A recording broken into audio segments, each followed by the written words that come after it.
That music always puts me to sleep. Yeah, what is that? We like to subdue everybody. I don't know why my camera's messed up. Who is it? It's just Chris, you picked it out, didn't you?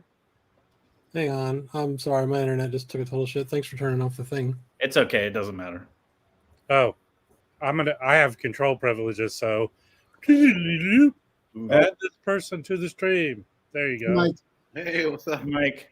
How's it going? What did I miss for 30 seconds? The thing You- spinning? We were complimenting you, so Yeah, we're not going to those- repeat ourselves. Nice. Oh, damn. how was your week, Mike? Yes. He sent someone to the slammer. I don't know. I'm just not looking forward to next week. That's the thing. Got a lot of writing to do, which I hate. Hey, look forward to tomorrow. Yeah. Isn't that what lawyers do is write? Huh? Isn't that what y'all do is write stuff? Yeah, but I just hate it. I mean, I don't hate it because it means it's the end of a case. But Just pull up an old episode of LA Law and copy everything they say. Yeah, yeah. exactly. How come you didn't ask us how our week was? Yeah. I did, but I did it before we started. Oh. That's not how you do it, man. I didn't get to see that. Oh, well, whatever. Hey, So, Mike, ask me how my day was. Rob, how was your day? Well, I went to 3 estate sales today. Mhm. Oh, cool. The first one, I showed up early, and they were cool enough to have a list so you could fill it out and then go about a business for about an hour.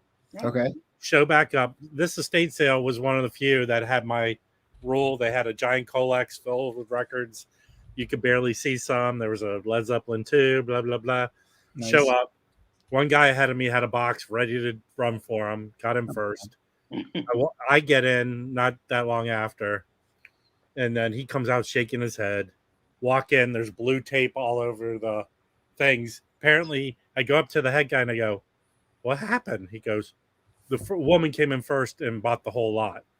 And I didn't see a woman go in that did that. So it was like fishiness. Uh-huh. So I went to another estate sale and there were some records, nothing I was interested. I did get this sign. All right, hold on. Okay. Yeah. So I had to have it. And then I went to another one which showed pictures of records, which I go, but since I didn't get anything, and damn, guy right in front of me pulled 3 Led Zeppelin albums, but then I did pretty well with what I found. Yeah. That's awesome. And then afterwards, I went to my favorite record store, and they got like a kick-ass jazz collection. The prices were insane. So if you'd like to see them, let me know. Yeah, Yes, let's we do it. will. Okay. Show them. All right. Bam. Mm-hmm. Promo copy of the Archie Shep. Now, what labels is that? The black, red, and red label? No, it's Impulse. It's Impulse ABC. So it's like the black ABC. the black ABC. Okay. Who's on that? Who is on this? This is What does it get? Archie Shep, Roswell Rudd, Yep. Beaver Trombone. Harris, who's Nice. becoming my favorite drummer, Yeah. just because of his name. Donald Garrett, Louis Royale, and this was the most expensive one. I kind of talked him down, so it was $30 for this. Okay, one. cool. Goes for a lot more. Can you show the gatefold Yeah. inside? We're looking cool. There was a copy of Kwanzaa there, but I already have an old copy of Kwanzaa. That's not that. Wait, actually, there's 2 Kwanzaas. There's one on. There's a Muse one with Jimmy, one of the Heath brothers. All the Heath brothers are on it. It's a Muse. Okay. Then the Archie Shep one, which is a huge ensemble of people. Which one has the green? It's Which coming What's out- the one? What's the Heath Brothers one on Muse? Yes, What is it? What's it called? Kwanzaa. Kwanzaa, and it's Archie Shep. No, Archie Shep has a Kwanzaa album on Impulse. Oh, That's the Heath that's Brothers. The Heath brothers are on Muse. Yeah, that's. I think it's Albert. No, It's Tootie. Albert. Albert's the lead, but the other 2 are on there. Got it. The Verve by Request, Kwanzaa's coming out by Right. Verve by Request, but I have a Kwanzaa The Archie Shep one. Archie Shep. one. Yeah. That's a huge ensemble on that Yeah, record. a lot of people on it. Yeah. I'm not a big Wes Montgomery fan, mainly because all the Verve stuff I hate, but this is really good. Yeah, Riverside stuff's great. he has a couple. I'm kind of with you on that. I don't. Yeah, this I cleaned and listened to this. This is a mid '60s stereo. Sounds great. Sounds Very cool. good. Another Archie Shep. I've seen this around sometime for losers. Oh, I want to get that one. Yeah, this was $20. All these this guy prices his records really well. You're all losers. There's all the losers. So on this one, it's who's on here? Woody Shaw. Yeah. Nice. Nice. Matthew G, Clarence Sharp, Cecil Payne, Cedar Walton, Wilbur Ware, Joe Chambers, China Lynn Sharp. I mean, there's various people on different songs. Different tracks. Beaver Harris, Andrew Bay, Leon Thomas, Wilton Felder, Gretchen Moncor, James Spalding, Dave Burrell, Bob Burchell, Wally Richardson, Bernard Purdy. So a lot of people are on there. A lot of losers are on this. Okay. I'm gonna add a random initial to my name at work and see how that goes. Oh, I love that one. Yeah. The Sorcerer just came out of Verb by Request. Has anyone gotten that one? No, Yeah, I already have it. Got it somewhere here. Yeah, these are two separate live sessions, one at the Yeah. Jazz Workshop and one at the Monterey Jazz Festival. And then this That one's affordable. it was $20. I mean, it goes $20 and up, or around there, $15. I saw this and had to grab it. It's not in the best condition, but I just cleaned. I haven't listened to it yet. Is Yeah, it on? I Is have it- that one. What's Yeah. Is it a black Verve label? Yeah, it's a Black Verve label. It's in the rack drying, so. Okay. But this has Leroy Cooper, Jimmy Owens, Carl Lynch, Kenny Burrell. Oh no, Kenny Barron. I'm sorry, Kenny Barron, Bruno Carr, and Edgar Willis, and Eva Harris. Yeah, you can clean that cover. You can definitely clean that cover up. Well, yeah, it's got water damage on the back. That's probably why we say cheap too. Oh my God, you're gonna have mold going up your walls any minute. There's mold in here already, Mazzy. Hey, Mazzy. He's molded. I've never. This is probably the rarer one in the batch I got. Has anyone seen this? And has anyone heard of this record company? I haven't. No. I've seen them, but I don't know who they are. Yeah, this What year is that? this is 73, and it's Al Aarons, Grover Mitchell, Red Callender, Al Viola, Leroy Vinegar, Frank Severino, and Frank Chavez. Okay. Okay, I got a Chris special here. Gatto white label promo. Wow. Barbieri. Chapter 2 on I always like to show. I think the Impulse white labels promos are the nicest looking ones. Doesn't matter which kind, even That's with cool. Dogly. Yep. Which I consider That this looks great. ugly. Yeah. He used to sell well in the 70s, actually. Is that a Fireworks RVG? No, it's an RVG blue label. Okay. Nice. Is that a first pressing? I have to check it out. I think it might be. It's a Bergenfield, New Jersey. It might be. But this is with Kenny Burrell, obviously Otis Finch, and Eddie Kahn. This looks like a retro cover, Mm-hmm. but it is one of those 80s Savoy reissues. Oh, wait, Pacific. I'm sorry, Pacific. Yep. So, I'll be interested to hear how that sounds. I'm sure it's good.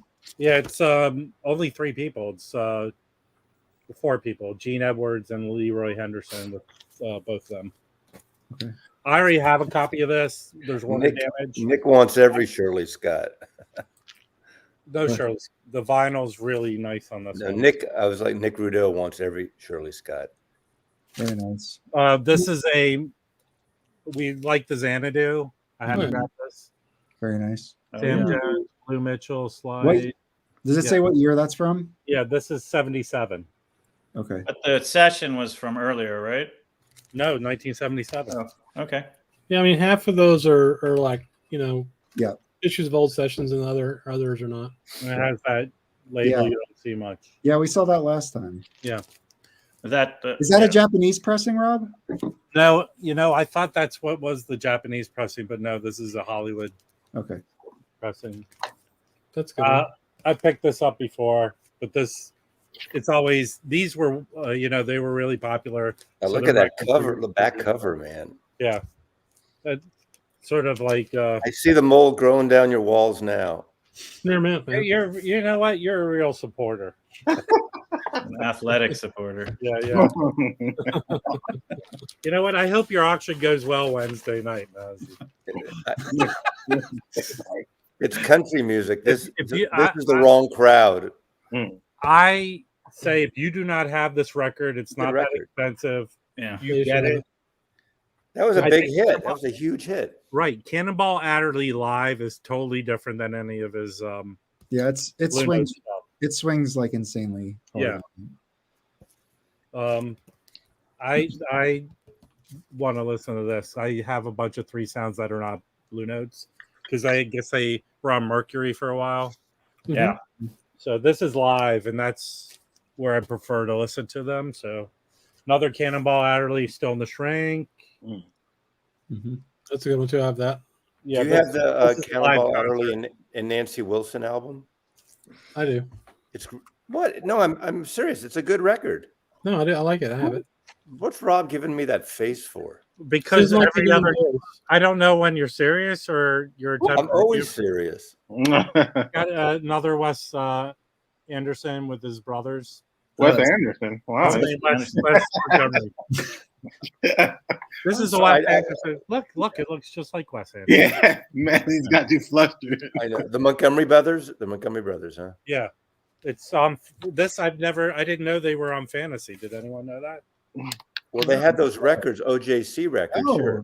I didn't know that. This Very is a cool. this is a deep groove fantasy. This is the mintiest fantasy OG I've ever seen. Well, weren't those Montgomery records on OJCs were from Fantasy? I think, weren't they? Or am I know. wrong? I think they were I don't Riverside. know. I don't Were know. they Riverside? Th- Okay. This is a Monarch pressing too. I So think can't- there's some though. Who's on there with him? Who's on there with him? Well, yeah, his brothers, Monk and Buddy, and Okay. then Paul Humphreys and Lawrence And Marable. what are those 2 records? Those 2 OGs I sold that were the Montgomery brothers under a different name. Remember? Anybody remember that? Yeah, The they had- master. What is it? The masterful. It's really some weird thing. It's like The master like sounds. Stepford The Wives. master Is sounds. that the Savoy? Is that the This is the Savoy. This is the Yeah, reissue, that's 19, That's an Arista. That's when Arista was reissuing those. 1979 Yeah, Savoy reissue. Arista bought all those up and started reissuing those. This is a Van Gelder. So this is one of those Van Gelder masters. Nice. Very nice. So this is with Kenny Clark, Hank Jones, Wendell Marshall, and Jerome Richardson. And then Hang on. Yeah. Did anybody spot the Coltrane Ellington record and the Royal Tenenbaums? I knew God, I don't remember. Yeah, it's been so long since I watched it. I actually do have a Criterion DVD. That's good. Yeah. Great movie. If you can't get that Mercy Mercy live, that the Mercy's on this. You can get it. I mean, I'm just saying, if you come across this one, and these Capital Green labels are really good. I have Beach Boys Pet Sounds mono. Sounds great. And here's the last one. Oh yeah. Oh yeah. There's different covers for that. Right. Yeah. There's 3 different covers for that. This So what is is, that? this is a Van Gelder. But if you ever see those jazz classic series, pick them up. Yeah. So I think I might have this in a different cover. So Yeah, the Yeah. original one is just the number. I think it's just Gene Ammons All Stars. yeah, It's I the have same- the And then, OJ. and then the second pressing's Happy Blues, and then it turns into that. So if Later I Prestige. have an OJC of it, that sounds really good. If this sounds better, I'll sell whichever doesn't. It's a total jam session. There's like 4 tracks on it. They're all Right. super long. Yeah. Yeah. It's Yeah, AP did a reissue of it too recently.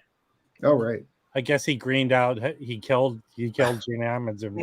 Man, unless you're a DJ, like who does that shit? I don't know, but what happened here? I have records like that though. Well, yeah, I do too, but I mean, but it's like Sorry. I bought this Sonny Rollins Volume 2 Liberty, and the guy was highlighting the tracks he liked on the actual label, and then on the back he has like all these notes. You know, I want to make a movie where the time traveler goes back in time and slaps people in the face when they're about to do that stuff. You didn't show us the notes. Oh, yeah. So, Yeah. all right, so they're not notes exactly, but he marked it up. Somebody really signed the hell out of that. Yeah, I know. Yeah, it's S. Brown, and then he also signed the front, but I was able to get most of it off. I knew that guy, Shitty Brown. He was Anyway, the record's super clean. He took really good care of his records, Just not the covers. just not the covers. You can get in there with like a magic marker and repaint it, man. No, I feel like honestly, just leaving it is the best thing to do. All right, Is that it, Rob? is that it, Rob? You finished? I mean, I could show the others, but they're not jazz. So Well, hold on. Wait, So wait, I did get this today from Lori Pepper sent it to me. Oh, cool. It's because I ordered it from her. Mhm. But It's the same one that sounds like shit that Zev put no, out? this sounds incredible. Okay. In fact, the Pure Pleasure put out a vinyl box set of this, Mhm. which won awards. The recording of this is so outstanding. Go to Bandcamp. This was $22 shipped. It's 4 CDs of this concert he did at Ronnie Scott's. It's insanely good. So if you don't have the CD thing, pick it up. It's it sounds amazing. Then you get the download when you buy it from Bandcamp. I could show a couple records. And I just want to let you know, this has no bearing on events that have gone on in the VC. Be right back. All right, I'm gonna go big. Go big or go home. Why can't I do this? Okay. All right, so today I went to my local record shop, and I found this in the bins for $30. Awesome. This is a 72 reissue. It was labeled as a 69, so it should even been more money. 69. But it's a 72, and I have this copy.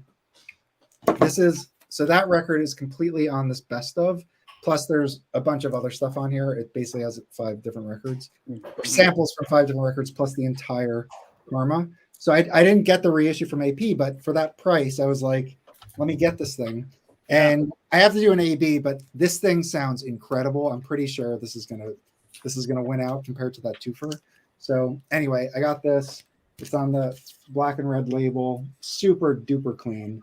You don't trust your thorough AB you did right before the stream for 30 seconds? I do trust it, but I wouldn't ever present that to the world. I want to listen to the entire thing. So I got they don't call him 1 minute Mike for nothing. Oh, shit.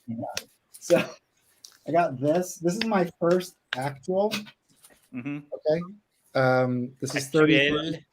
It's Groucho Moncor III, and this is a quartet with him on trombone. So it's pretty unique. It's really cool. Definitely recommend checking this out. Really good. It's on the French label.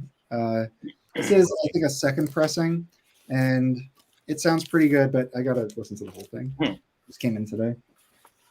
I found this in the bins for $5. This is a clean mono of this. I've been having a little FOMO because everybody's getting the Impex. But this sounds really good, and it's mono. Is that the single or double? This is just volume 1. So Before Impex put it out, Mazzy, they were individual albums, right? Well, yeah, I think it may have been, they said in the 70s they put out the double. They I did? think at some point they did. That's but, what I have. I have the 70s double album. But it's got a really sharp top end, so it sounds real crisp. It sounds really good, and it's mono, so it's it's tight. Was it put out as stereo?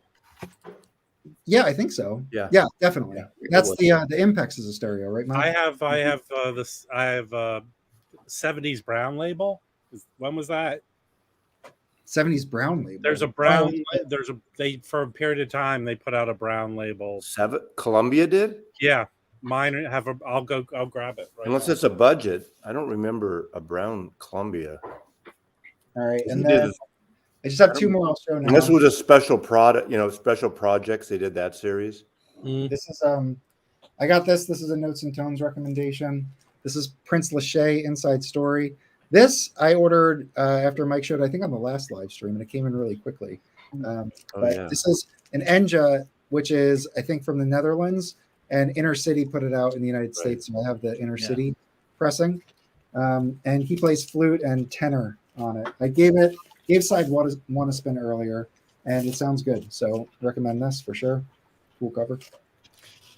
That looks awesome. And I think the record I'm most in love with out of everything I got recently is this. This is a Blue Note. This is Why don't you marry it? triangular. It has Jerry Allen on piano, and it's the Ralph Peterson Trio. And I recommend everybody go listen to this. It is just killer. They are just killer. They start off with a Monk song, Bermsha Swing, so that'll be a familiar one. Give that a listen. Give their rendition of that a listen. They kill it. How could they not? Dude, look at that leather outfit that dude's wearing. That's fucking awesome. Yeah. Well, that's right. The pictures of the time, but the music is incredible. So don't. Now, when you say you love it, are you in for a foursome? So this came out in what was it?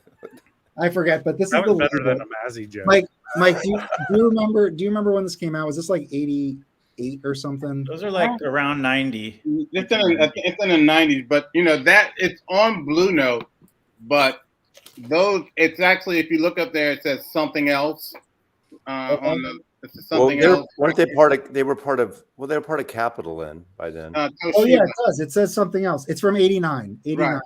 Right. And what they did, so that's the Japanese, division, I guess, of Toshiba or whatever. Okay. And they recorded a lot of stuff and licensed it to Blue Note. That was not done by the American division. Well, okay. All the Ralph Peterson Blue Notes, which are excellent, and most of the Jerry Allen Blue Notes were all something else. Was Kaskuna running Blue Note then? Probably. I think no, but he had something to do with it. In the late 80s, he was doing some stuff with Blue Note. I know. Yeah, because the guy that ran the Japanese division of the Blue Note, he was the one that started the whole reissue thing, basically. He's the one that had Van Gelder do the remastering for the CDs. And his name is probably on the back. I know it's on that album. And Kaskuna had a relationship with him because I know when he died, he wrote a really nice obit about him. Yeah, there are. Yeah, so the mastering engineer is Japanese. It's Yoshio Akazaki. The senior directors are Hideshi Namakita and Michael Kuskuna. Yeah. So yeah, all right. Yeah. So Kuskuna's involved. He's the one I would say the American Blue Note, the American division, to pick it up. I got this for $25. It's it's affordable. I would say go stream this. This is the record I've been. Well, that's a similar kind of cover with the Jerry Allen record with Jufrey. That what's his name? No. That was Hayden, and I just ordered that today, Mazzy. With Paul. No, but it was with Jerry Allen too. And Paul Motion, Jerry Allen. Right. Yeah, and it's got a cheesy cover like that too. No, it has a cool cover. It has that red cover. Well, one of them is a portrait, has a cheesy. One of the three. One of them, you're talking about the DIW Disunion one, DIW. I think so. I don't even remember now. And the other one is the Soul Note. And it's called Etudes. Yeah. Or Etudes, or whatever it is. So anyway, highly recommend this. Get some Jerry Allen in your collection. Yeah. This is a killer trio. Get this one because it's this one. No, get this one. No, well, this one actually get them all. Mike, this one is actually available because it was a. Oh, that's true. Yeah. But her piano on that has, I don't know what you'd call it, but it sounds more like a grand piano. Tony, there you go, Tony, and right. Yeah. Hey, here's the one All right. I have with the funny label. Get me off Hang this. on. Yeah. Quit messing with it. I'm trying to That's fix a it. let me. Can you bring that up? Let me see. It looks like a special projects. It's a limited edition label. But let me see. Can someone make that bigger? Are you guys technically astute to make this bigger? I I am can- not. I I was can make trying to, but now it's not You doing can it. So I don't know. I Is, can make is Wax on lockdown? He can't go. There we go. There we Okay. go. Up. Hold on. I There. got Stop touching things. That's a special product. Oh yeah, but that's okay. Yeah. Limited edition. That's special projects. They did like budget and I mean, other things. it's got the same thing. Yeah. You can see it on the top left. Yeah, yeah. You know, in previous episode, Rob told me I wouldn't like this, and I Re-released by popular demand. I finally listened to this Leon Thomas comp, and I absolutely love it. So What did I say? you said I'll hate it. I'll hate his voice. I'll hate everything about it. I fucking love this thing. You like the yodeling? Yeah. It's not like yodeling like I am calling you. No, It's not cowboy yodeling. No, he does sound like not in the Alps. It's like Bobby. sounds like, it's George like, of the Jungle. what do they call it? Vocalese. It's kind of Oh, it's not vocally. He sounds like a horn. It sounds like a Yeah, but see, I saxophone. used to go to shul and they used to blow the shofar, that horn. Yeah. So I love this. I thought this was great, and it's so cool. Like the rats in New York City on the streets of the. Wait. Are What we is good? this? So this is a 1961 Oh, mono. God, Nice. messed it up. Come Man. on. Man, God, we're stop. not. Hey, You do it. Chris. there you go. Chris, don't submit this for Emmy consideration, please. So this is, Well, this is any an OG production of it? first press Yes, Lambert Um, Hendrickson Ross. mono. Oh, nice. That's the first press. Yeah. So that was double, Carlos? Yep. Yeah. 1961. That So jacket then looks it was really doubled, and they split it up for the cheapskates, and then they Ah. redoubled it again in the Very 70s. nice. Nice, Yep. that's a nice one. Yeah. So it's And then weird. I Like just the got the, haircut. Like the I just haircut. got the Impex in too. Yeah. I like the haircut there, Carlos. Oh, Yeah. thank you. So how does it compare against the Impulse? Have you A/B'd it? So yeah, I did that today. The new one's a stereo, so this one it's a lot more punchy, just like monos usually are. But there's really good separation, I would say, in the stereo, and also everything's mixed a little bit better. So the trumpet and the saxophone aren't so hot as in the mono. So was it recorded in both? Yeah. Well, I don't know if it was It's a recorded, fold but out. they probably did a Yeah. a summing. Mine is stereo. I had a couple records today. Let me show All you. right. I mean, everybody's gonna get these probably, but this came in. Mm. Oh yeah. I haven't listened to it yet. You listened to nice. it yet? No, I listened to one of these so far. I'm gonna talk about that. This one came in, and then I got this Verve, the Sorcerer. What was the other one that just came out? Because I listened to it yesterday. Fuck. Oh, the Jamal. I'll talk about that later. So yeah, Right. And then I got the Kendrick Scott finally, and this is killer. Cool. yeah, that is I killer. like that. Now, Mike, did you get the other one, the Walter Smith III, his record yet? Yeah, both me and Notes and Tones got Both it. y'all did? Oh, okay, cool. Mhm. Yep. Should I order it? Yeah. I think so. I love it. I love it. Okay, cool. They're two different. They're two different things. I think the Walter Smith really reveals itself on repeated listenings. The Kendrick Scott right away, you go, okay, yeah. The Walter Smith, it's such a tight group, and they're all so in sync that you really have to listen to it, and you can pick up what they're all doing. Yeah. It's awesome. All right. Do you want to move to the main? All right. Well, Chris, do you want to pull up the Discord and show everybody it, and we can drop invites for people? Okay. I don't Cool. want to. You want to show the Discord server? Yes, let's show it. My So- computer might crash. This went so much better in rehearsal. So, so this week we created a Discord server, and we've been slowly rolling it out. And there's a bunch of people on it. I think there's like 70 people, something like that. And we're it's just fun. Like I've been having a lot of conversations and about jazz, but there's a bunch of different channels, so it's not. I mean, it's pretty much just jazz, but there's other stuff too. But Some we have non-jazz people are in there talking. Did you get my message to go bomb the OBC after party live stream? No. Because I watched it. It was actually kind of fun. I watched it too. Most Yeah. fun. Yeah, it was. So yeah, amazing. I mean, this is basically it. And if you don't know what Discord is, it's just a way to chat, and we're gonna have a bunch of different channels eventually. Hey, look, nice. Yeah. Sound vendor. All right, I'll drop it in. If anybody's interested, just click on this and you can sign up. If you're not interested, join anyway. Yeah, look, Yeah. people like the Vinyl Archivist was in there, Malaya J. Yeah. People that aren't jazz people are in there chat. Yeah, we're gonna make a bunch more channels and get it organized, but it just started 3 days ago. So Yeah. Let's take us a while. So here's the invite. Just click that and sign up. It's really easy. If you don't have Discord already, it's just as easy as any other social Yeah. network. And Yeah. I think we're going to run a contest to see who the Jazz Bum Mole can be. Yes, we already have a front runner, but yes. So yeah, come join and share as much as you want. Video, messages, pictures. Let us know if you have any ideas for like other channels or apps that you can integrate. I think Chris, you're looking into some streaming stuff.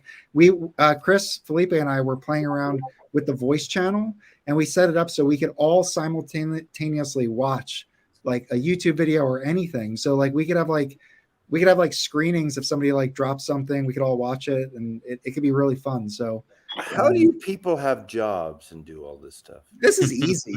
Easy, man. All these people strolling in. Thanks, guys. That's I awesome. mean, Yeah. Jesus Christ. I'm self-employed and I could barely. So yeah, come hang out. Can I show one thing? This is something I got from Mazzy. It's this album. 1 second. Oh yeah. Hi, Chris. No, I don't know how to go to this view and Don't then, you click on there you go. I don't know how to switch it, but yes. And Oh yeah. and I was, this actually, I was surprised how good this was. No, Well, that it's was great. one of the bonuses, right? It's Yeah. it's really You don't have any of the LA4 like on East Wind? nope East West? nope.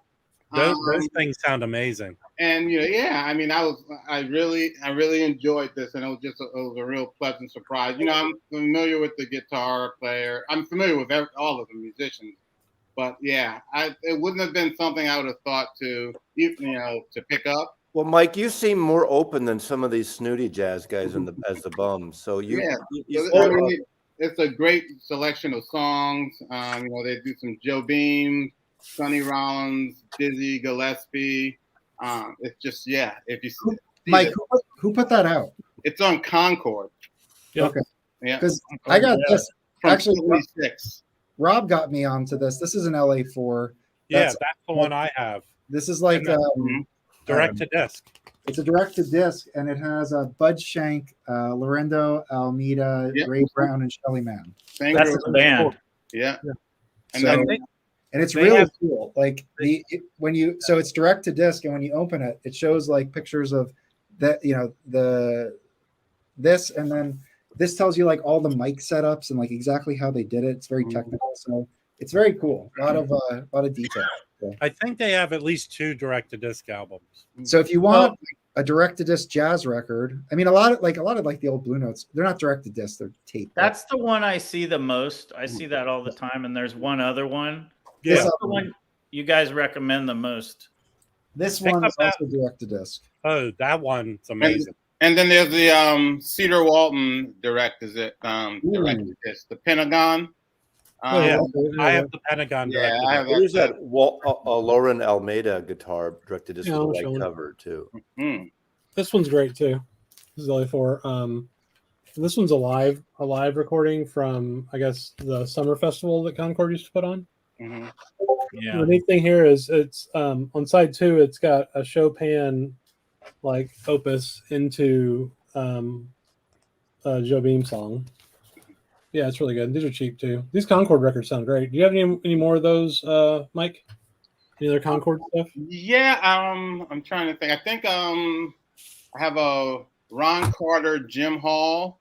live at I think it's the Village West, which is a really beautiful recording. It's an excellent one that's on Concord. I just bought that yesterday. Joe Harley told me to buy it a couple weeks or a couple months ago on Instagram. Did you go out to dinner? Yeah, we did. We're dating. A lot of the like Ray Brown did a lot for Concord, and those like Chad reissued a couple of them there. Those are really expensive records.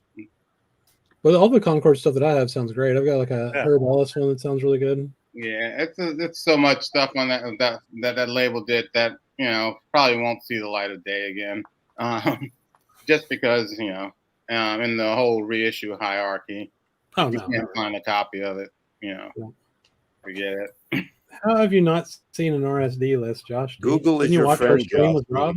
Listen, Josh D, they canceled it. I just got word from it. It's all canceled. You just Google it. Google Record Store Day 2023. Don't Google it. Go to Rob's channel and watch the live stream we did earlier this week after this stream's over. The record store where I picked up all these jazz records does not participate, but he still has people calling. And I said, I bet you're gonna have 10 Taylor Swift people coming tomorrow. For sure. I'm going to show one really quick thing that's not jazz, but I got in this collection, and don't pull your pants. I have an old copy of this, and this is from 1964. I've never seen a record this version this clean, and I'm sorry that I'm changing the genre just for a minute, but this is Woody Guthrie's Dust Bowl Ballads, and this is 64 Folkways with the booklet inside. I think it doesn't say, but that looks like a Dorothea Lange photograph. Isn't that amazing? I mean, these records were so great. I've never seen one this clean from 1960. We'll show the vinyl to show us how clean it is. Well, I mean, I'm talking the cover, right? But the record. It has the matte cover, right?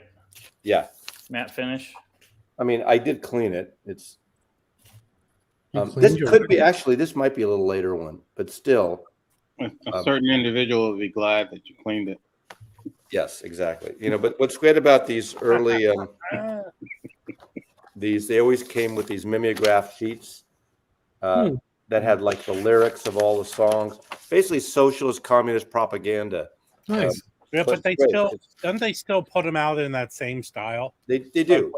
Well, yeah, Smithsonian Folkways sold to Smithsonian. It's yeah.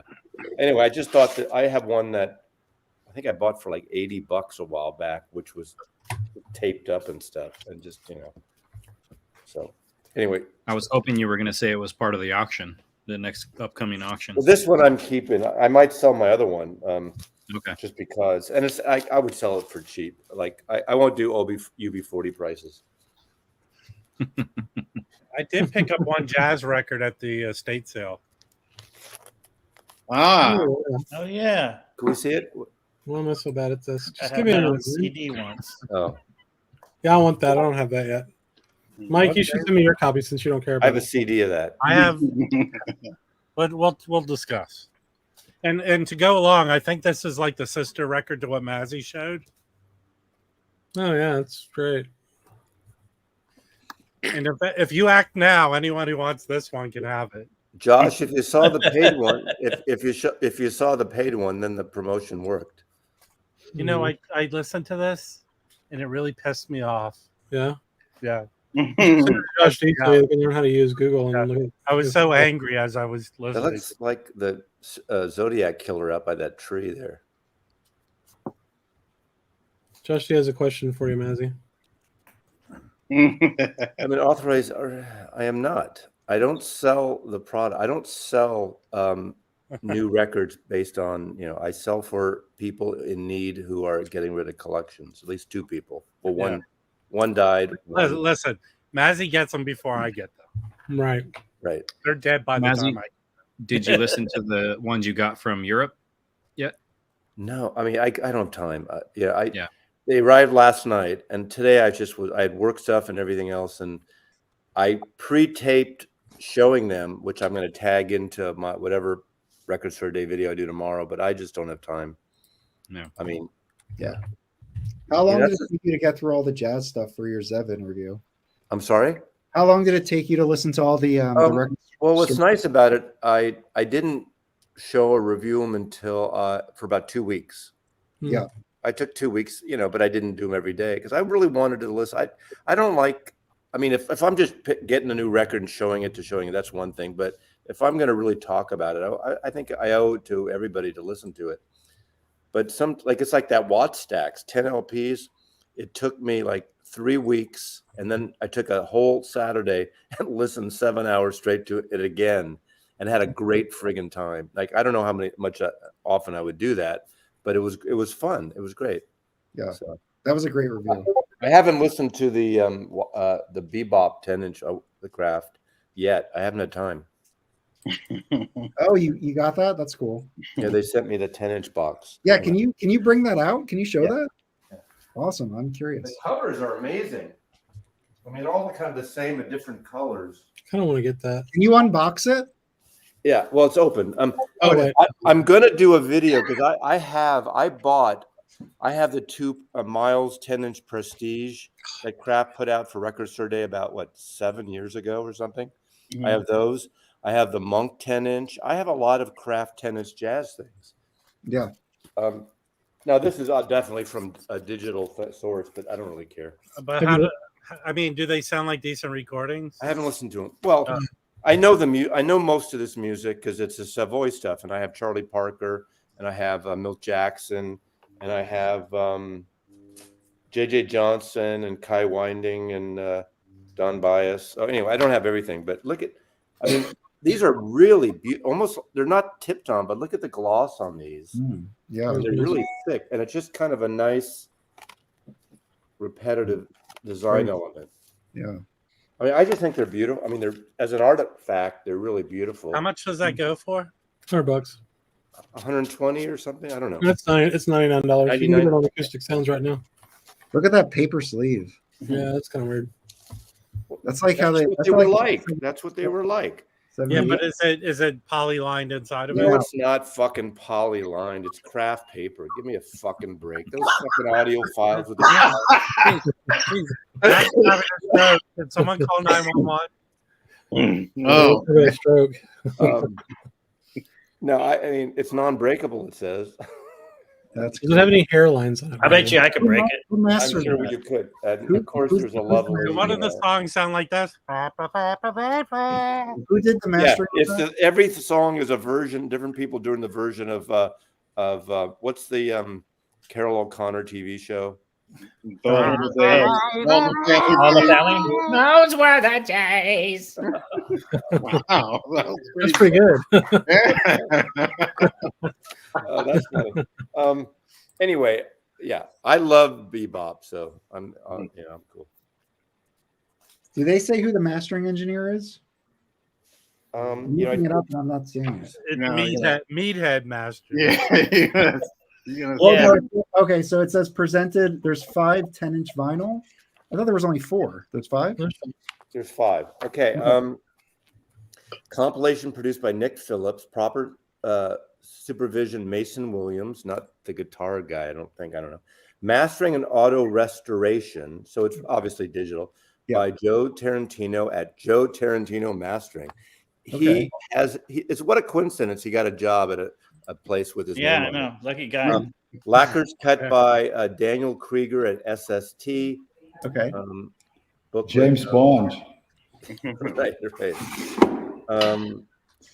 The original 10-inch album covers were designed by Bert Goldblatt. So it was a Jewish designer way back. Yeah, no, he does great stuff. Nice Jewish boy. They thank Joe Ferraro, Michael Kuskuna, Chet Wenzel, Mosaic Records.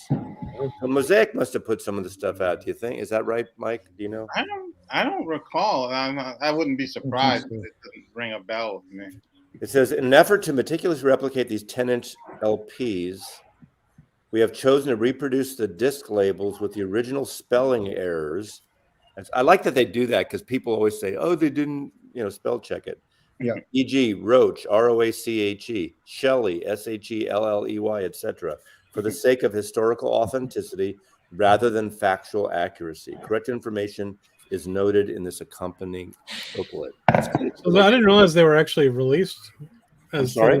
I didn't realize they had actually been released. Oh yeah, these were released as 10 inches back in Wax's time. Yeah. It was probably, it doesn't say it here, but it's probably like 54, 55. Look at Maybe- Josh Beach's response, everyone. He I'm sure it says, no says- chance let's I'm see. I touching feel like all these." 10 inches are from like 53 to 55. Yeah. Yeah. Oh, come on. Josh, send over those CDs, okay? The 1960. Oh yeah, no, wait a second. Well, here, okay. That's not Brooklyn's response. Steve Well, Casey had the okay, best comment. Charlie Parker was recorded in 44.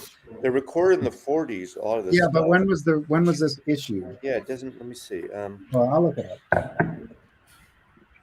Yeah, I don't know why they don't give this information on their website. I'll see some of the stuff I probably have on the. I have this Charlie Parker Savoy 10-inch.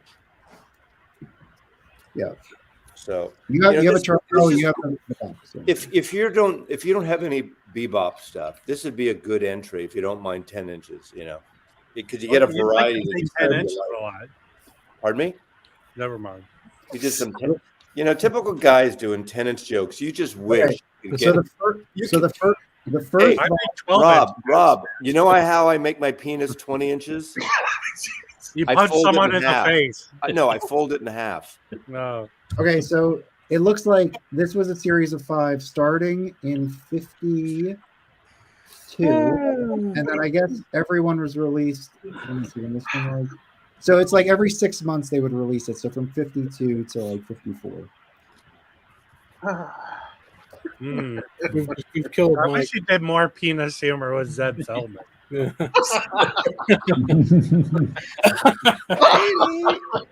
I just love it. I Those just covers are love. awesome, man. Now, I just love how these are printed. They're not tipped on, but, it doesn't matter. But they're just really they're really thick. Forget it, boys. That's it. You're done. Go back to. I love 5th grade humor. Okay, so the box is $85 or $86 on Amazon. If anybody's interested in checking it out, There he is. I'm gonna That's a good price. I bought it for $100 Yeah. from freaking Chad today. 85 on Amazon right now. So That's almost as cheap as free.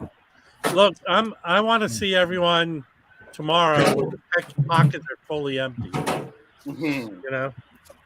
oh yeah, I guess this is a tough time. So what's everybody's plans for tomorrow that are participating? I just wanted to be known that Jazz Bum Mike, is elevated above all of us. He is. This is documented. He's refused to buy anything for Record Store Day. Right. But my prediction is 3 weeks from now, he will have several Record Store Day titles. So that means he can never buy any of them ever. Is Josh Even a year from now. D really trying to make me a Christian? I don't think that ship has sailed. Believe me. I'll pop in on Monday. That's my thing. We'll see what's left. Okay, so you're gonna wait. I avoid. People go crazy here. It's like a 2-hour line. You don't have how many choices do you have, Brandon? Just one store? 3. I mean, and I'm driving far away from me because Actually, there's more than 3, but there's only 3 real ones. That basically the 3 record shops that sell new stuff. But there's a couple of the used ones that kind of do it, but they just get a few things. You know what I mean? Yeah. They'll just get like 4 or 5 titles. So Record Safari used to do that, but this year they're not Pay attention to participating. Nicole's comment here, people. I'm sorry, Nicole. It was just I was set up and Yeah. I took the bait. So I apologize. If I offended anyone out there, So for tomorrow, XJ, I've been to Lucky. They're really good. They have a really good selection of soul and jazz. People there are very nice. But it's kind of far there. I think I might go to Radioactive in Fort Lauderdale, which I think Mike has just been to very experienced. It was the first time I ever went to a store and somebody recognized me. It was kind of fun. But no, I have a good relationship with them there. The only thing is that stores in this area compared to Tampa, where I was, they get really, really crowded. And tomorrow is a Taylor Swift day. So I think lines are probably starting in not very long from now. But I'm thinking about going to Radioactive. I'm not sure yet. However, I'm thinking of trimming down my titles big time. It's just that I'm thinking about, am I really going to be pulling that stuff out of the shelves? But like going out tomorrow, spend like $500 and stuff that's going to be sitting on the shelf Yeah. just because I found it, I have them. That's my whole plan honestly, tomorrow. I don't know. My place But sends what- out a list and they Felipe, number what it are your- depending what are on your in top- line. You just fill it out. I have about 6 I'm having- choices here. I think tomorrow I want the Chet Baker, not the mono one, the mono. but I just checked even the live one is RSD first. It's going to be available later, so Maybe. I might not be desperate for that one. What else? The Bill Evans, I like those Bill Evans. I truly like also what Zev put in those booklets. They do a really good research in those booklets. They're really well done. Somebody asked me because it was on the Hoffman forums, I think, and I wrote to Zev, and he's checking because someone said, and I hadn't noticed it until someone posted it, that the Bill Evans trifold, some of them don't have a booklet. And there's a barcode or a thing to get the booklet digitally. I heard about it. And I didn't even notice it was missing because it's a fucking trifold. Well, which one is missing a booklet? The Bill The Evans, new one, the Bill. new one. I mean the new one. Zev, Zev Bill Evans. Not in the past one, the new one. And the thing is, I didn't even miss it until I read about it. So I wrote to Zev, and he actually got back to me. He said he'll check with the label. He wasn't sure about that. So, and I haven't heard. And if that happens, not the first time, Chad put a QR code on those Myers Davis UHQRs. Yeah. It's nice to have, and I didn't even miss it until someone brought it up because it's got all this stuff when you open it up. Yeah. And if you guys go search for it, there's a really good podcast on hi-fi and records I like to listen to. It's called Occasional Podcasts by Part-Time Audiophile website. It's really good. They make awesome covers of hi-fi shows, but also music. They have, I think, a 2017 or 18 interview with Zev, and the whole series was kicking in. He talks about his story, how everything started in deep detail. And one thing he says, the most important thing for me are the books. I want to make sure it's going to have nice pictures and a well researched and well written text. So we should put it in the album then. Yeah, that'll be bad if they don't. I didn't think about it until someone brought it up, though. So Yeah. Know about it regardless. I don't care. I'll be. Hey, Shoji, I'll be at Seltzer's in Ventura, but there's also 2 other stores that do Record Store Day in Ventura. And then on our way back from Ventura, we can hit up all the other stores that might be doing it. Do you have a date you're going with, a partner? No, Jim and I are going to go up there. Oh, so it's Saturday date night. I'll shoot footage and stuff. I haven't been to Seltzer's in like 30 years. You when you lived out here, you went there? Yeah, when I lived in the LA area, yeah. It's an okay record store. Last year when we went there, they seemed to have a lot of product. And one Dino, who's a Junkyard Jazz, I think is his moniker. Mm-hmm. He told me, look, I go there because there are not a lot of people. But listen, per Bob Bradley, I'm going to see the Pearl Jam people fight the Swifties. That's what I want. Oh, well, if I was going to West Seattle, I usually go to West Seattle to Easy Street in the afternoon or after. I don't go early because they hand out free bacon because they have the cafe. And that's, Pearl Jam's home territory, home team advantage. I go to the biggest physical store because they used to be great but now what they do, they hand out a sheet. So depending when you're in line, they number it. So you fill it out. And then at 8 o'clock or 9, I forgot what time, they just call your number in order and it's all the bag is ready and you just pay for it. So you don't get that. I kind of like it because, a lot of times you're chasing these things and you sometimes you buy more because it's there. You don't want to lose it. So this way I have like an hour to look at the sheet and just check off. And if they have everything, I get it. But last times I got there like 5:36, which is early for a lot of people. At 8 o'clock, they do the list. I meet great people. And I'm usually at the first 10 in line. Now we'll see. Tomorrow I might be. I think this is more popular. Dude, you need to meet the Toothless dude again.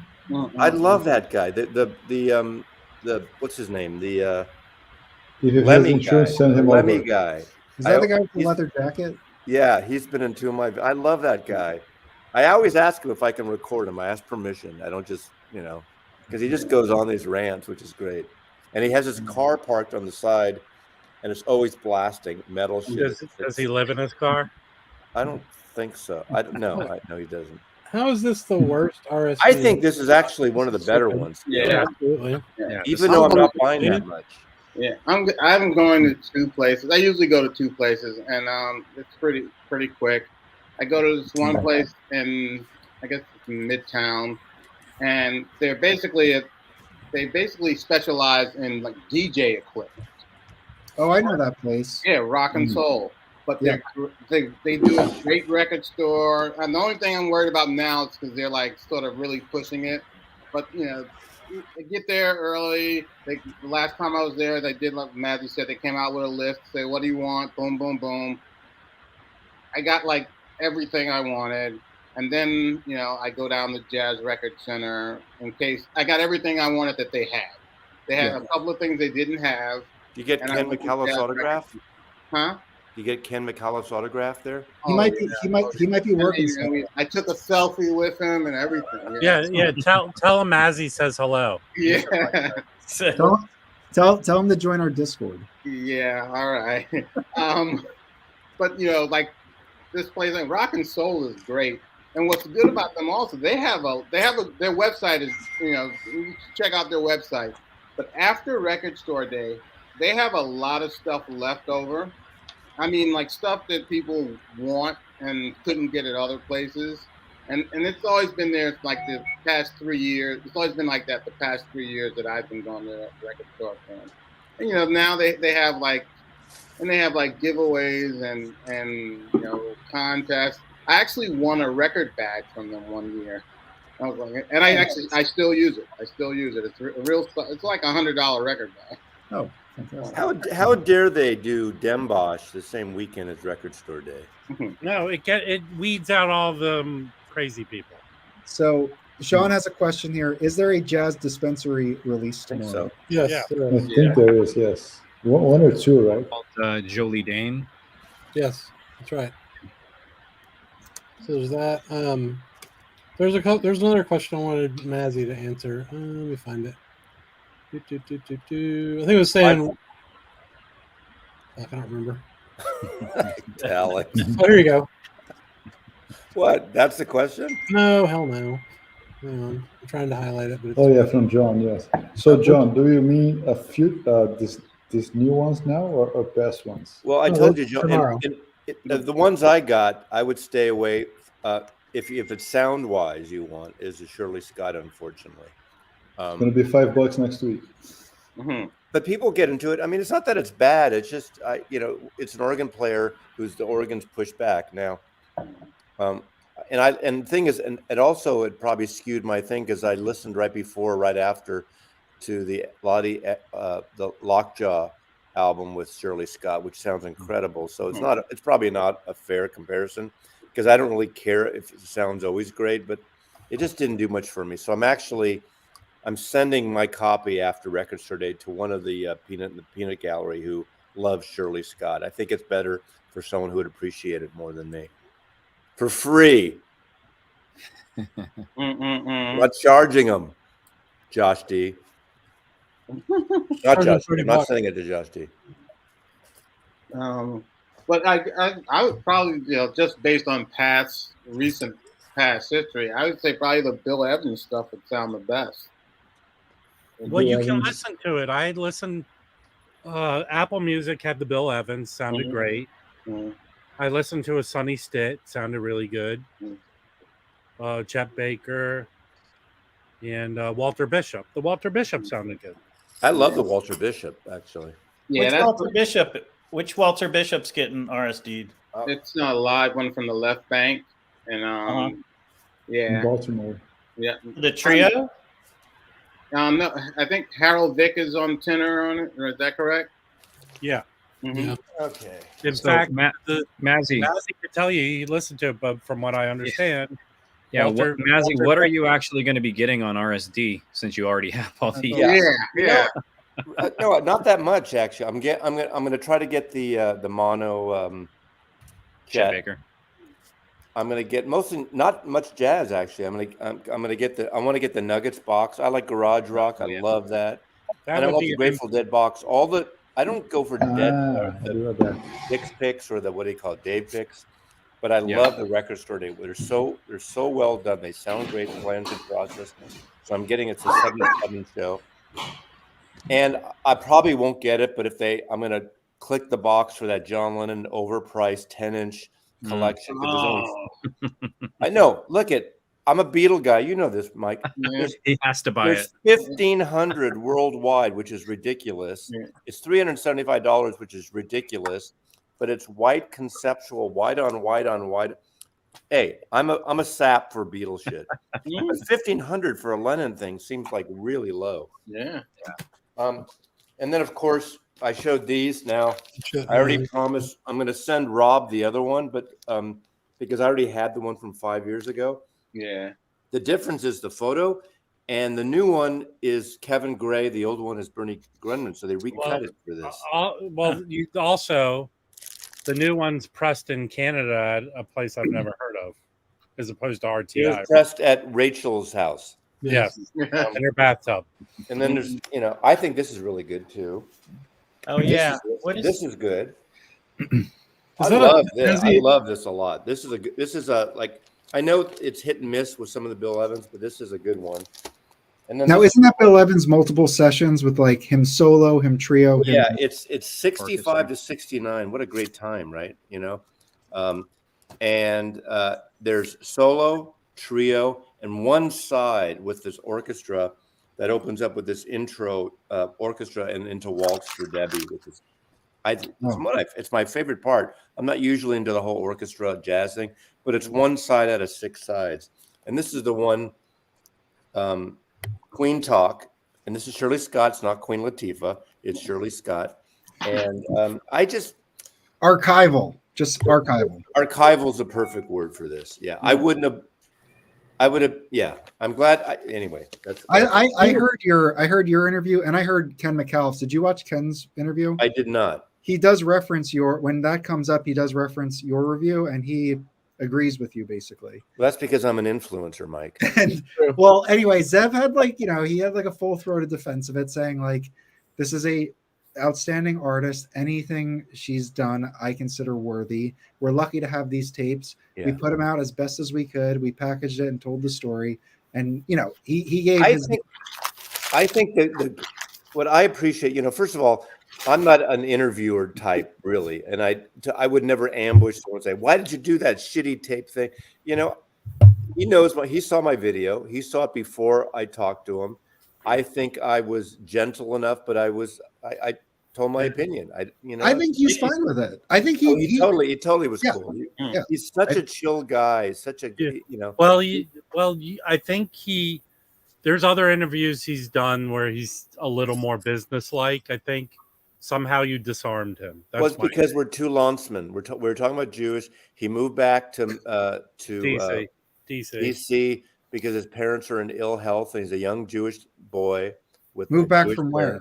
From where? Well, he was on the West Coast for a while, the LA area. I think he's originally from DC area. Yeah. And so he has an office set up there, and I think they're aging, and Mm-hmm. Yeah. Hey Mazzy, John had a question about the Chet Baker, whatever his name, Chet Blue Room a live album or live? No, there's no live audience. It's done. They're studio albums. Yeah, they're live in studio. Yeah. No, not the Bill Evans. Live in a studio. Chet Baker. Chet Baker. I got the press release right here. Oh gosh. You Chet turned Baker. Your hearing aids turned on. And it's also you can buy it on CD.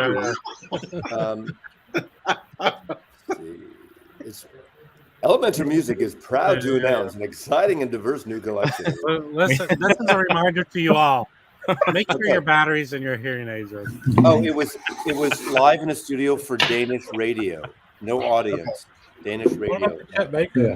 Yeah. Maybe Maybe if you ask him about a different album, we'll talk about the Chet. Was John Lennon live in the studio? Drawn from the private collection of I don't think Davis he hears any of us. Ole Mathi Sansen. Oh, man. You know, the Americans just didn't appreciate these jazz bows, and they, Oh, had to go to Europe and get paid. So for people who have joined the Discord, I think it would be cool if you snap pictures and you're sending them around to just drop them on the Discord as well. I think everybody would be interested in seeing how That would everybody. be cool. everybody's experiencing. Oh yeah. I'll drop another invite for anyone who just joined.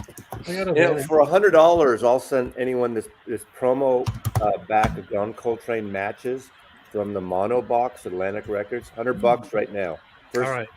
PayPal Mazzy at Maslov@maslov.com.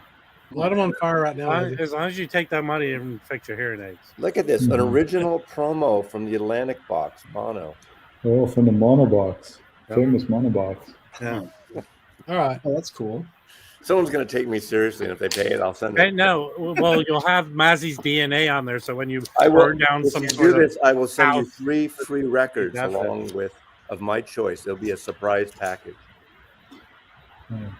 Rob, the DNA has to be in amber, okay? Yeah. I did grab a few things this week, and I forgot to show some things last time. So I'll show it. I did get the. Hey, where's your hearing aid? Okay. Oh, yeah. I have yet to hear a really good, honest review of that. What's your opinion? Well, first of all, I think AP does better with their stereos.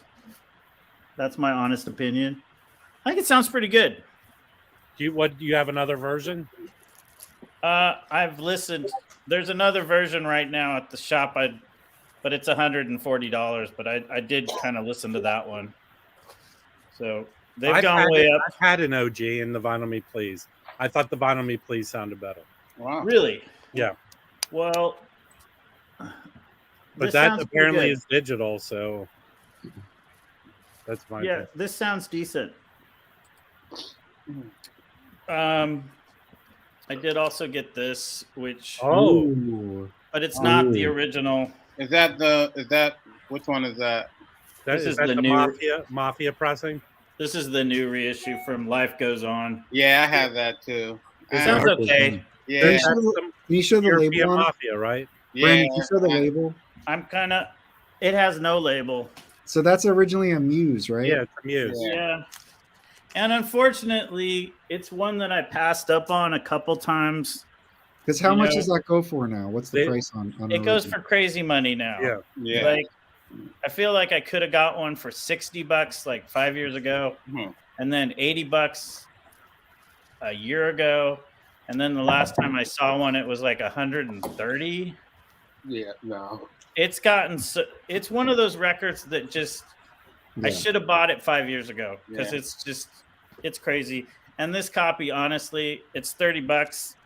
I guess it's considering what the record is going for now. I guess it's worth $30, but it doesn't sound that great. No, it honestly. doesn't. I agree with you. I bought it also, and I was like, oh, what a letdown. Oh. Yeah, you kind of are like. I tweaked the EQ a little to try to get it to sound a little better, but it still sounds pretty. It sounds pretty flat. Yeah. It's just like, usually how I can tell like a record that's a real bad digital cut is it only sounds good when you put yourself in a certain spot. And then when you go into another room, it's like compressed and it just dies. So it's almost like, it sounds like if you go into the next room, it's completely muffled. And that's kind of how that record is, unfortunately. So I can't really say, go spend 150 on the original. But you might be happier than spending $30 on that one. Brandon, we have a question, and I share this question. So Dave is asking, do you have a YouTube channel, and is it active? No. Okay. I have a YouTube channel, but I don't do anything. I made like 2 videos, and that's it. So. Okay. Yeah. Not really. I might do something later. Who knows? One was talking about, I don't know. They're both jazz related though, but I've just done 2 videos. Anyway, this was kind of cool. This was like a $10 record. And Nice. it's got a great lineup. This is on Groove Merchant, and I think it's like 71. Wait, I have the other cover of that. There's several different covers of that. Yeah. All right. Well, it's Hubert Laws, Jack DeJohnette, Dave Holland, Woody Shaw, and Horace Arnold. Yeah. And these are, Chick Corea's records are really inexpensive. This is another one I picked up. That's amazing. I love that record. And Yeah. this is actually two different records, or it's actually one record and then a couple bonus tracks and half of another record. Yeah. But Here's the other cover one right here. see. Hold on. Okay. I got you. Got it. Yeah, I got a copy of that from Rob this week. It's good. Yeah. I find this a lot. I picked this up. Pretty inexpensive. Astro Gilberto on Verve. It's a nice, I think it was $15. Nice record. This is pretty cool. If you're into spiritual, this was a redone from the original tapes, Bernie Grunman. Oneness of Juju. Yeah. It's Okay. early 70s spiritual jazz. I think some of these guys may have, I don't know enough about them. It was kind of recommended to me because of some of the stuff I like on Strata East. People really suggested I check this out. But I'm digging it. Who put that out? New Again? Blackfire, New Again? Yeah, they did all the tribe stuff. It's good. Yeah. Yeah. That's kind of, I was listening to some tribe stuff, and I own a few of, what's the main guy from Tribe? Wendell Henderson. Wendell Harrison. I have a few Wendell Harrison records. And the other someone guy said, was. oh, you should really check out Juju, also known as Oneness of Juju. And so I did, and I'm happy I did. Pick this up for $10. This is pretty awesome. Yes. For $10. Oh yeah. And I went on a kind of a Gary. Well, actually, last year, 2022 was my Woody Shaw kind of year, but I also got it really into Gary Bartz too. What was so did you get any of the contemporary Woody Shaws? There are only two. Yeah. Oh yeah, I mean Blackstone Legacy. Yeah. And what's the other one? It's his second one with the green cover. I have both. Blackstone Legacy is one of my favorite. Yeah, that album. I tried to bid on it recently. That thing just goes for so much money. Yeah. Yeah, I got one with a kind of a beat up cover last year for 100 and something, 120. Yeah. MD, he sings on some of it, He sings, yes. not on all This of it. was, I forgot to show you guys this one. I really dig it. Oh. It's on Nessa. Yeah. Oh yeah. And this is kind of somebody mentioned Sunny Fortune on this channel about 2 months ago, and I've sort of started going down the Sunny Fortune. This rabbit stuff's hole, not and expensive to get. They're so cheap. Yeah. Yeah. And I have one more that's on the way that has Woody Shaw on it, but I don't know most of these guys except for Charles Sullivan and Buster Williams. But it's really good stuff. And this was a $6 record, and it's perfect. So I ordered the other one that's on Horizon off of Discogs. I think I got it for $6. I find the Horizon stuff doesn't sound that great. This sounds fine. This one does. It's like the Horizon and the Electra Musician. Those are always not the best sounding. These definitely sound better than the Electra Musician, or this one does. Because it has a pretty decent punch and some depth. But yeah, that was sort of. I don't think I got anything else this week. Has anybody heard this? I haven't heard this yet. I was just curious. No, that's a great album. Yeah, that's a good one. That's a cheap good one, and so is the Gentle Giant. I'm not a fan of that. I'm not a fan of that record. Speaker's Corner has that. And check this out. Check this out. I don't know how to stamp this. I don't recommend that one. It's not the guy. It's not the Dizzy guy. But look at this. $200. No, I didn't put that in, and he didn't That's put probably it. like a $50 record. The record itself is Are you sure there wasn't cocaine inside of that cover? No, maybe. I could play this. It's from the Canadian collection. You know, casting in Hollywood is complicated these days. I could play Yusef Lateef. No. I haven't heard this yet. I cleaned it, but I haven't heard it. So someone likes it, No, someone it's doesn't. I like it. Yeah. I like it. I don't like it. I gave mine away. So I can't sell this to you for $30? No, I'm good with that. Okay. I'm gonna. No, actually, Mazzy, I'd be interested in your opinion on that record. I will listen to it when I get a chance. After Record Store Day, I'll listen to it. It's bluesy. It's like it's not. Oh, I love bluesy. See, I like bluesy shit. No, but this is bluesy. This is like, I don't know. It's different than the bluesy jazz I'm used to. Well, see, 1968 is a cool ass time. And there's also vocals on that too. They do by who? They do they harmonize and like. There's definitely singing on that record. Does he yodel? No,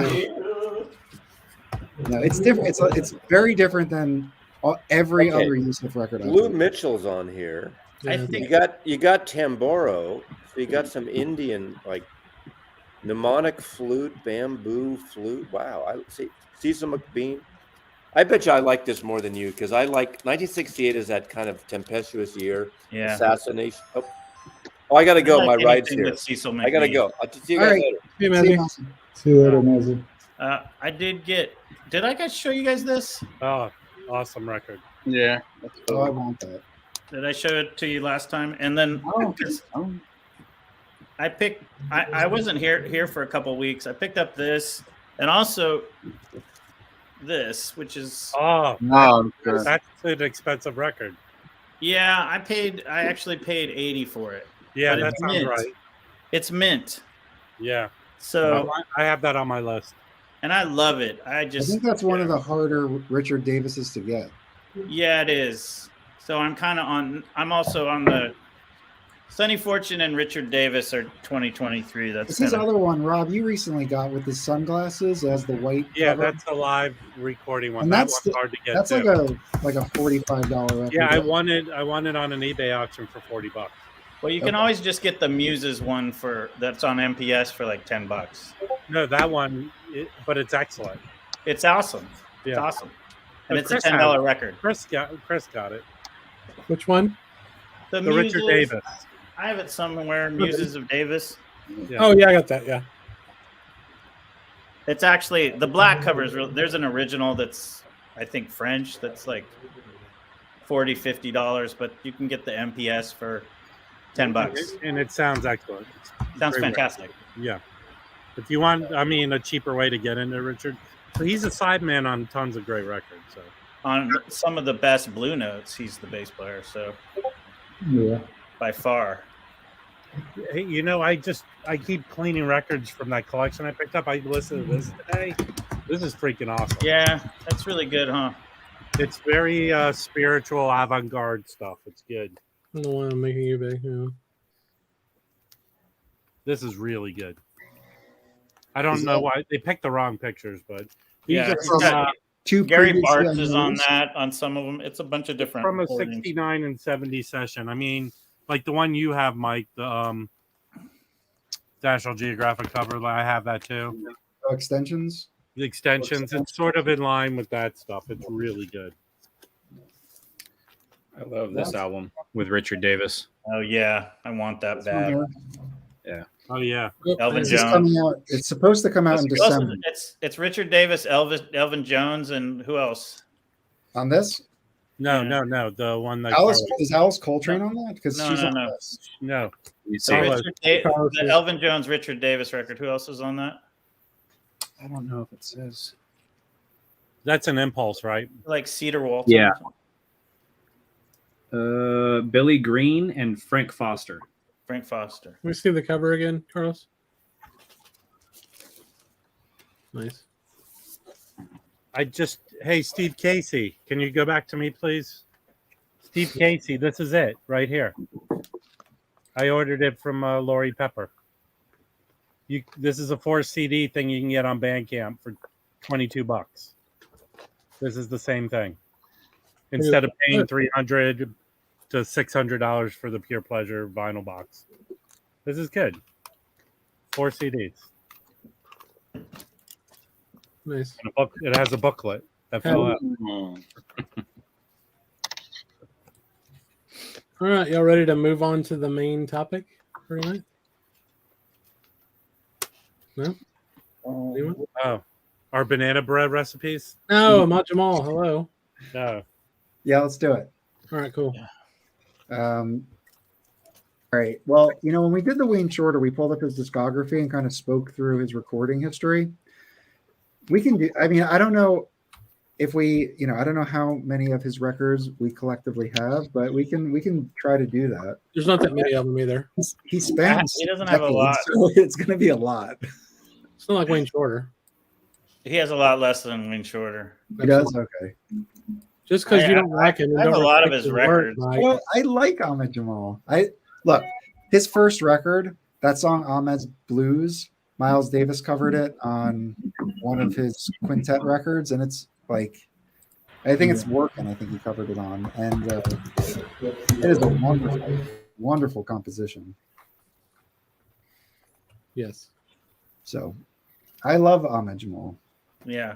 I have a lot of his stuff. I usually listen like to his second trio a lot more though than the first one, which the one with Jamil Nasser and Frank Gant, which is like from 65 to like 75.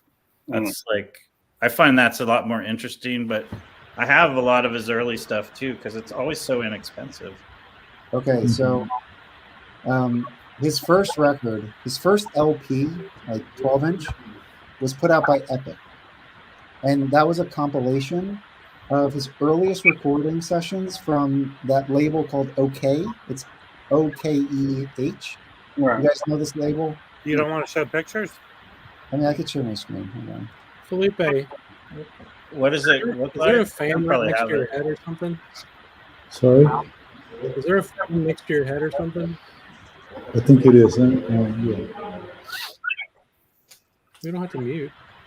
Yeah. Okay.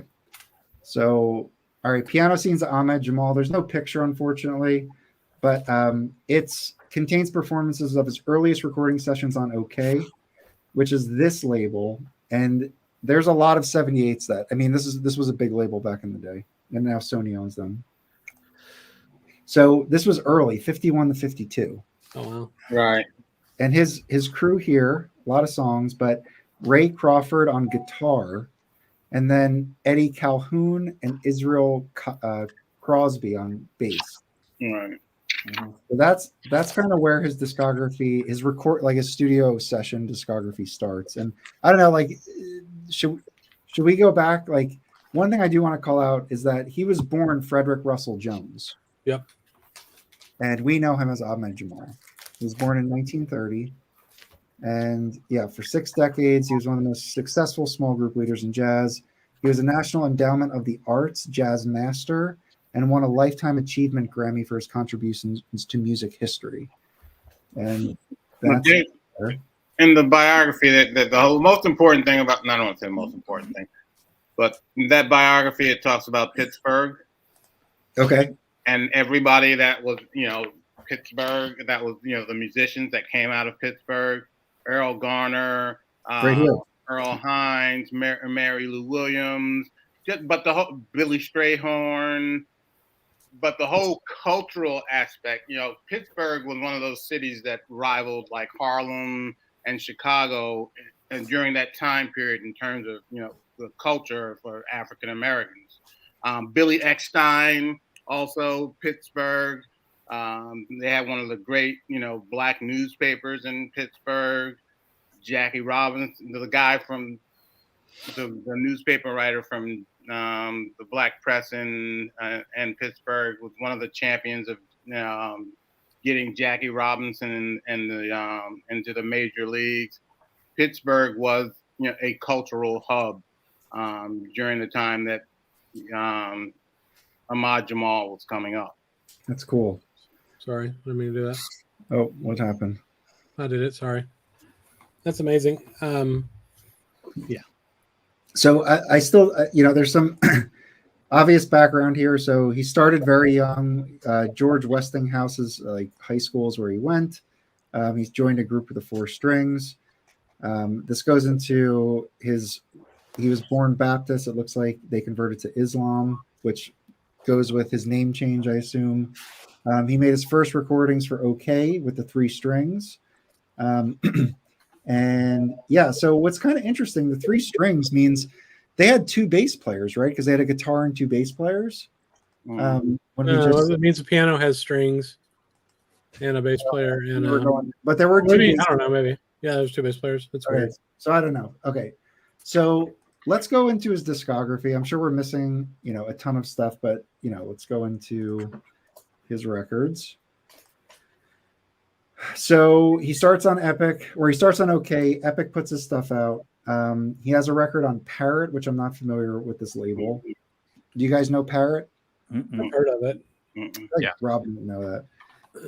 For a second in 1955, another on Epic, the Ahmad Jamal Trio. And then, so this is kind of his early start. So OK, Epic, and Parrot. Does anybody have any of this stuff? No. Yeah, I have the Ahmad Jamal Trio. This one? Okay. And then he makes a big jump because I think he had a huge imprint when he moved over to Argo. So he moves to Argo in 56. Argo and Chess are part of the same parent company.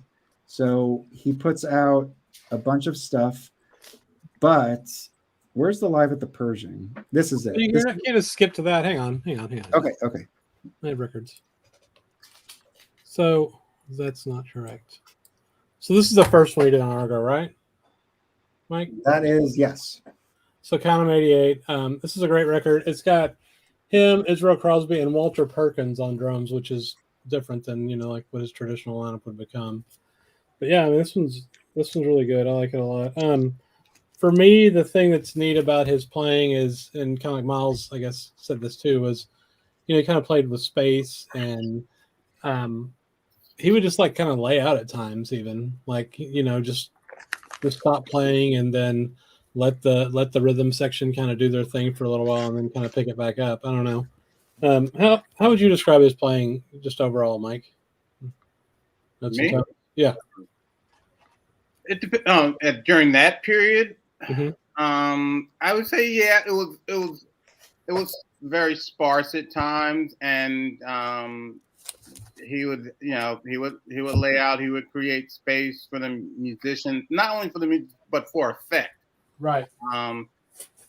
So at that time, I would say that what you said was correct about his style, but it'll as we go on, especially later Jamal, it changes somewhat. I mean, he does the same thing, but a little different.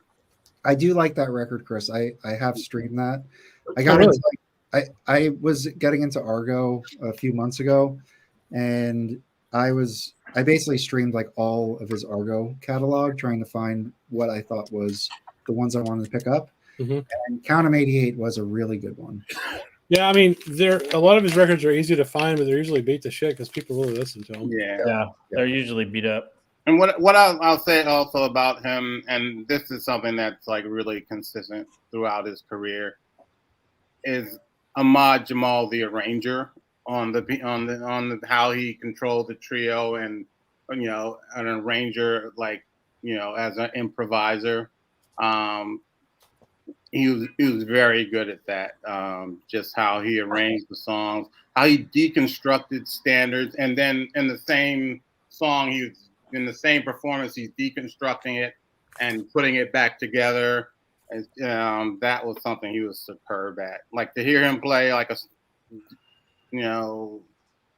standard like Autumn Leaves, it's just every time I've heard him different versions of that, and it's just they're all magnificent renditions. Absolutely agree. You want to go back to the let me. Sure. All right. So what's next? Ahmad's Blues. Ahmad's Blues on Chess. I'm not too familiar with this one, but I know that the title track Ahmad's Blues is fantastic. But this was put out on his first record with OK. So interesting there, right? So that one's in 1958, same as a bunch, but that's when Vernel Fournier joined the band, I guess. Right. Yeah. Which you'll see he played with forever, basically. All these other Argo records he played with those two guys. This And- one obviously is his good. This is a notable title in his discography for sure. Vernel Fournier was the first, I believe, the first New Orleans drummer that Ahmad Jamal used, and that's something that he would continue. He would come back to, like, and three of his like major groups, they're New Orleans drummers, and I think that's something. Just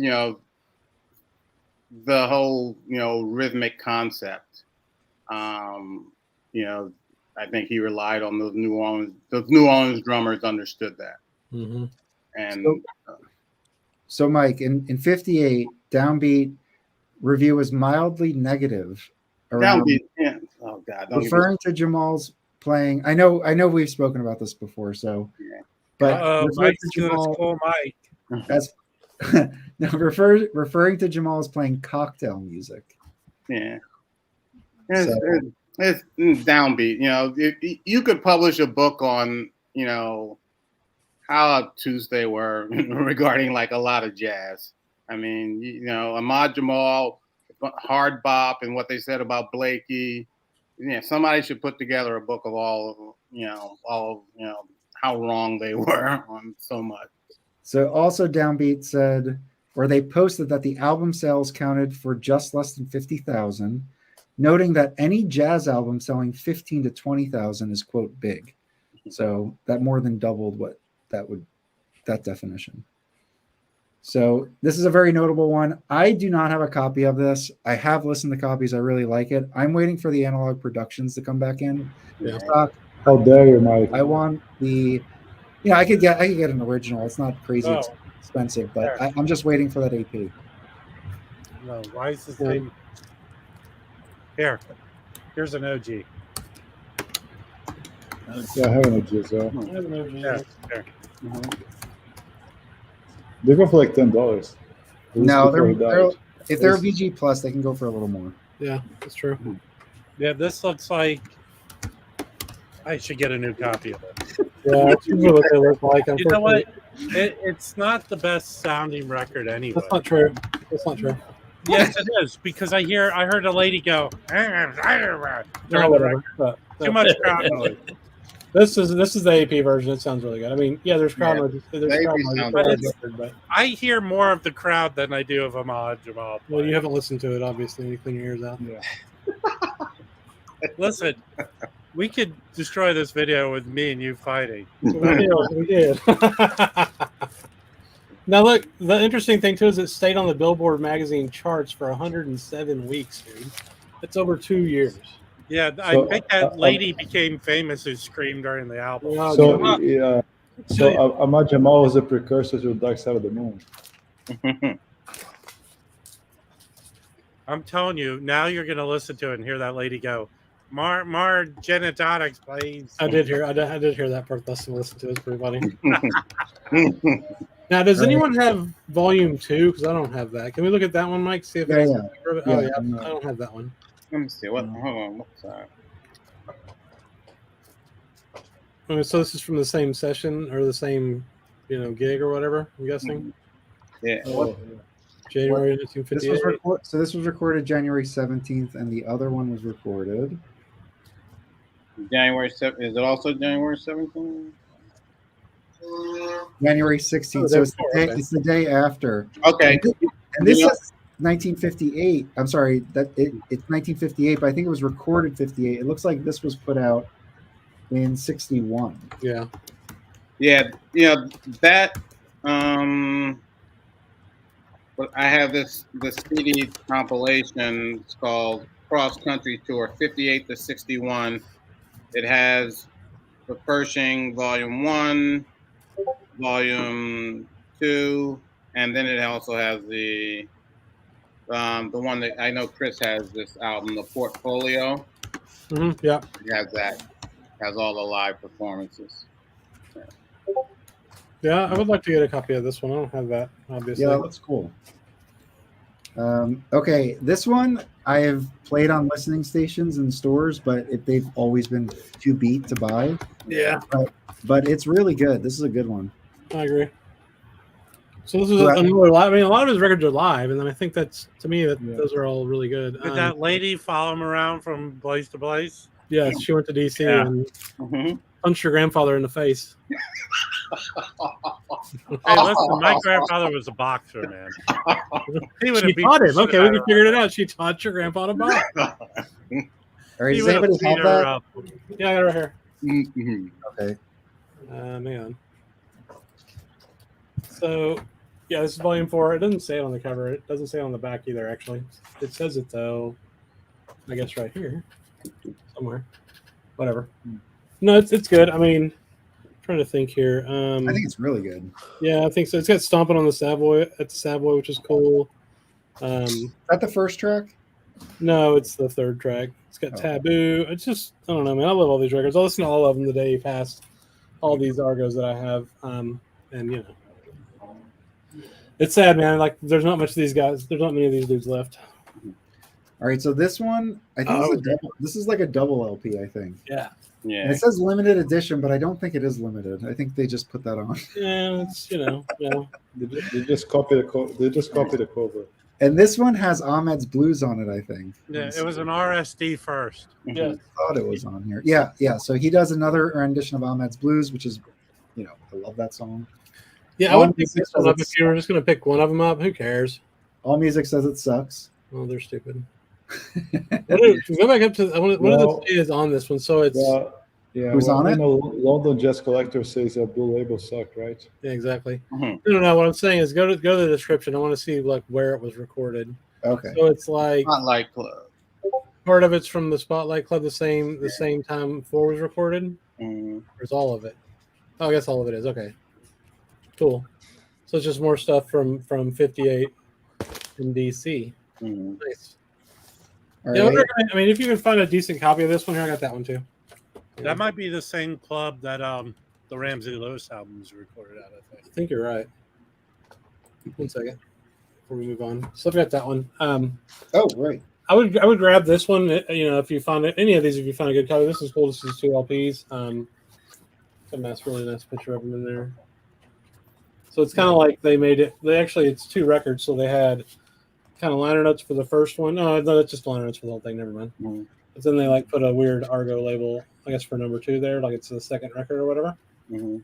Yeah, I mean, I really like this one. It's got a nice little embossed, bronze-looking statuette of him on the cover. So Cameo. Yeah. Looks like a British, a UK. Does that have the light gray label? No, this one actually has. I don't know if this is OG or not, but it's got the here's it. It's got a red label. Okay. Cool. I don't know if it's. I'm sorry, Felipe. What were you saying? What were you saying, Felipe? No, just a joke. No. Oh. All right. I was gonna say his profile looks like a Queen Elizabeth on those British stamps. Oh yeah, it's true. So I think this was a pretty big hit for him. Well, it was on that. I mean, that song was on at the Pershing, right? Right. Mhm. Right. Yes. What? Poinciana? Yeah. Yeah, that's one of his famous ones. So Yeah. this one I mean, is, it's not his. It's a wait, is this right? Is Ray Crawford on that? Yeah. Is he? It says he is. I would assume he is. Hold on. Let me double check that. The crazy thing is, all these records are recorded in 1 year in 1958. Hold on. Let me just double check. And they put them out for what 5-6 years after that. Well, you think where are you going to find it? Where are you going to look? Discogs, man. Discogs is more. All right, Why, okay. why are you in the black internet? Why are you the dark web? Yeah. the dark web? Hold on. I don't understand this doubt of Wikipedia suddenly. Penny Black, Rob. Yeah, Ooh. see? Look at this. Ooh. I think that entry's wrong. I think that's a trio. I'm Wait, pretty sure. Wikipedia is wrong? What? What?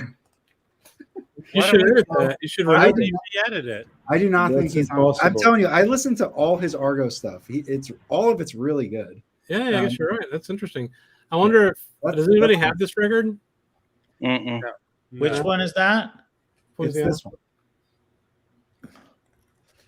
No, what? But it must have another title. Are you sure? No, that's it. I mean, Yeah. That's it? That's what it looks like. oh, it's a comp. Okay. Oh, that's the chest. What are the version. tracks? What are the tracks? It was released under Ray Crawford's Blues. It's Poinciana. You don't know what love is. Elgal, Calico, Ivy, Tatterpie, Autumn Leaves. Okay. Tater pie. Oh, sorry, Tater. Tatterpie. This, You come down south for a week or two, man. Get you some tater pie. Come on. I know that I have I have love a mustard too. I have a blues record on Prestige. It's I like sure do love these tater pies. I can't remember what it is. Anyway, the lyrics are very good. You know what I bet it is? I bet that Ray Crawford is on one or two of these songs because it's a comp and he was on those early records. Oh. Maybe he's on one song or something. I don't think so.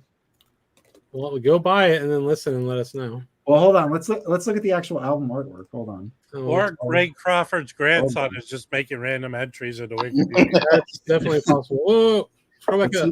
Hold on. Show them up there. Hold on. I'm trying to get a back cover. You keep hitting the same thing. Okay. Reading that. Yeah. See, they don't say anything about a guitar player. You can't read that. Well, Well, Columbo, you solved this crime. Yeah, you did. Can we live stream editing the article and removing it? I don't know how to do that. All right. But anyway, everybody's thinking that this is a quartet, and it's not. And you were right. Good job. Yeah. Man. All right. All right. Jamal at the penthouse. Jamal at the penthouse. Mike's the Encyclopedia Brown of the VC. All right. So This is a 15-piece string section led by Joe Kennedy. The cops are here for the Ray Brown crime. So this is a big group. So it's his trio plus 15 strings. So it's he's doing Ahmed's blues again.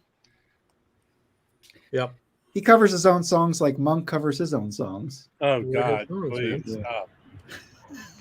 Is it the one I sent you, Chris? Actually, Yeah. I was gonna say I have a copy of that. I don't know where it's at though. I couldn't find it. I think it's in a box somewhere. But yeah, that one's. I like that one. It's different. I mean, that just shows you how popular it was that they had to put a record out every 4 months or so. I mean, pretty much. Right? Yeah. Okay, the next one is Happy Moods. Yeah. Okay, same trio. Yeah. Okay. Actually, of the early records, that's probably my favorite. Exactly. That's what I was fixing to say. Do you guys have it? Yeah. You got two. I see that record often. Yeah, it's not expensive. Hang on, let me get you. It doesn't have the greatest cover, but it's a really good record. Agreed. It's probably my favorite of the early. Now, is this one live or is this an actual studio? It's a studio one. Looks like studio. studio. Wait, studio one. Yeah, it is, which is different. Almost all the other ones we talked about are, live records. The Pershing one is live. Yeah. Academy 88 is a studio too, I guess, right? Yeah. The live ones sneak in there because you'll think it's not live from the cover, but it Right. ends up being live. Right. So Heavy Moods is great. I don't have this next one. It's another Look one. how many Argos he has. Okay. Let's look at the next one. So listen to the Ahmed yeah. Jamal Quintet. This has a really cool cover. It has the And coolest then cover. This one is a quartet. I'm sorry, quintet. Yes. So Ahmed, Joe Kennedy violin, Ray Crawford guitar. So he's actually on this one. Or is this another fucking hoax? He's I on don't it. know. Okay, No, he's I'm on pretty it. sure There's I'm pretty sure it's definitely a guitar player on it. I have to admit it. Today I've been randomly entering Ray Crawford into Wikipedia. Oh my god, how dare you? All Music says it's worth 4.5 out of 5 stars. Oh wow. Nice. Ooh. So high And this praise. is a studio or a live recording? This is a studio. It's a Yeah, studio. It has one of the coolest covers. Hang on. We're gonna see it right now. Cover. I want those headphones. Oh, cool. You have the stereo copy. I need to get that one. I don't have this one. That looks like the Mezzi audio. Now, is that just as affordable as all the rest of them, Brandon? Yeah, I mean, I got all of these a long time ago, but I feel like I paid like $10. Yeah, exactly. For clean copies. That makes sense. I still see them everywhere. Yeah. Will we call this the record we sell out tonight? Maybe. Oh, Yeah, I mean, Happy Moods would probably be. I would pick Happy Moods I would too. Over That's this. the one I'd say go spend $12 on that and get a nice copy. Yeah. But I have other ones that I like a lot more that are coming up, but Right. they're not as. I could tell you that the best one I think is coming up. Is All right, Last where are One. we at? So we're just getting into 61. This is Okay. All of You. This is a live album. Click it. Okay. So what's the deal with this one? Release on. So it says here, hold on. Hold on. Recorded 61. In Chicago, released on Argo label. On the cover, photographed by Don Bronstein, one of the first staff photographers for Playboy. Jamal sits in a MMA chair designed by George Nelson. Oh yeah. Very modern. Awarded 4 stars, and he does Angel Eyes. It's a cool one. You Go to My Head, I like that. So, a bunch of standards. Yeah, he does. He's basically, with the exception of a couple songs, he's doing mostly standards. Yeah. The early band. Yep. So that looks cool. Do you have that one, Brendan? Which one? All of You? Yeah. You want to show it? If you don't have them pulled, don't worry about it. It's fine. I didn't bust it out, but Okay. I have it. I took out all the stuff when he passed away. I had a big marathon. Oh, that's awesome. I want this because of the cover. Yeah, that one I see all the time. Somebody recently picked it. Yeah, All of You is everywhere. Yeah. So yeah, okay. So it's another live album. Yeah, Alhambra I see all the time. Did he really have a club named that, or did they just build that for the cover? Anybody know? Oh, I don't know. Yeah, At his well, own- it says well, the cover being art, that it said it was recorded at his own club. Don Bronstein did cover art. Wikipedia. It said that? Yes. Oh, at his own club in Chicago. Oh, okay. Yeah. Good. Really? Ahmed Jamal is now a club owner. He's so big. I don't know why. I thought that he owned this club later than that. But No. yeah. Very Okay. cool. I wish there was a Wikipedia entry for his club. Where is it? Well, Chicago. okay. To This me, one I remember. I really like. I really like this one. To me, that is Yeah. his best live recording. That thing sounds amazing. I think this was really good. It's a very good recording. I'd like to hear that. Yeah, it's very good. So this is at the Blackhawk. I don't think it's that hard. I even think that's impressed. I think. And the Blackhawk is in California, right? San Francisco. San Francisco. Not there anymore. Right. And that's, Miles did the Blackhawk. There were a lot of Blackhawk recordings. Monk did the Black Hawk. Mm-hmm. Cal Jader did the Black Hawk. All right. The next one. This one I did not like, I will say. So this is Ahmed Jamal with orchestra. And I think this was a movie soundtrack, if I'm not mistaken. Maybe not. Maybe not. I think you're But mistaken. Van Gelder, recorded at Van Gelder, Inglewood Cliffs. Nice. I don't know. I wasn't particularly into this one. It was the orchestra. Has anybody else heard this? No. Yeah, me either. I definitely listened to it at the listening station, but for whatever reason, I've never picked it up. Yeah. Okay. All right. Then we got Naked City Theme. I'm not familiar with this one. I've never seen that. Okay. So Ahmed Jamal featuring performances recorded at Jazz Workshop 64, released on Argo. All Music hates it. Gave it 2 stars. And it's a trio, but it's a little different here. Oh, yeah, totally. Oh, he gets. So Jamil Suleiman comes in. His also goes by Jamil Nasser. Okay. All right. So, okay, so it looks like we're getting some personnel changes. 65, we're still on Argo. The Roar of Grease Paint. I don't know this one either. I don't think I've listened to this. Well, whoever does all music just hates Jamal. Apparently. So this is live, Nola Penthouse. Oh, no, I'm sorry. This is the thing with all music is just so many, it's a variety of people, and the majority of them suck. This one I have seen. I have seen this one. I can't remember. I don't know if I've listened to it. But check out look at this. 4 tracks, Yes. 13-minute extensions. That's cool. Yeah, that is cool. I'd like to listen to that. Me too. This is so- still Argo and not. Well, it's still Argo. Well, actually, yeah, Cadet, that's still yeah. Argo. But that's the cadet logo. So We're getting into the transition period. Yeah. That is And the next title is a cadet, Rhapsody. Now this one's interesting. It goes back to if you look at the lineup, it's got Vernell on it and Jamil Nasser is on bass. And then an unnamed 15-piece orchestra again. So let's just go into Jamal for a second. So he was born 32, so that's about the same time. I think Ahmad Jamal was 30 or 31. 30. And born in Tennessee. He toured Europe and North Africa with Idris Solomon and visited Paris with Lester Young. It says up there he played with Phineas Newborn and Sonny Rollins in 50. Oh, there we go. Cool. Oh, cool. Yeah. Yeah. All right, cool. So then, all right, his discography is with Gene Ammons, George He Coleman. might be going by George Joyner when he plays with Rollins. He's on. I'm familiar with this. Oh, that's a great one. Yeah, that's a killer record.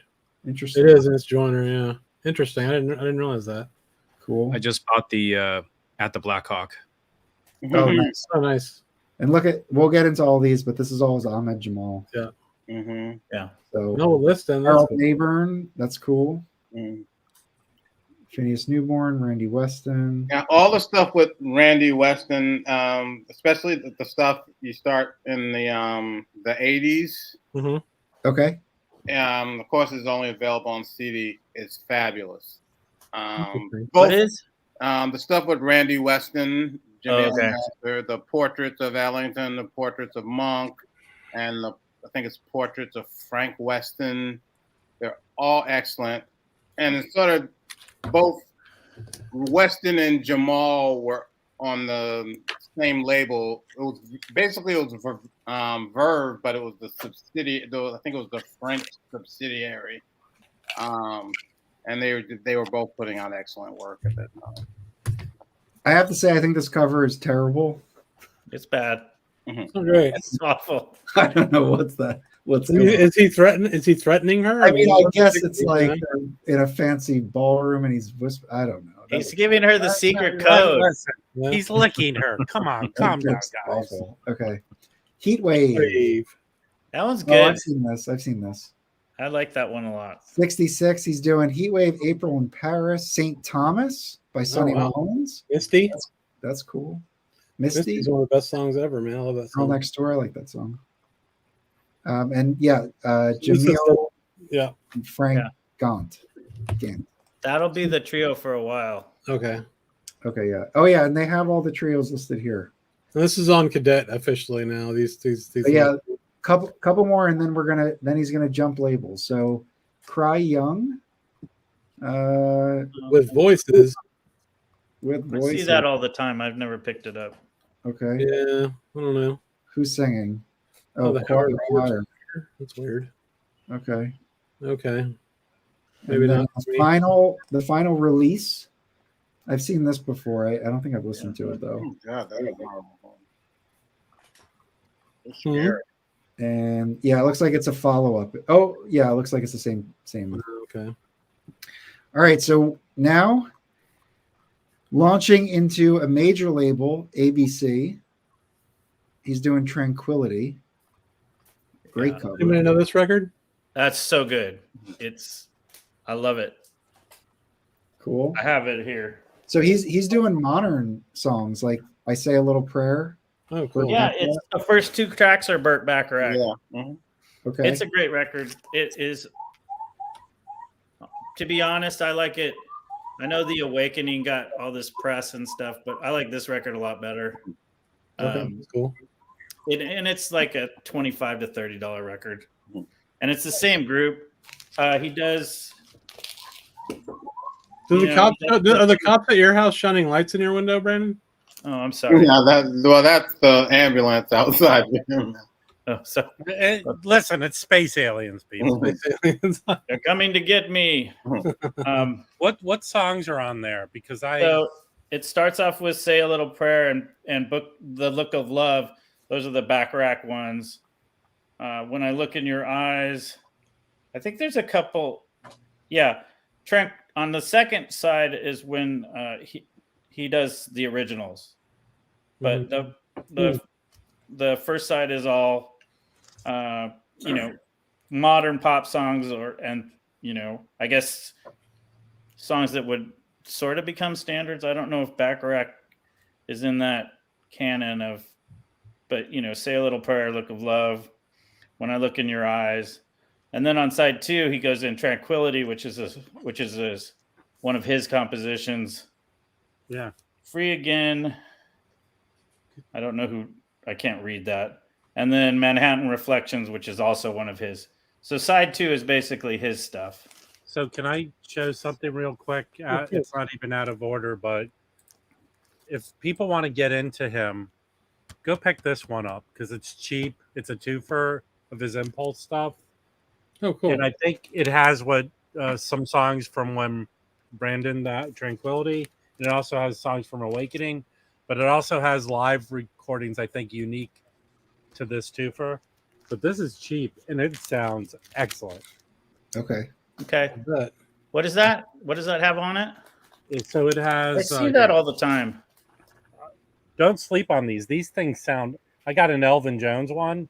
They're just really well done. But this has 2 songs. Okay. Looks like it's got a variety of stuff. Yeah, it has stuff from Awakening. Yeah. Looks like it's Awakening and Tranquility. Yeah. This is just really good. Highly recommend it. Yeah, looks cool. What do we got next? Okay, well, now we're jumping to Impulse. So his first Impulse, he's revisiting Poinciana, and this Somebody is got this recently. I don't remember who it was. I recently have it. Yeah, It's really good. This is at the Village Gate, which I think was by Mike. Correct me if I'm wrong. Wasn't that by Union Square Park? Wasn't it where the Whole Foods is now? Oh, you're muted. Mike. It was on, I believe it was on Bleecker. Oh, okay. And, I was thinking that. What the fuck was I thinking of? And yeah, I think it was on Bleecker. I think now it's where it used to be, maybe like above what now. You're right. Yes. Yeah. Corner of Thompson and Bleecker. Bleecker. And then here's an old sign of it. Yeah, that's a CVS now. Okay. Great. So you have a record, Brandon? What? Yeah. It's really good. Hang on. And I don't know why I'm showing wax. So how did his sound change from label to label? Right. That's a well, I think he has really strong fingers. He plays really like percussive. What piano players would really have to work out to, or would love to have. He hits notes so hard, and I think that's probably what, when people talk about the sparseness, is because it's percussive. Mm-hmm. And I think this album's still percussive, but I think he gets more. I think the changes, he gets more fluid. Mm-hmm. And he does eventually start playing the Rhodes, so then you're getting a lot more reverb and stuff like that. But this album's still this is a live album. This Poinciana Revisited. He's still playing pretty hard, but he's getting a little more, he's getting a little more modern. That's all I can. Yeah. That's weird because I thought Starts to sound more like what I want to hear in a 68. Yeah, makes sense. You were saying, Carlos? Huh? I thought Miles said that he had a light touch. He always liked his light touch on the piano. Really? Yeah, I don't know. He plays That's what I hard thought. on this one. I think He plays so hard on this one. I would say as you go along, his touch gets a little more heavier. Yeah. And a little more and a little more percussive. Okay. And especially by the time when you get to the 90s. Mm-hmm. But so Mike, let me ask you a question. It might be too much of a stretch, but because we're talking about heavy fingers hitting the notes like perfectly and clear, making a parallel, could we think of some like Freddie Hubbard, perfect notes but not too much, and loud in a sense? It just occurred to me. I never thought about it. I don't think of Ahmad Jamal as loud though. Yeah, I I mean, think not loud, but the notes very carry. clear. I mean, Very you know, clear, perfect notes, sharp notes. yeah, I guess you notice the notes. You notice his playing. Yeah. You notice the Yeah. striking of of the chords and stuff like that. Yes, Mm-hmm. but that's what the whole like dramatic effect of his playing too. And Yeah. with the spacing, he'll hit a note, and then it'll linger. Yeah, exactly. Uh-huh. Do these later records sound really good? I think they recorded do. well, Which later? Oh, like the Impulse stuff, because I don't have any of it. I think they sound better than the Argos. Yeah. okay. Yeah. So I mean, the awakening, I guess it sounds better than the Argo, but it sounds good. Yeah, I mean it sounds good. It doesn't harm the music. The music is excellent. Yeah. And it doesn't. I'm not like listening to it and going, damn. That sucks. That sound sucks. I'm saying the music is excellent. And then, if I think about it, I'm going, yeah, maybe I wish it was recorded better. But hey, it's, it doesn't harm the performance, Mm-hmm. for anyone watching this on a desktop setup with two monitors, Jeffrey's posting some of the Ahmad Jamals that he has in the chat, which is pretty cool. So if anybody is following along that way and you want to share pictures of your Ahmed stuff On the Discord? On the Discord. So Where? here's another invite. Oh, yeah, cool. We just started it this week, so we're trying to get everybody to get on it. We have a good showing so far, and it's been really fun. But yeah, if you want to post pictures of your Ahmed stuff, feel free to do that. It's cool. It's pretty cool. I don't know, let's look at the Awakening. All right. Well, this is a big favorite. I mean, this is a record this is like this and the live at the Pershing or whatever are like the two big Ahmad Jamal records that I knew about first. And this one I know was like way expensive, always like $150. Mm-hmm. Right. So they just re-released this. I think everybody or a lot of people have picked it up. Any thoughts on this? I've been streaming it. I haven't bought the vinyl, and I'm curious what people think of the pressing It's a really quality. good album. Yeah. Yeah, it's an excellent. I mean, just to repeat what I just said. It's an the album is outstanding. If you want to talk like sound quality and the remaster quality, I think it's one of those remasters, and it reminds me of like in the early Blue Note reissue CD days with Ron McMaster. The main intent was to do no harm. It's safe. It's safe. It doesn't, it's not like a Kevin Gray remaster where, all these new things may be revealed to you. You get the music. The music it's freaking excellent. Just keep that in mind. It's excellent, and it's a nice, clean freaking copy. For $29 for a good price. Yeah. Don't get too caught up on, even what I'm saying that, it's a safe remaster. But it's the music is beautiful. Yeah. Yeah. I definitely think if you don't have it, this is a good copy to have, even if it's a placeholder until you can find that, VG plus OG for a good price. This is a good one. Carlos, I think it also gets a lot of love because it's been sampled so much in hip hop, and so it gets a lot of attention because of that. Yeah, it has been. This album has had an influence in hip hop music. Nas and Common have both sampled this. Nice. Cool. And who's on this? Is it the same trio? The same trio. What Nas album was it? Do you guys know? I can't remember now. Okay. No, but that's part of the reason it got so expensive too. Was it Illmatic? Because that would just be amazing. Yeah, it might be. I'm trying to okay. remember what the song title is. It might say in the Wikipedia. I didn't see it. Okay, so the next one is Free Flight, Impulse. Yeah, I saw someone with that recently. it's good.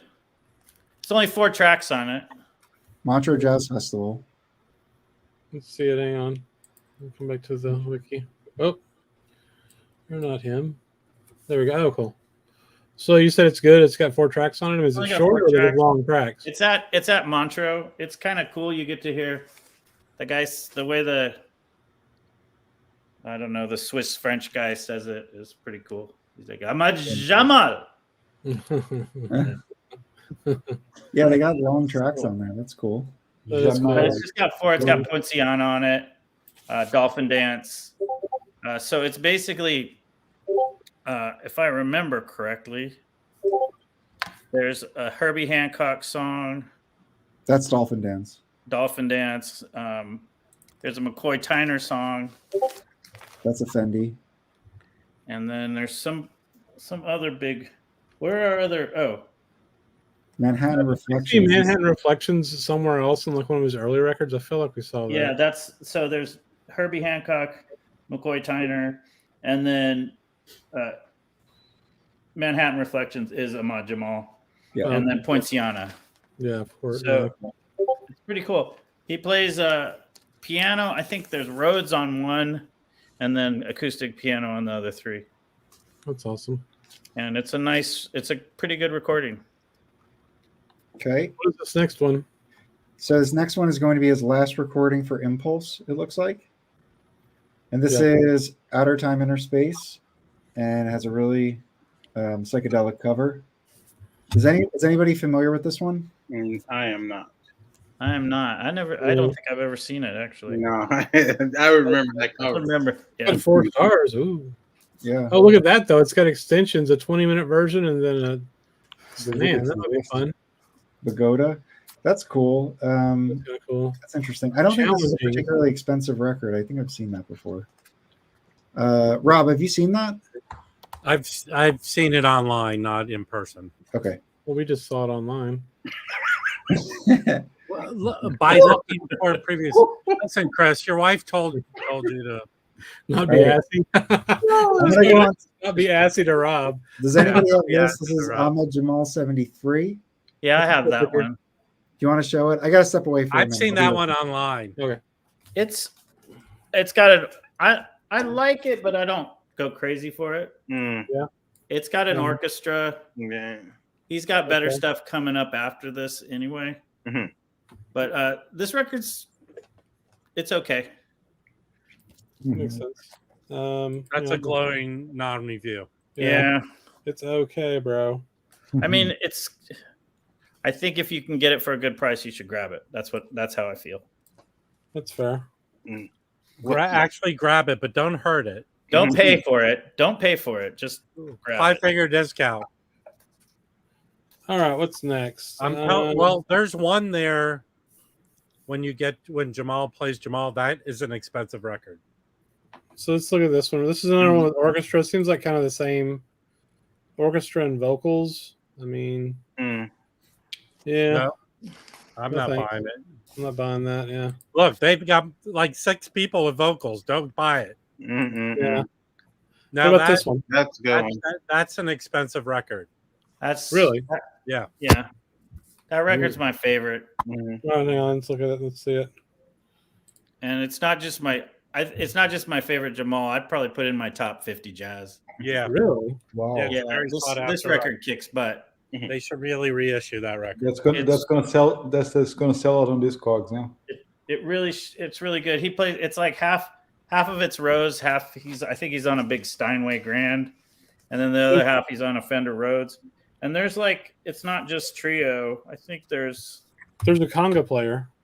Yeah, there's a percussion. No, I'm not buying it. Why? You Yeah, don't like conga?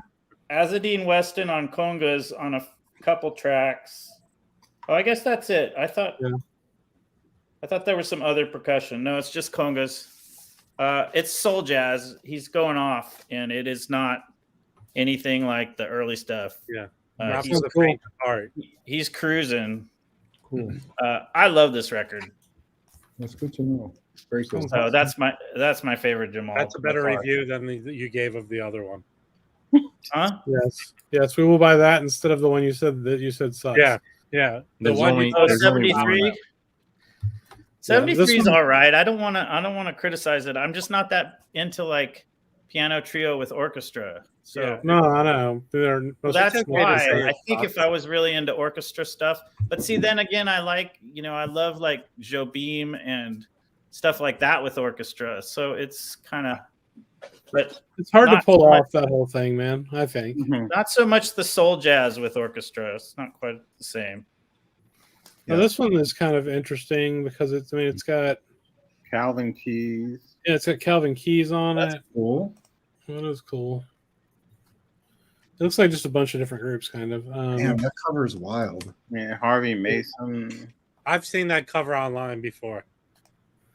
So have I. Now, Technically, we all have now. I'm gonna look it up, see how much it costs. somebody should post a picture of that cover in the Discord now. Mhm. All right. I don't know. There's no picture for this one. Stepping Out with a Dream.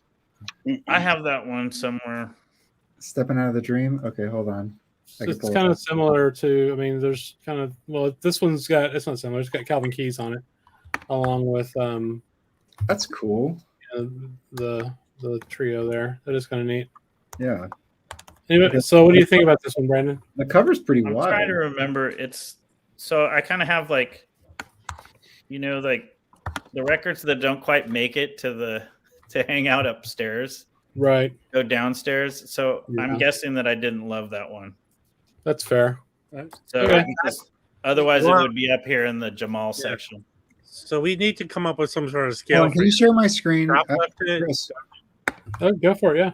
But then again, a lot of these records that when I put them down into the basement, I might like them now. True.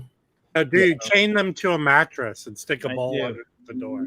That is quite a suit he's wearing there. That's very nice. I have 2 of those.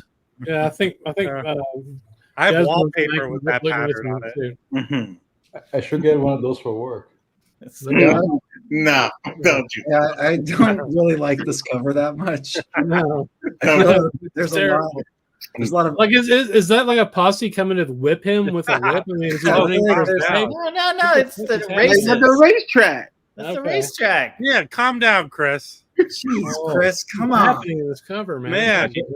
Kentucky The Derby. Derby. Yeah, geez whiz. All right. But you could take his head off and put Chris, Big you want to Van keep Dyke's going? head. Yeah, I You can can- go. You could take his head off and put You Big can. Van Dyke's head on it. It'd be something.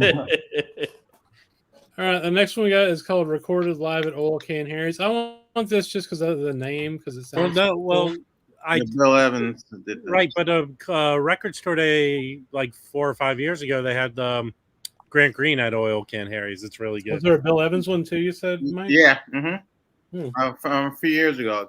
I'm about to buy the Oil Can Harry's trifecta then, I guess. Okay, so let's see. This one's got 4 stars from Scott Yandel. I don't know. Nah, he's Doesn't even say who's on it. What the fuck? Could you make some inappropriate comment about the cover, Chris? Yes. Harry oiled himself up with a can of oil. I don't know. This guy, the same group, Calvin Keys The again. WD-40 or No, this is an important. Okay, this is an important lesson for everyone. WD-40 is not a lubricant; it's a water dispenser. You shouldn't use it to lubricate things. Okay, all right, thank you. there's your science lesson for the day. God. Have you Okay. ever heard of people talking about cleaning records with WD-40? I have heard of that. Yeah, there's Has a anyone video ever done of a Japanese dude or Chinese dude doing it. Yeah, my father-in-law said he was going to do it. I was like, "You touch my records with that shit, I'll kill you." Yeah, I don't. It just doesn't seem like that would be good. Even if it cleaned it. What if it just barely? It's melts kind of a one of little those and things. Like it's sounds like, shit? well, don't you have to constantly lubricate it then from then on? Hey, Oh, it's not a lubricant. Right. Oh, you guys did an awesome job of going far away from Ahmad Jamal talk. No, we're going back. We're going back. We're going back. Let's get back into it. Okay, here we go. The next one is that one was like a one-off on Catalyst, I guess. The next one is called One. Is it like the Metallica song? It's got Hal Blaine on it. Walter. Oh wait, whoa! It's Black Cow. What? Oh, Oh, that's he funny. plays- And it has Mike Melvin on synthesizer and Moog. That's the chick from Prince's Yeah. dad, I think. Yeah. I'm Yeah. actually Wendy. today I could have picked up the best of Ahmad Jamal on So 20th this is Century the cover. Fox. Nice. Oh. It has that stuff on. Cool cover, man. Yeah, that's a cool cover. That's cheap. I Everybody saw is that today for ordering. $5. I didn't pick that up. You should have picked it up, man. I think I'd grab it for $5. Just For the show, you knew we I'd were going grab to it. talk about Ahmad's records. Damn it, Rob. yeah. What's wrong with you? Chris yelled at me and upset me. All right, Intervals is next. Anybody know anything about this one? That's a cool cover too. Look at that. No. That's pretty- No. I think that's in the basement too. Oh no! It was like a $2 record. I had to grab it. Oh, all music awarded at 1.5 stars. I know that this doesn't matter, but it's like Oh offensive. no. All music no. needs that's not 1.5 There's stars. there's only one guy that writes for them that's really good. It's Who's got that? Tom Jurek. You don't like Scott Yandow? Oh, he's getting paid by how many reviews he can do, and he's just like punching them out. He is on That a is lot of definitely true. reviews. That's definitely true. Okay, Copy and paste. exactly. That's true. That's fair. Live at Bubba's. This is on. What was this on? Who's Who in Jazz. I think I got a Who's Who in Jazz recently. I think I got one of their records, but Waltz for Debbie. Waltz for Debbie. That's kind of neat. That's cool. And then two people. Does anybody know these other guys? Peyton No. Crosby, No. he's pretty well known. I'm familiar with him. So we're getting into the 80s now. The Interesting. bass player, I'm not. Check out what this next label is. Motown. It's got a Motown release. That's cool. Oh, That's cool. Oh It's yeah. it's a mid cover. yeah. That's okay. I've seen that. What's that? He's got a Ooh, big Pete group Presley. on this. Ooh. Calvin I think Keys it's and a fairly inexpensive record. Oh yeah. there's a lot I of think black it's like a jazz. $15 record. There's a lot of there's Chester Thompson, Calvin Keys, and Yeah. those guys from Black Jazz. Yeah. That's cool. I'm getting lost in the comments now.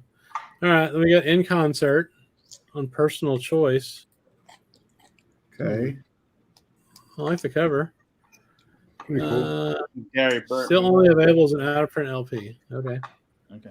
Oh, and it's 4 stars. Okay, that's not much. Oh, Gary Burton's in there. Okay, neat. That looks really interesting. It does. He's playing some Korea stuff. Are they playing together or is it half Barton, half? It's a Oh good- yeah, that's a good question. I'm guessing Oh. it's half and I think half. he's. No, I think it's. It says that they add him, so I think on he's three playing numbers, yeah. on 3 numbers. Yeah, Okay. the Burton Jamal combination works quite well. Interesting. I like vibes in piano. I think it's. Oh yeah, me too. Okay, American classical music. No one's thought that it deserved its own article, I guess. Yeah. Reissued by Black Lion is Goodbye, Mr. Evans. Does anybody have that on Black Lion? Mm-mm. No. No. Which one? American classical music is what it was called. Oh, Goodbye, okay. Mr. Evans by Black Lion. Okay. No. Digital works. Well, nobody. I mean, Josh D's not going to buy this. Anybody know this record? Yeah.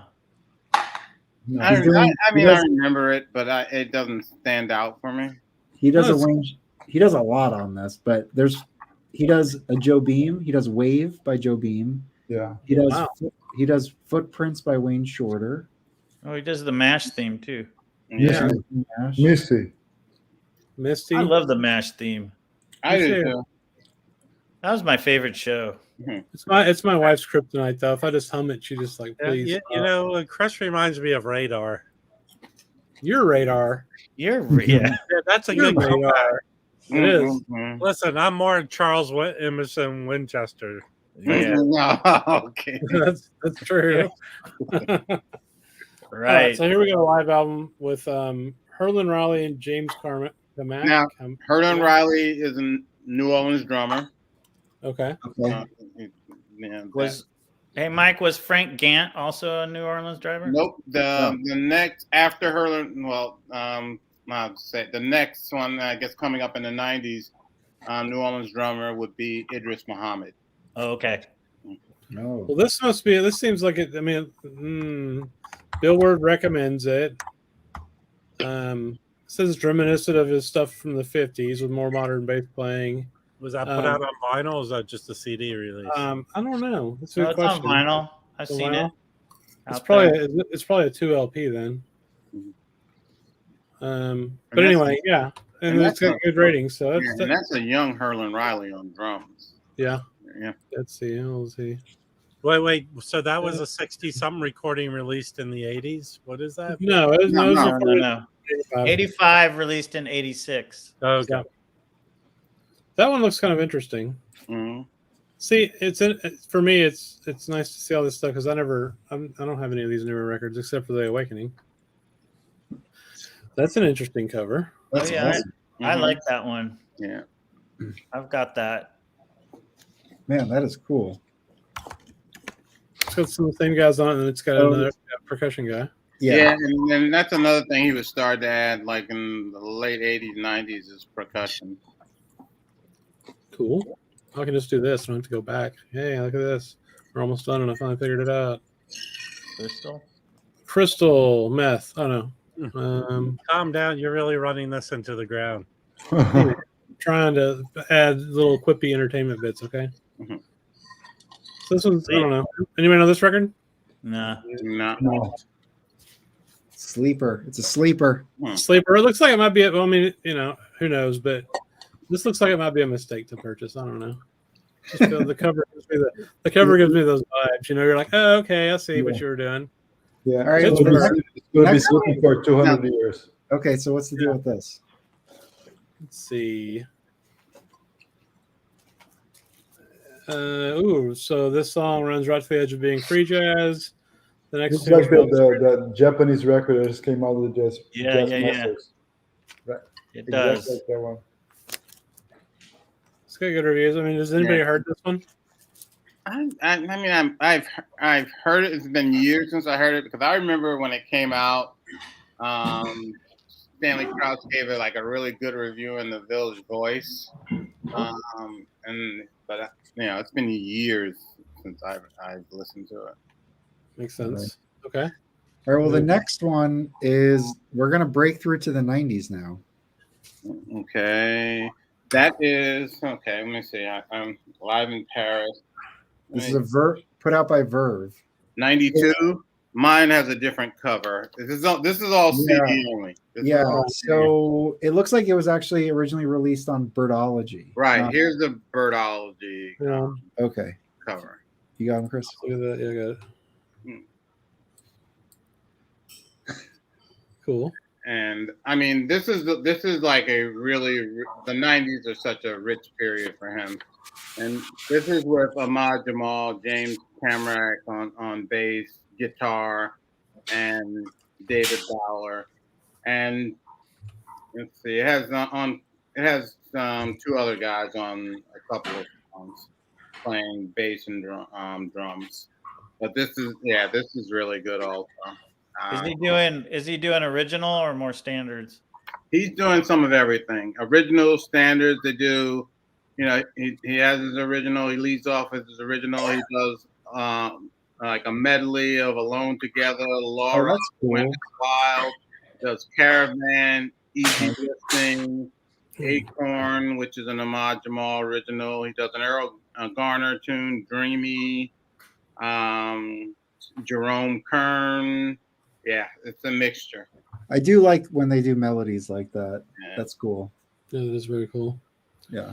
All right, up next is Chicago Revisited live at Joe Siegel's Jazz Showcase. Yeah, I actually listened to that, and that's another CD only. It's on the Telarc label. I listened to this today. It's so damn good. 1 second. Just a trio, right? Yep, it's just a trio. And they start off with one of my favorite standards, All the Things You Are. And it's just really good. And they do a really excellent rendition of Blue Gardenia and Be My Love and Where You Are is excellent. And this is where, he's not as sparse as he was, going back to the 60s and stuff like that. But his playing is like, I don't know, a little more dramatic. And he really, and this is a live recording. So he's really deconstructing the standards and bringing them back together and playing the audience. He's really playing the audience on these live recordings. Well, yeah, I mean, this one looks like it has excellent reviews as well. I mean, and I mean, this recording, I know it's a CD, but this is Telarc, and they were doing like fabulous like digital recording. This is a 1993. Yeah, and it sounds really good. And you bought that new? Yeah. When it came out? Nice. Yeah. I think it skipped one, Chris. Oh shit! Did I? Yeah. And I have. Which one is that? Can you go back to the list? Oh, okay. Shit. Man, Chris. You're I was doing fine. Chris, you have a meeting with HR in the morning. So the next one is Live at Blues Alley, put out by the Blues Alley Music Society. Yeah, I don't think that's like an. I pulled it up on Discogs. Here's the cover. It's a CD. Okay. Wait, hey, Mike, what was the title of that last one? It's Live at Joe Siegel's Showcase. Okay. I'm gonna go Chicago Revisited, basically. Chicago Revisited. Yeah. Okay. So for this, so for this next one, the Live at Blues Alley, it's James Kamak. Yeah, he would be a long-term bass player with Ahmad Jamal. David Bowler and Ahmad Jamal, and they don't attribute all these, but yeah, they're doing a bunch of. This is I think that's an Ahmad song. Mm-hmm. Yeah. I mean, if I could find this, I mean, I'd pick it. I'd pick that up. Yeah. It apparently doesn't exist in the world. Oh yeah. Is there any? I don't even like. There's not even any available. No, and only 6 people know that it exists. All of them fell into a vat of WD. Yeah, look at that. Look at that. Yeah. Wow. Super rare. Okay. I'm gonna send it back to Chris. Okay. Right. Next one. I remember Duke Hoagie and Strayhorn. He did play a bunch of Hoagie Carmichael stuff. I was just noticing on the records. Another excellent, really excellent. Also on Telarc, so that it sounds phenomenal. You name it, he's doing. There is an Ahmad Jamal composition on here. The first one called "My Flower." But he goes through, the Ellington Strayhorn songbook, I Got It Bad, Sentimental Mood, Chelsea Bridge. It's really good. And his renditions are not, they're just really worth hearing. They're not the same old Ellington, renditions. And you go to the point where I was talking about earlier about the way he arranged things while he's playing, and with this one, you really get that sense of Ahmad Jamal as an arranger while he's improvising, and it's just. I think this may have been was this a promo copy that somehow I got, but yeah, I lucked out and got a copy of this. Is that CD only too? Yeah, Telarc only did CDs during that period of time. This is the 90s, so you're not gonna get the vinyl. You're not gonna I've seen this next one before, the cover anyway. Yeah, where's that at? I think that might be currently in print. You can get that. That's the reissue cover. Okay. And this is the original cover. Yeah, let's see that. Another promo copy. Oh, nice. Yeah, and this is with I think George Coleman plays on this. Is George? Yep, George Coleman's on two songs. This is with it now. This is with Idris Muhammad on drums. Oh, cool. And then he also has percussion player Manolo Badera. I'm mispronouncing the last name most likely. And Jamil Nasser is on bass. This is a really all this stuff, this verse stuff and birdology stuff is just excellent. I mean, you know, he was at, I think the 90s was like a high point for him. Really? Wow. Yeah. I'm gonna have to get some of this stuff. Yeah, same. It's just, you know. So hold on, Chris. I just want to say before this next entry, the Essence Part 1. Okay. There is another entry on Discogs, but there's no link and there's no entry on Discog. I'm sorry. Anyway, they list another album, but there's no like picture or entry on Discogs, so I don't know. Weird. So anyway. Okay. Just wanted to say that. Okay, so next. Yeah. Next is part 2, basically, of the last one, right? Yeah. Okay. Got a copy of that also. They're all just excellent. Donald Byrd plays on one track. Yeah. Idris Muhammad again and Jamil Nasser. And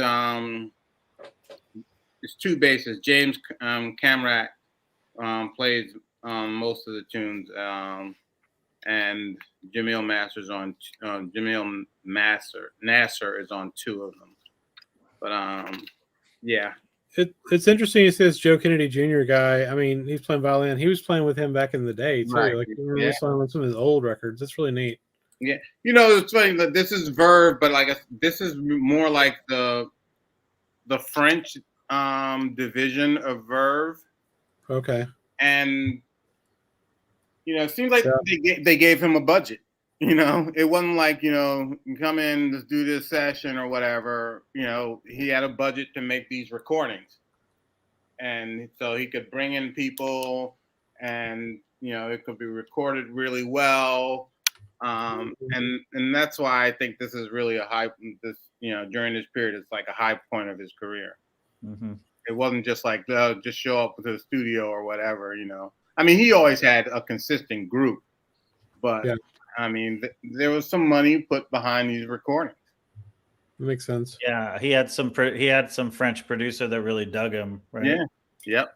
That's pretty cool. awesome. That makes sense. That is very awesome. Well, this is the part 3, basically, as its continuance of the others. Yeah, I'm sure I have that, but I cannot find it. But this one has Stanley Turrentine on one track. Muhammad. Mm-hmm. And then Picture Perfect. I have to go back, I guess. I don't know. Everybody watch me go backwards in Google and Chrome. Oh, shit. Hey guys, I'm going to take off. Okay. All right. Carlos. Yeah. Thanks for joining us, man. Thanks for joining. Take care. Thank you. Well, 2001. So there's not really so all these rest of these don't really have articles associated to them. Now, this one here, the Olympia, is also really good. It's Dreyfus, which is I believe a French label. A live recording. George Coleman, Idris Muhammad, James Camrak. That's also. Do you have the cover? Do you have that? Yep. Here. Oh, cool. Yeah. 70th birthday, Ahmad Jamal. Yeah. Wow.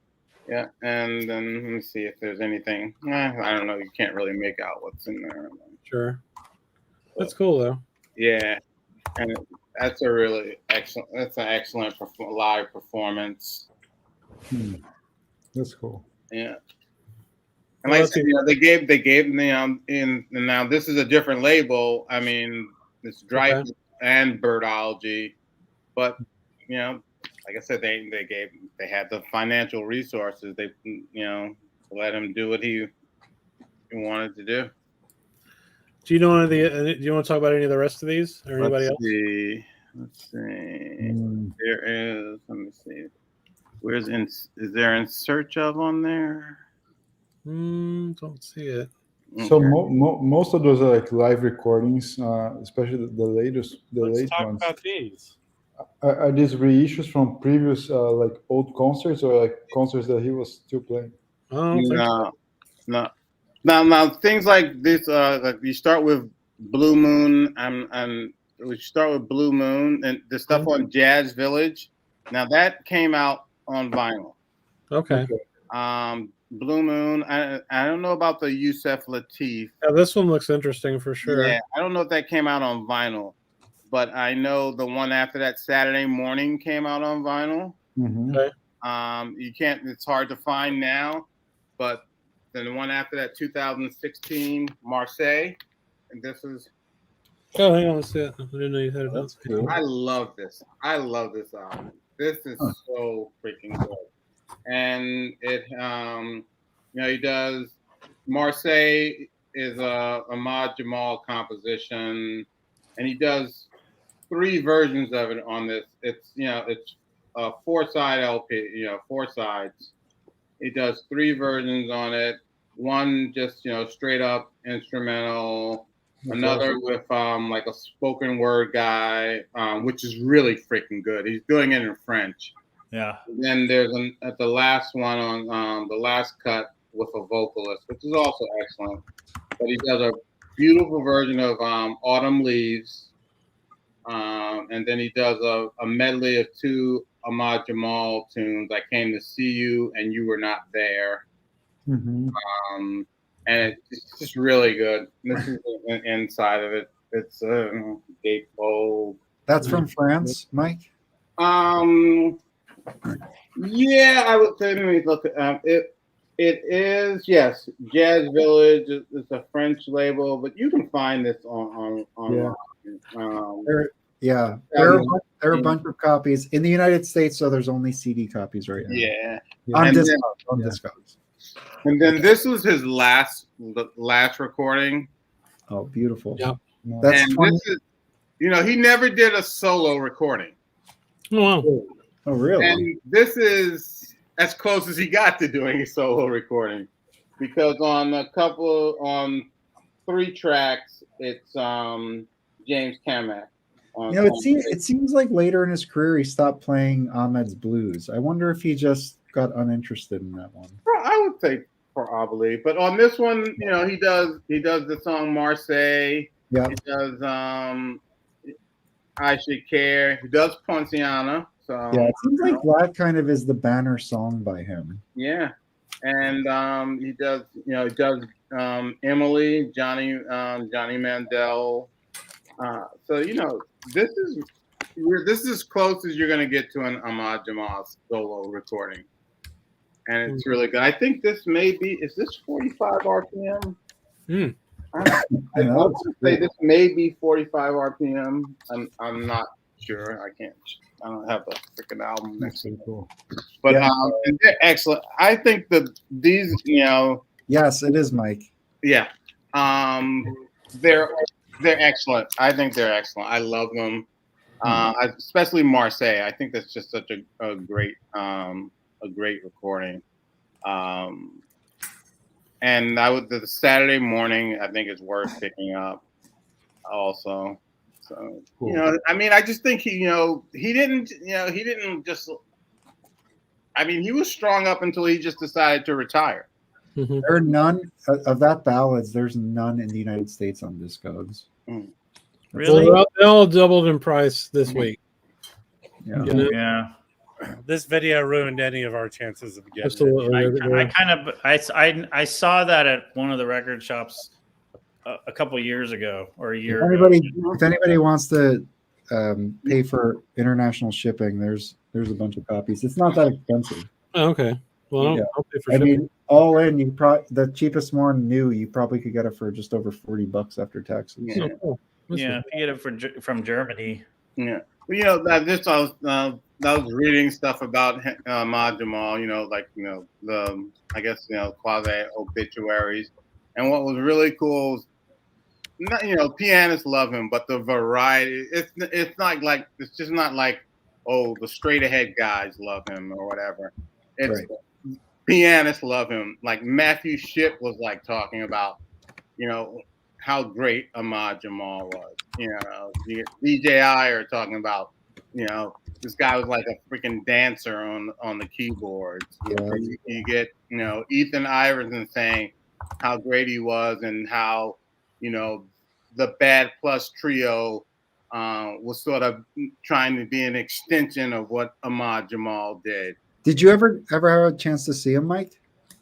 I saw him twice. I saw him once at Jazz at Lincoln Center. It was actually a double bill. It was Shirley Horn and then Ahmad Jamal. Not bad. And at that time, Yeah, Shirley was great. It was late in Shirley Horn's career, and she had the whole diabetes thing. She had her leg amputated, so she wasn't playing the piano. And then Ahmad Jamal came out, and I remember the one reason I remember it because I took my in-laws to see the show, and and my mother-in-law, she loved both performances. She really loved the Ahmad Jamal. So Mike, check this out. So as sideman, he only has 2 records as sideman, which is pretty baller, man. Pretty wild. Mm-hmm. And one of them is with Shirley Horn. Is this around when you went to see her, 2003? It was. I want to say it had to be the early 2000s. Yeah, it definitely had to be the early 2000s. Because they had this collaboration. Yeah. Put out by Verve. It was her last album. Yeah, and you know what's really a good ranking. But it's funny that it's not. It's funny, not in a way. It's not funny, but she, he did a sideman thing with her. But Shirley Horn was like Miles Davis loved Shirley Horn. Mm-hmm. Okay. So and Miles Davis loved Ahmad Jamal, so it's like that. That sort of like degrees of separation thing, I guess, or whatever. I don't know. But yeah. Yeah. I get a record store day Shirley Horn record. Yeah, I have it for sale. Mm-hmm. Me too. Copy. Mm-hmm. All right, so we pretty much. I mean, the only other thing in his discography were compilation albums. Yeah. So that I don't think we have to cover those. Well, also the 2 Zev albums, which are excellent. Well, actually, yeah, that's a good point. A good point. Wikipedia again incorrect. Well, he didn't release these, so that's probably why they're not there. So who has both of them? I have both of them right now. I have them too. Also, I'm not Rob. Whoever has them. And the third one, God. I guess the third one comes out for Black Friday. I got it. I guess there. I'm sorry. There we go. Yeah. Those What are great. year were those recorded? Oh, I don't know. Well, this 63. Yep, that one. 63, 64, 65, 66, and I think the third one is right after there. And it was notable that apparent. I mean, he was alive when they were reissuing these, and apparently they consulted them. Yeah. He even in the booklet, he they have words. That's right there. Yeah. That was. I mean, I feel like this is why Zev's work is awesome because he puts these out, with him of some amazing years in his career, and then he passes away. And I just feel like, thank God Zev did that. Mm-hmm. There's a third one coming out, I assume, for Black Friday records. Yeah. Now, there's the other 2 are available now. So oh yeah, Zev's already reissued them. They're available right now on Acoustic Sound's website. Then you should buy them. I mean, they're really good. Yeah, they are very. I like them a lot. They are very good. Yeah, So, I've been impressed. Huh? I've been impressed with the Zev Feldman. Yeah. You don't hear a lady going, "I'll have another one." So just to bring everybody down, so he did pass away recently. Oh, thanks a lot, man. Well, Danny, I thought we were just talking about him. April 16, 2023. Where were you, Mike? I was. I don't know, but I was the one who informed you guys of his death. I'm pretty sure because somebody posted something on Facebook, and I was like, it wasn't even it was just an innocuous that he died thing, and I sent it to you guys to get your reaction, and then I think the news broke. Mm-hmm. And he did get I think I got a CNN push notification. I definitely got some push notifications. So, he was properly eulogized in the tabloid in the press. But the death was April 16, 2023. Jamal died from complications of prostate cancer at homes at Ash Falls, Massachusetts. He was 92. So It's a good life, man. Yeah, lived a nice long life. I mean, the last time I saw him was at Zach's, I guess you could say a proper, I don't know, at a jazz club, the Iridium, and that was like the place to see him in a club. I mean, the Lincoln Center performance was great, but it was much. So how long was he playing till? I think right after. No, he. I don't know. He played. I'm trying to think. He stopped. He kept recording after he stopped performing live. But I mean, gosh, I want to say through the. Well, I saw him in the early 2000s. So maybe towards the end of like like around 2010 or something, maybe he stopped playing. Yeah. But and just remember, I mean, he started playing, young, and he like started touring with a group like when he was in his teens. 14. And that was his career. Like that was it. Like, when I think of like my trajectory in life, I mean, I feel like from where I am now to where I started, it was like like a pinball machine. Yeah, listen, you're no Ahmad Jamal, Mike. I'm definitely not even close. And what's amazing, you figure like in what's this? In 19 whatever, he did like the 70th anniversary recording. Gosh, I can't even see what year it was. In 2001, he did. He was 70. Yeah. Well, Wikipedia again has it wrong. And he kept recording until he's got like what 2016, 2018 was his 19. last recording. Let's see. 19. Yeah, I mean he basically performed and then recorded jazz for 75, 76 years. Yeah. That's amazing. Really and I mean, amazing. it's not like at a high quality, quality, not just some old guy, drooling on the piano board. Right. Yeah. I mean, he started his first recordings were on 78s on OK. I mean, that's how old school that guy is. You're so old. Your original recordings were on 78. Yeah. Hey, Mike, I'm going to take off for a little bit, but I'll be back. I got to take my kid her medicine, so I'll be back in about 30 minutes. Right. Yeah, I'm probably going to take off in a little bit too. It's a long day tomorrow, everybody. Oh, God. Come on, man. Hang out. We need to get Baggy up here. Where's Baggy? I want Elliot to come up. Come on, Elliot.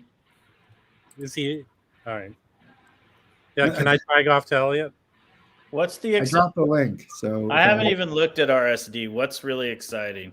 Oh, there's a Leo Sayer record. Let me tell you something. I am done talking about RSD. Oh, we already did an hour up front. Spoil sport. We did on Tuesday. We did an entire live. Yeah,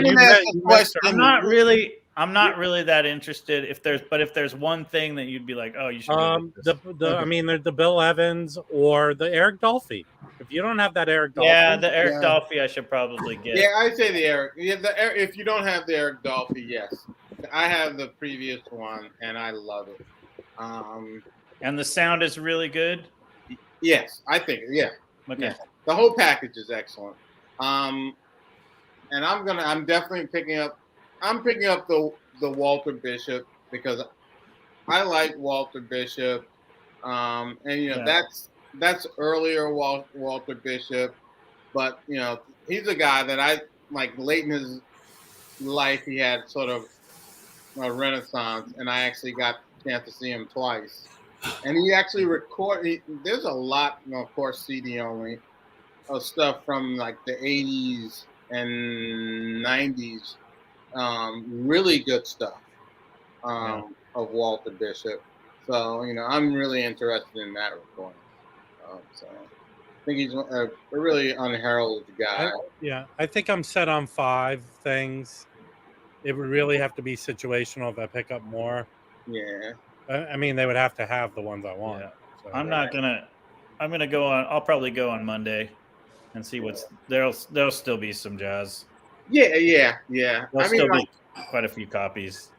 And I know I'm gonna go tomorrow. I'm gonna go tomorrow morning, and do my thing. But I know, like the place, like the Rock and Soul place. I'll tell anybody, go to check them out after Record Store Day. They always have stuff. I remember a few years ago when they released like the Charles Lloyd at live recording at Slugs. Mm-hmm. They had that in their store for months after Record Store. Oh yeah. Well, they still do. Well, sometimes what one of the shops does is you'll see. I guess they have stuff in back, but when Record Store Day happens, they throw some stuff from past years back out.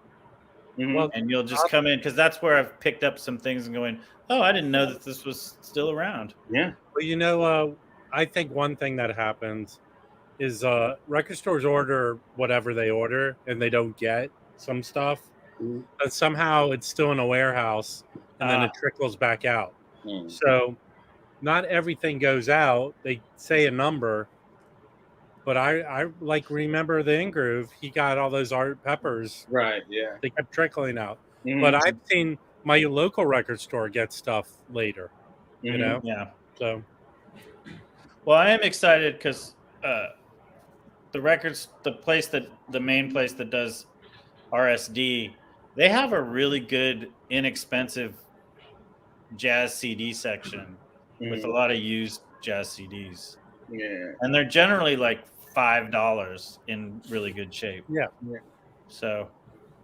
Yeah, I mean that's part of it. After I do, after I do Rock and Soul, because Rock and Soul opens at 8, and then Jazz Record Center opens at 10. Mm-hmm. I'm gonna head on down there, and I don't know. Somebody did it. Who did it? And the guy Needle Groove. From the guy in Canada did a YouTube thing about digging in New York, and he said he went to the Jazz Record Center and they had a lot of good avant-garde stuff, which I know I've gone there and they've had like a lot of Indian navigation. Oh yeah. And I picked up that periodically, so I want to check that out. I feel like with Jazz Record Center, you got to really, in my opinion, you can go through the new arrivals, but I feel like you got to kind of go through everything. Yeah, you do. You definitely. I'm going to take off, guys, but wait, hold on, Rob. Before you do that, I just want to show one thing because this is a public service announcement from Concert Buddy. So Concert Buddy wants this Macho Man, and he's willing to pay a macho tax if you find it. So if anyone sees this while they're out, get it for him. Okay, so what if he ends up with 5 of them? Yeah. I saw that on Esposito's video on Record Store Day. I think there's not going to be too many copies. Yeah, there's not going to be too many. So if you get one, grab it because if you can't sell it to him, you probably sell it to someone else. Hey, can I make Concert Buddy do my bidding if I find a copy of it? Possibly if Concert Buddy's watching. Hey, what was the deal of us doing a spur video tomorrow with what we find? Chris was for a second. I thought you said a sperm video. Yeah, let's. We're doing a sperm video tomorrow on what we find. No, really. Spur of the second, whatever. Yeah, Rob, set up the live stream. Yes. So it'll be situational, but I'll be, yeah, I'm going to be shooting I'm videos. Not anything, but I'll come hang out if you guys will accept me. I'll probably be home around this time. Earlier, 5 o'clock. Pacific. Yes, yeah, and I'll be here. I know that I'm bordering on, annoying, but if you're in line and you're taking pictures and you're sharing them, drop them in the Jazz Bums Discord. Because I think I want to see I want to see it. So just send it. And I think other people. Hey, do you want them to do it in the RSD? Whatever. It doesn't matter. Honestly, I don't want to overcomplicate it. Just, if it's easy, just to drop them in the Jazz Bums like main channel, or there is an RSD 2023 hashtag. So yeah, do it there. Keep it in order. Okay. All right. Rob, what's the Woody Shaw on Contemporary with the green cover? What? Here, I'll pull it up. What are you? I mean, I have it, but it's buried beneath a bunch of shit. No, but what's it called? I forget what it's called. I'm old and evil-minded. I didn't know he had another one on Contemporary. I still have a bunch of. I have a stock of records to show. Song of Songs. And I have two more to show too. Cool. Here, I'm gonna just share the screen real quick. It's called Song of Songs. I have it. It's yeah. Really There it is. That's good. Oh. Okay. Mm-hmm. I need to find that. Hey, there was an OJC of it, and that doesn't look like it goes for a lot. I highly recommend getting this. Mm-hmm. Very good album. I concur. Yeah, I didn't know he did another Contemporary besides the Black Can Stone. you drop that link? Can you drop that link into the chat? What's it worth it to you? I mean, a couple keystrokes, I guess. What? No, stop. I don't need to hear this. There. Boom. Cool. All right. Hopefully we'll see you guys tomorrow. All right, man. Later. All right, see you, Rob. Bye. Good luck tomorrow. Good luck. I'm leaving. All right. All right. Okay, so now I have my picks of the week. I haven't showed anything. Yeah. Oh yeah. Hold on. Can you hold a second? I'm just gonna grab a drink and I'll Sure. I'll be right back. Okay. You only got 2 records that are missing. I just want to show Roberto. No, the Charles Lloyd. There was a box set, and they also did put out a 10-inch. And here's the 10. Oh, that's nice. What year was that? This was the year it was 2014 was when it was put out, and it was recorded at Sludge in 1995. Oh, okay. But there's a whole box set that comes with this too. At first they did on CD, and then they did for Record Store Day. They did it again for Record Store Day. And that the last time they did it for Record Store Day, it did not come with the 10-inch. And let's see, where is it? And here is, there you go. Is it Peach? Yeah, I would say peach. Yes, Peachy pink. yeah. Here's I forgot. I picked up this. I'm starting on the Von Freeman. Oh, I love Vaughn. I'm going down the Von Freeman path. Yeah, And Vaughn ski, they're cheap too. Yeah, He's a tenor great. sax player. This is on Atlantic. That's the Freeman. That's Chicago jazz royalty. Yeah. Vaughn. And John Young on piano, Sam Jones bass, Jimmy Cobb drums. I actually picked up a John Young trio record too. I got this. I saw Vaughn Freeman live. Also, I saw him at that. Well, it wasn't Jazz in Lincoln Center yet. It was called classical jazz, and they would do it like in the summer. But they did a show. It was called Calling In from Chicago. Oh, cool. It was Vaughn Freeman and Johnny Griffin. And so Vaughn Freeman opened, and he was fabulous. And then Johnny Griffin came out, and he was just, he was on at the top of his game. Mm-hmm.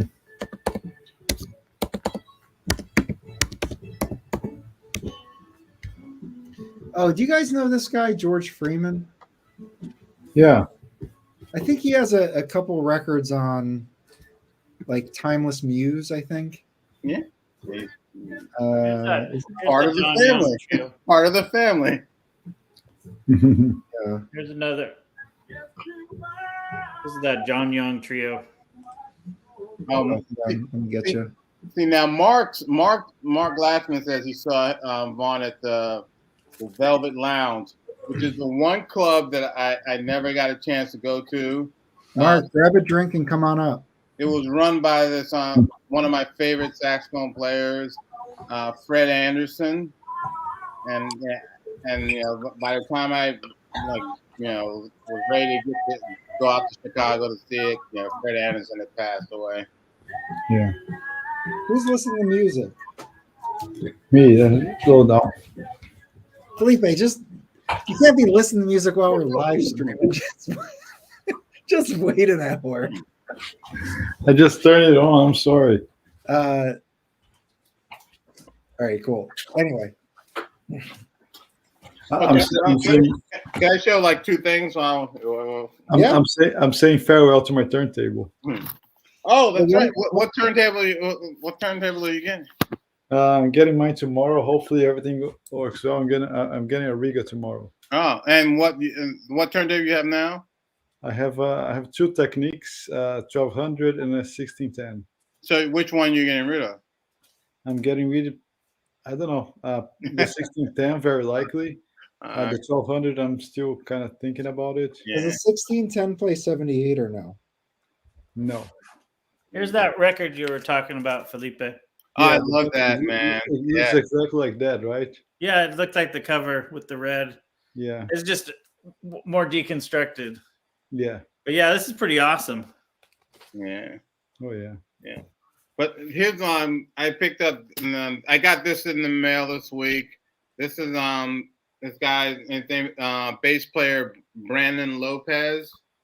Okay. A fabulous bass player. This is all solo bass, and you know, I know who. I think Roberto had asked if it's free jazz, and yeah, I guess you could call it free jazz. Yeah, but it's just him on a solo double bass. Yes. Yeah. And I've seen him a number of times. I saw him with spoken word poet and literary theorist Fred Moten, and I saw him maybe a couple of weeks ago. But he was playing while the other guy was talking. Oh yeah, it was freaking off the hook. Is that like a self? Is that like a DIY? No, this is on Tau Forms. Where did you order it from? I ordered directly from the label. And I think you can get it on Bandcamp also. Where's this label from, Mike? Italy, France? No, this is U.S. This is U.S. Oh, yeah. This is the same one that put out the James Brandon Lewis, the Jessup Wagon. They do great work. I don't have that, but I do want that. And then if anybody's interested, it's still available. Yeah, it's about $42 on Bandcamp. But here's the Bandcamp. This is one place to get it, at least, if you're interested. That looks really cool. So. And he's bowing on that a lot. Oh yeah. He's bowing. He has an Instagram account, and okay. yeah, he has some of his performances on there, and then a couple of weeks prior to that being put out, I picked up this one. This is it's a trio. The drummer is Gerald Cleaver, Brandon Lopez on bass, and it says H Prism on electronics. So what happened? What with this was this is a performance by Brandon Lopez and Gerald Cleaver, and then H Prism took it and basically chopped it up and added electronics to it, and it's really good. This is also still available on Bandcamp. I just dropped the link to it. Yeah. I mean, I've listened to this like 3 times since I got it. I don't know. I was talking to someone that was in your guys chat in the live stream on Instagram, and they also picked it up. Okay. When we were going back. Also on the Bandcamp, I can see the supported by, and I could see Nicole supports the Brandon Lopez. Yeah. So very cool. And Nicole, I think I told you I did order the actually I ordered the Julius Hempel, and I ordered the Sam Rivers. So yeah. What's those are all recommendations. You know, when I do make a video, I'm gonna make a recommendations by Nicole video that picked up. I'm serious. I'm dead serious. Do it. We'll promote the shit out of it. Yeah. Speaking of which, Mike, there's I think it was Rob, someone that dropped in our private chat this week about new artists in jazz. Mm-hmm. And I listened to a lot of those, and one that really, really caught my attention was this Argentinian saxophone player. Her name is Julieta Eugenio. I'm gonna put here is CD only, but her work is on Bandcamp. Yeah, it's on Bandcamp. Yeah. I think I have it on my wish list in there. Yeah, it's CD only, but it's fantastic. Mm-hmm. So, Felipe, did you want to show some records? Yeah. Yeah, I got some stuff this week. I didn't get your camera's off. Yeah. Sorry. You're like I didn't get much jazz this week. Like how 2000 just. I got some cool stuff. I got this Herbie Man. Yeah. Okay. That's a really good record. It has a nice cutout. Oh God. Does that one have Sonny Sharrock on it or not? You see here, yeah, Sonny Sharrock, yes. Yeah, those embryos are Sonny really Sharrock's on that. Yeah. Roy Ayers, Ron Carter, Bruno Carr. You know, it's a really good one. That's interesting. Yeah. Another Herbie Man I got, Memphis Underground. Yeah, I've seen that. I think Sonny Sharrock's on that one too. Yeah. What? Dude, those Herbie Mans are so good and so cheap. They are so good. That's ridiculous. Yes, it's Herbie Man, Roy Ayers, Larry Coryell, and Sonny Sharrock. Wow, that's good to know. Yeah, people sleep on that stuff, man. Yeah, Herbie Mans are like you could go in with $20 and walk out with 4 records. Yeah, and they're all gonna be good, right? Most of them. There's some cheesy ones, but oh my God, I have. Well, I will say I have an early one of him and like Sam Most on flute, I think it is, on Bethlehem. And it's good. It's really good. His early stuff, like in the mid 50s is, you know, it's like straight ahead, you know. He has a really nice bossa nova record on United Artists. That's a must have. I love that one. Okay. So I got some other stuff, not everything jazz, but I have this one. I got this one here. Is this the Metallica? Get it out of here. That's the fan club edition on the spreader. What is it? That's the new Metallica. That does look Metallica. Really nice. Yeah. What out? Is it like a live? No, it's a new studio album. But Mike, did you get the Metallica or no? But that's the splatter edition. It's sold out. Fan club only. That's a really nice one too. Recommend. I think a lot of people saw about it. Boy Genius, get it. It's really good. What kind of music is that? Would you say? It's 3 very popular indie singers: Phoebe Bridgers, Lucy Dacus. It's really good record. It's really good. Cohesive, good songwriting, lyrics. It's pretty cool. So indie. Some stuff is kind of heavier. Some stuff is more like mellow. It's good. So is it 3 people from 3 different bands that kind of are the heads of bands? They're solo artists. Artists. Yeah.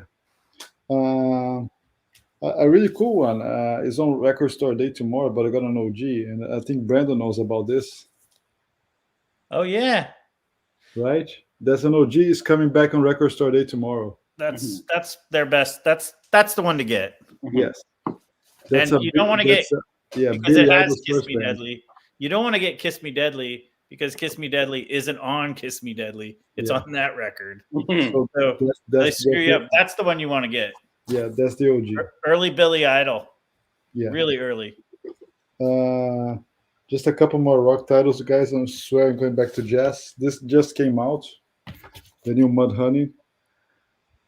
Oh, is that new? Yeah, I love Mudhoney's Mudhoney. doing a new record? What does the loser edition mean? I've seen that on other records before. It's on the dryer. I mean the washer, but it's like a green kind of splatter. It's really not green, sorry, gray. It's really nice. So the new Mudhoney is good. This is the last rock record I'm gonna show because it's a seal copy. I haven't opened yet. It's an OG. Oh yeah. It's sealed, not open. My wife loves In Excess. Yeah. Now let's go back to the jazz records. The record I picked up yesterday for $15 on Cobblestone. Oh, that's good. That's a good one. That is excellent. In fact, he has a few on Cobblestone that are like $15 that are really good. Yeah, probably better than his earlier stuff. In my oh yeah, the one that has the green cover they say is like, one of his best records ever. Yeah. The Yeah. stuff with Barry Harris is really good. I mean, that whole you got Alan Dawson, such a that Cobblestone Sunny Stitt is good. Mm-hmm. Yeah, it's the original winner, everything. This record is perfection. Yeah. The one with the green cover called Constellation. OG time of the week. I got 2 OGs this week. One is coming out as a tone poet. Nice. Wow. You got what year did that come out? 64? I think it's a 64 record, Brandon. Yes, it's 4196. Yes, it's mid 60s. Yeah. Nice. So I had a blue label. I'm probably gonna get the tone poet, keep this one for archival, and sell my blue label, RVG. And lastly, this came out today. I couldn't be more thrilled. The cover is beat up. I posted this record this week. I have a Toshiba or King. I have to double check. It's going to be for sale. But man, this original mono is killer. This record plays as clean as whatever. Yeah.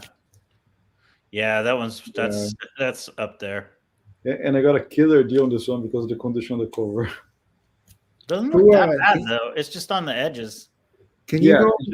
It's just the laminate is kind of peeling off. But now I put on a nice jacket. It was a radio station. It's kind of beat up.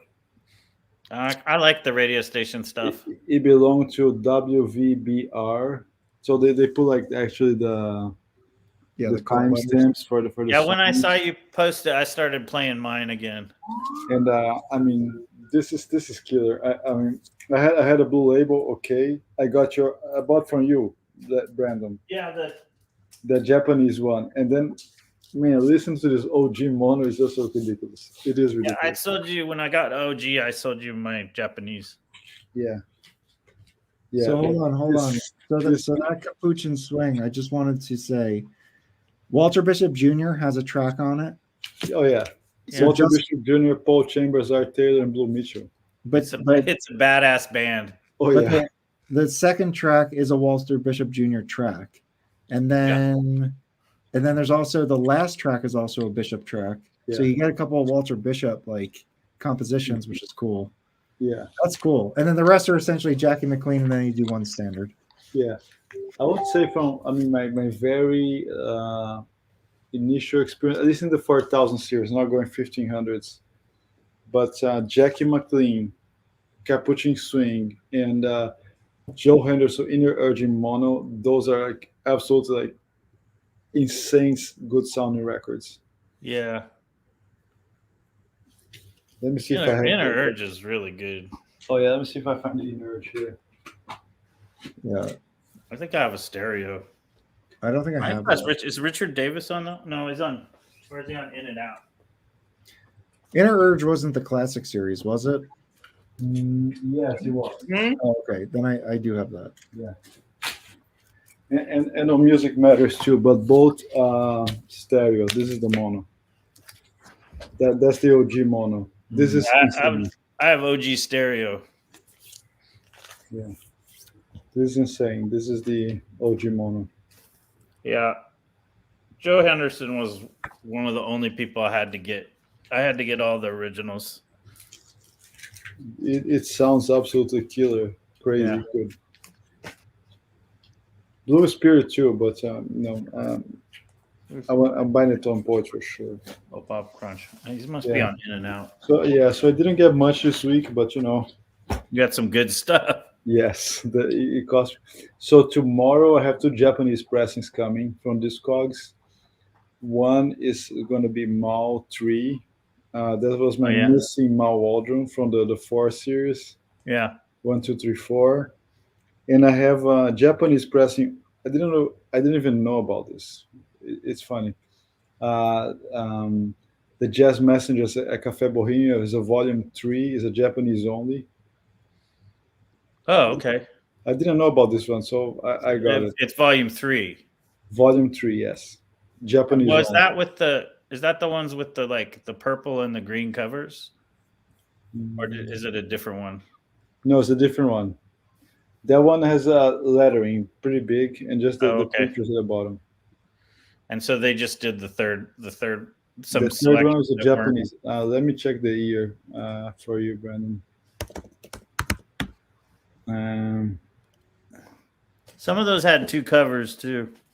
Yes. Yeah. Café Borrinho. I'm still playing this all the time. Let me pick it up here. Oh yeah. Let's Cecil McBee. You have you guys ever heard this record? It's really cool. No. No, my buddy has it though. You'd think it's exactly what you'd think it sounds like. It's good. But it's totally works like you wouldn't believe. It's really cool. It starts off like Greek circle dance music, and then all of a sudden the jazz section comes in and it totally works. Like you don't think it's gonna work, and then the whole record is great. It's just really cool, and it's just kind of a bizarre thing that works. But it's more jazz than it is Greek music. But there's like bouzouki and dembegs and stuff like that. But it'll kind of go into it, so it's almost like I don't know. But I highly recommend it. I think Felipe's done. I have some stuff I could show. Sorry, Mike. Which one? Felipe, are you finished showing? Yes. Excuse me. Sorry. I'm done, Mike. All right, I'm going to jump in. So I showed a bunch earlier. I won't show those again. The next one is not 1. It is 5, I think. And it is so Mazzy had the auction that he did recently, like 2 weeks ago, I feel like. I was fortunate enough to grab something pre-auction on the live stream, and that was the Search for the New Land, Lee Morgan. And Toshiba? It's Toshiba. I only listened to it once, and the thing is, like, so how I was thinking of this was, this sounds like another like, I don't want to say it's another Sidewinder, but like it's there's Boogaloo on this, and I am I think that's like a cheesy, like I'm not too into that. Like I think it's pop cheesy stuff, which is fine. Like it's not really. That's yeah, I think so. That's the record he was gonna do instead of Sidewinder. Well, hold on. Wanted to do. I'm talking about Boogaloo generally here. Oh, so there's like elements of that, like when they all come to a theme on a few of the tracks. I forgot the names now, but I think Mr. Kenyatta, that's one like that. But what's great about this record is that even though like it starts off, I'm like, okay, it's like real. It sounds cheesy to me, like it just does. But he comes in with his first solo, and he is incredible. Like he's like fucking up the time signature. Like he's all over the map, and it's so good.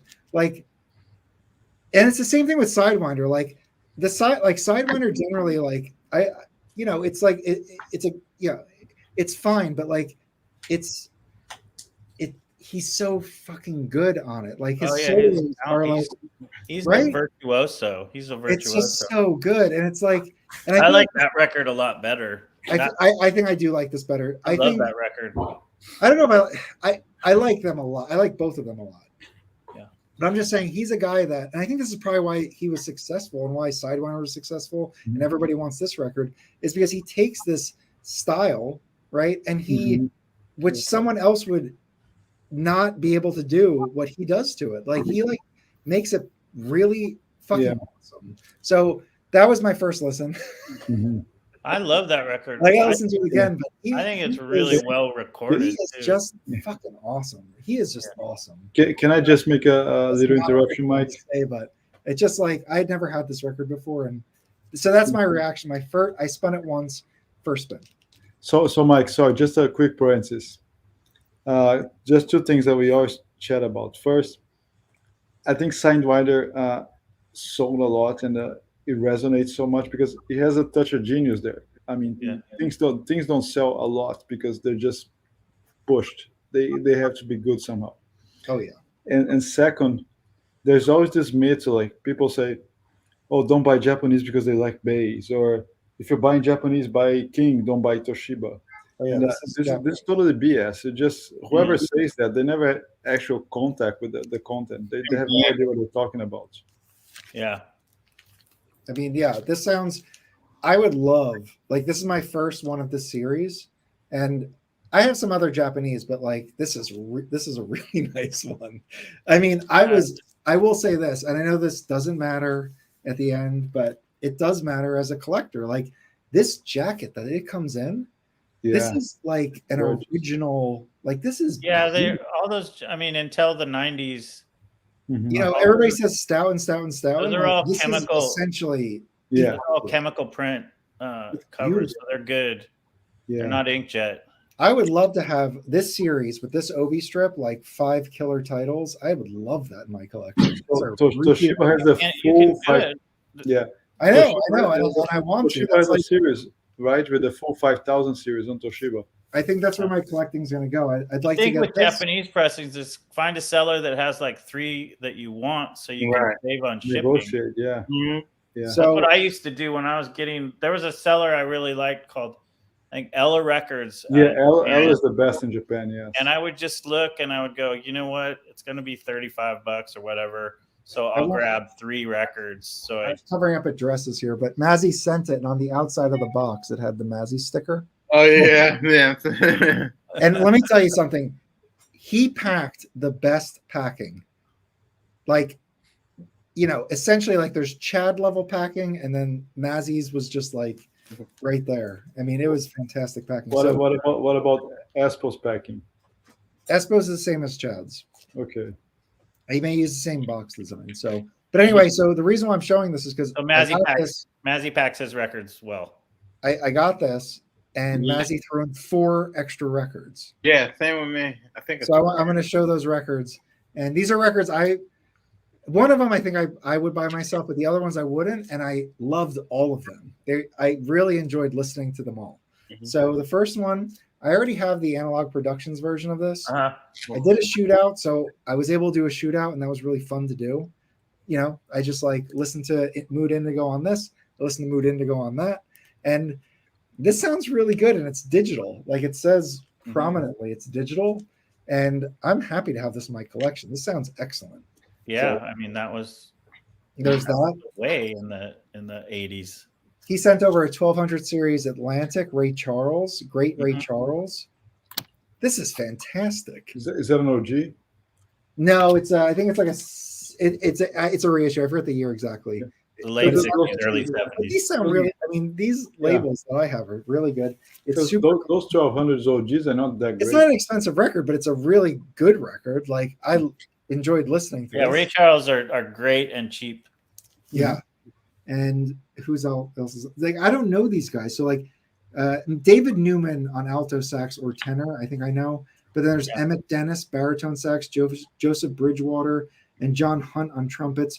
Roosevelt Sheffield bass, William Peoples drums. Like I don't know any of those guys, but they swing ridiculous. Ray Charles when he does his jazz like instrumental stuff, Mhm. sounds like no one else to Yeah. me. Like And- he's like and- in a different league. He sounds like he's just fucking great. You know, there you go. That's why I'm Yeah. calling him that. And I don't know if at this point in his career, but Curtis Amy was his musical director. Okay. Let me just see real quick if there's. Not sure if that point yet. I don't see his name on this, but that's interesting. The next one Mazzy sent me that I would not have bought myself, or maybe I don't know, a super clean copy of this Decca Louis Armstrong live record. And actually, I stream Louis when I drive sometimes, and these tracks are on the like this. They're on your stream.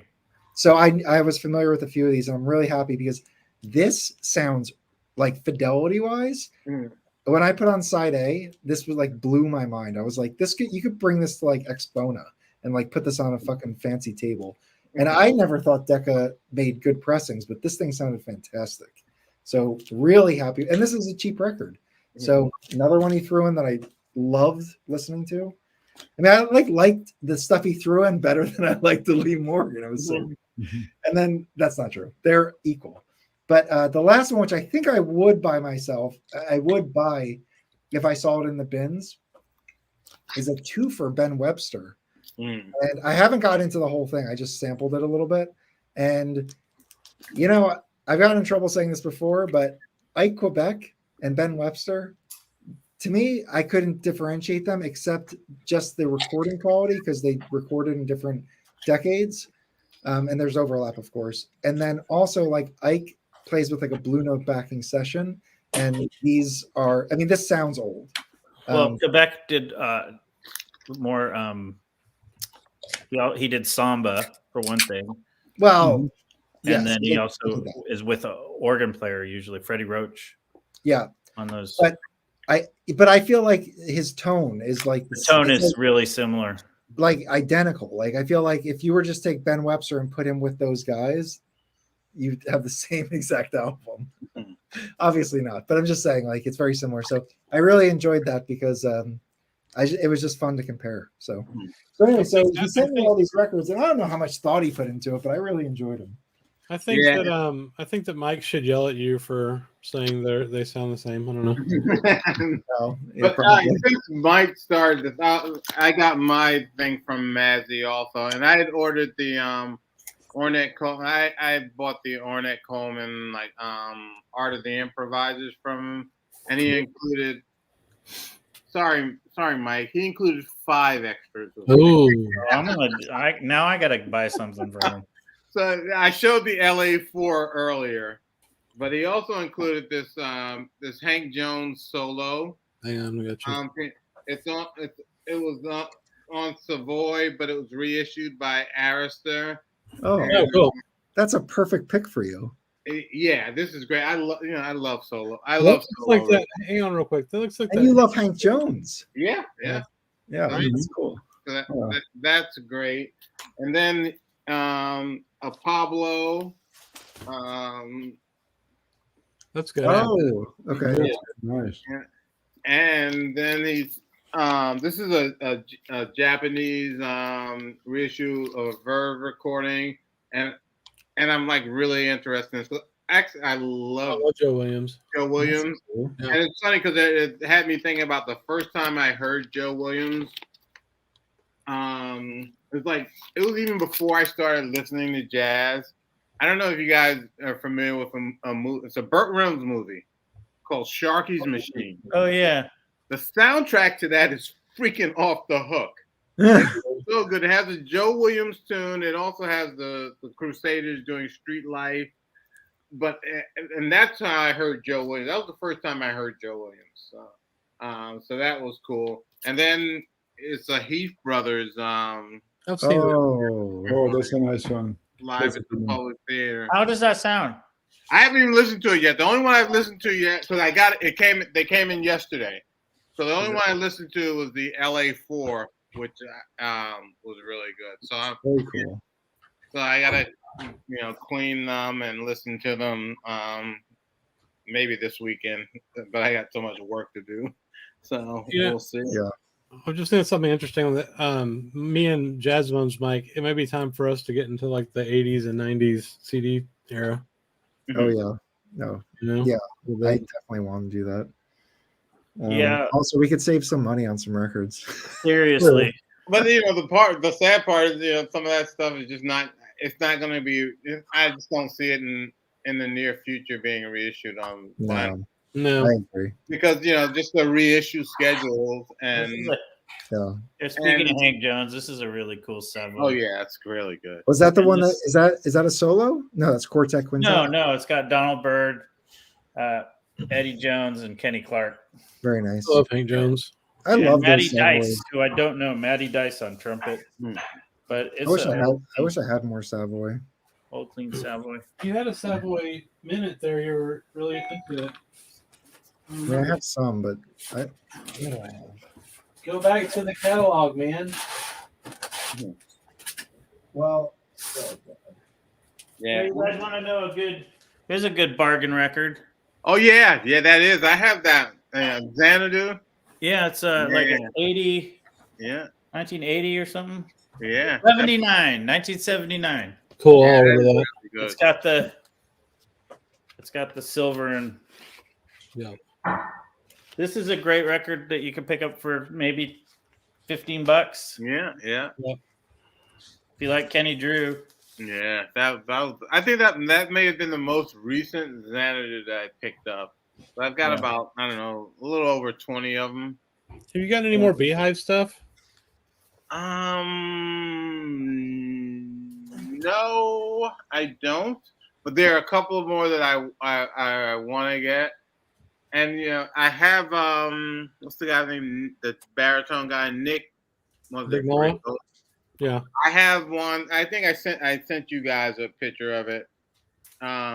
It's with Sam Jones and let me see. Let me go to my freaking eBay thing. No, Nick Brignol is amazing. Yeah. Gosh, purchases.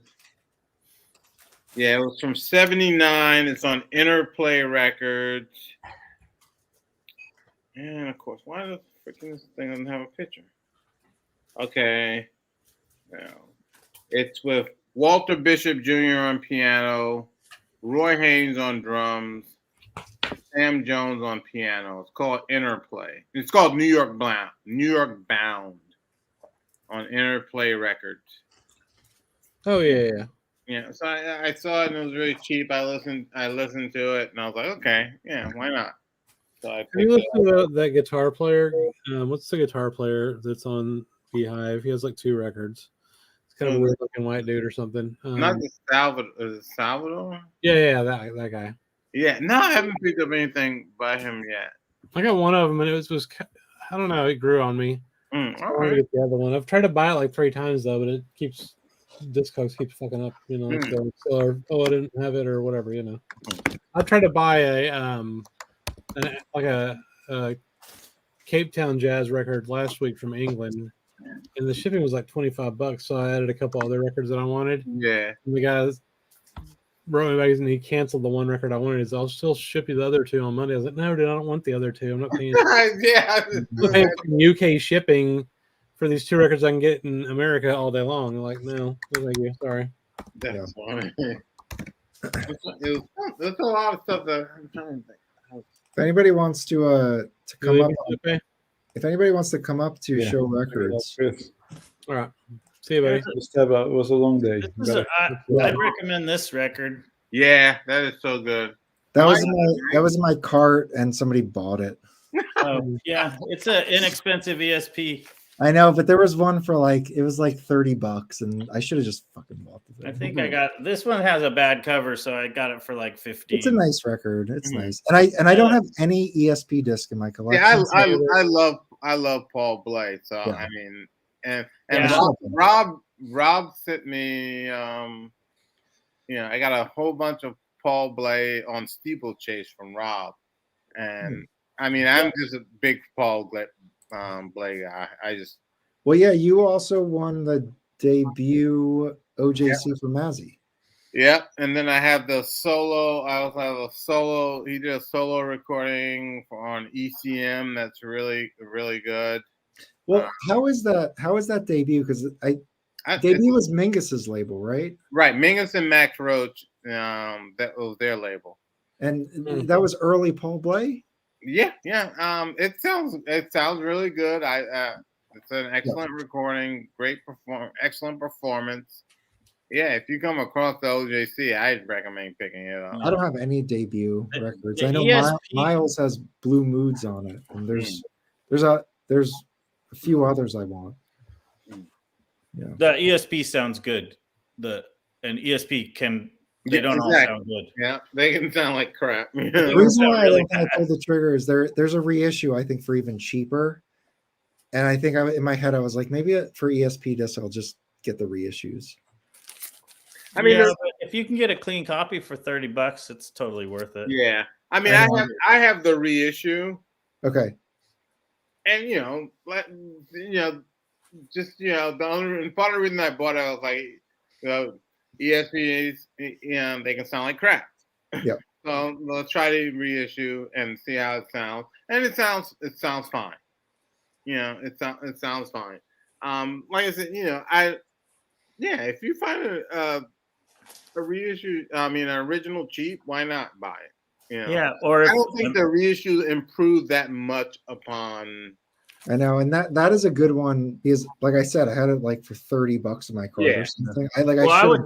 I would just get it whatever pressing you get. I think I paid. I mean, I want to say maybe I paid like 20 something for the reissue. And it sounds good. All right, I'm looking right now. Let's see. There's 69 for sale, 21 in the United States. There's 16 on vinyl. Let's see. The cheapest one. Oh, hold on. For an original, 66. There are 5 from 66. One for 35. It's VG plus VG plus. That's pretty good. And after taxes and shipping, it's $42.54. And I just bought it. All right. So I'm gonna have an ESP disc in my collection. Hey, Roberto. I didn't buy the Jamaican pressing of Exodus because I did buy the UHQR. Humble brag. That's the one I didn't get. Did you get the other one too? The other UHQR bought? Yeah, I did, and then I bought all of the rest. I bought all the recently reissued Jamaican pressings. Mm-hmm. So because I just because I bought them the Jamaican pressings. Target had them all for basically $25. Right. So I bought them, and then I had the only problem I had was Babylon by Bus, which is a 2 disc live recording. The second disc had a dish warp that was just really bad.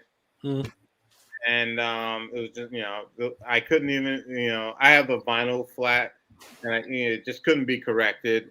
And I sent it back to Target. I got another copy, which is fine, and I'm perfectly fine. So that's good. You want to see some records? Yes.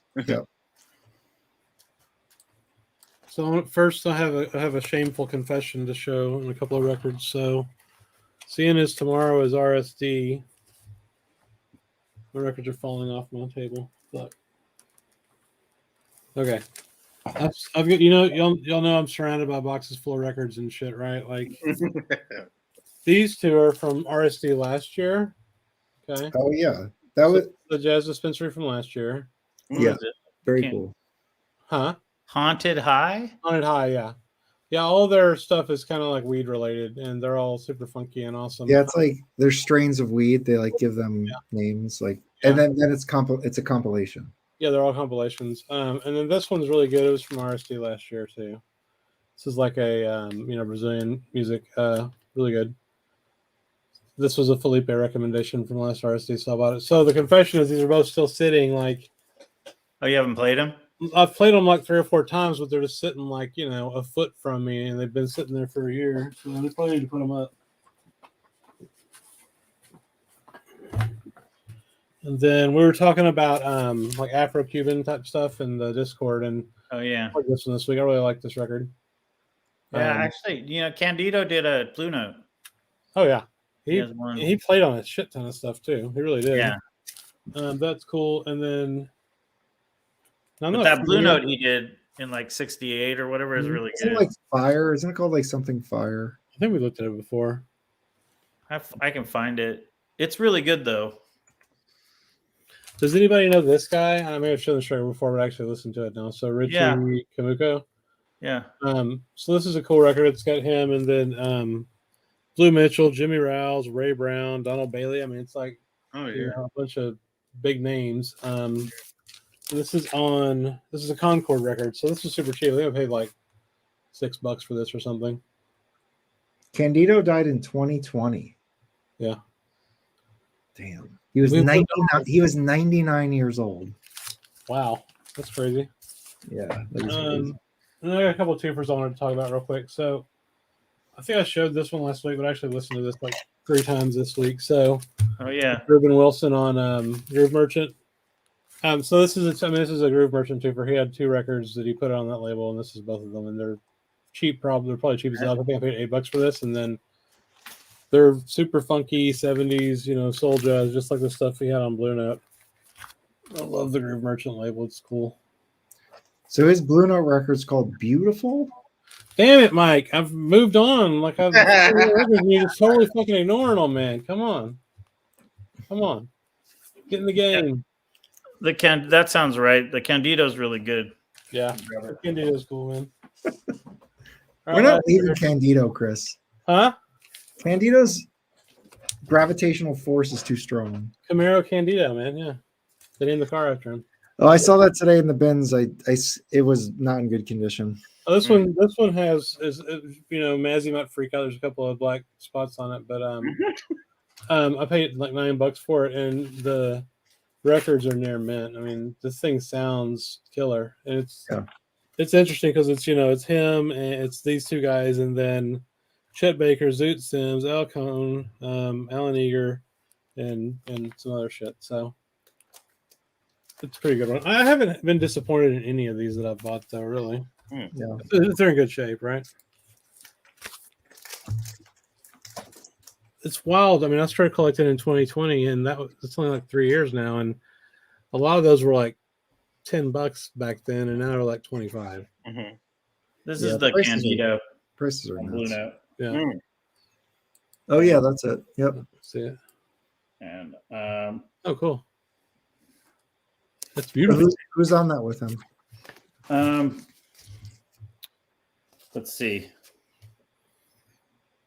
Richard Davis. Oh, wow.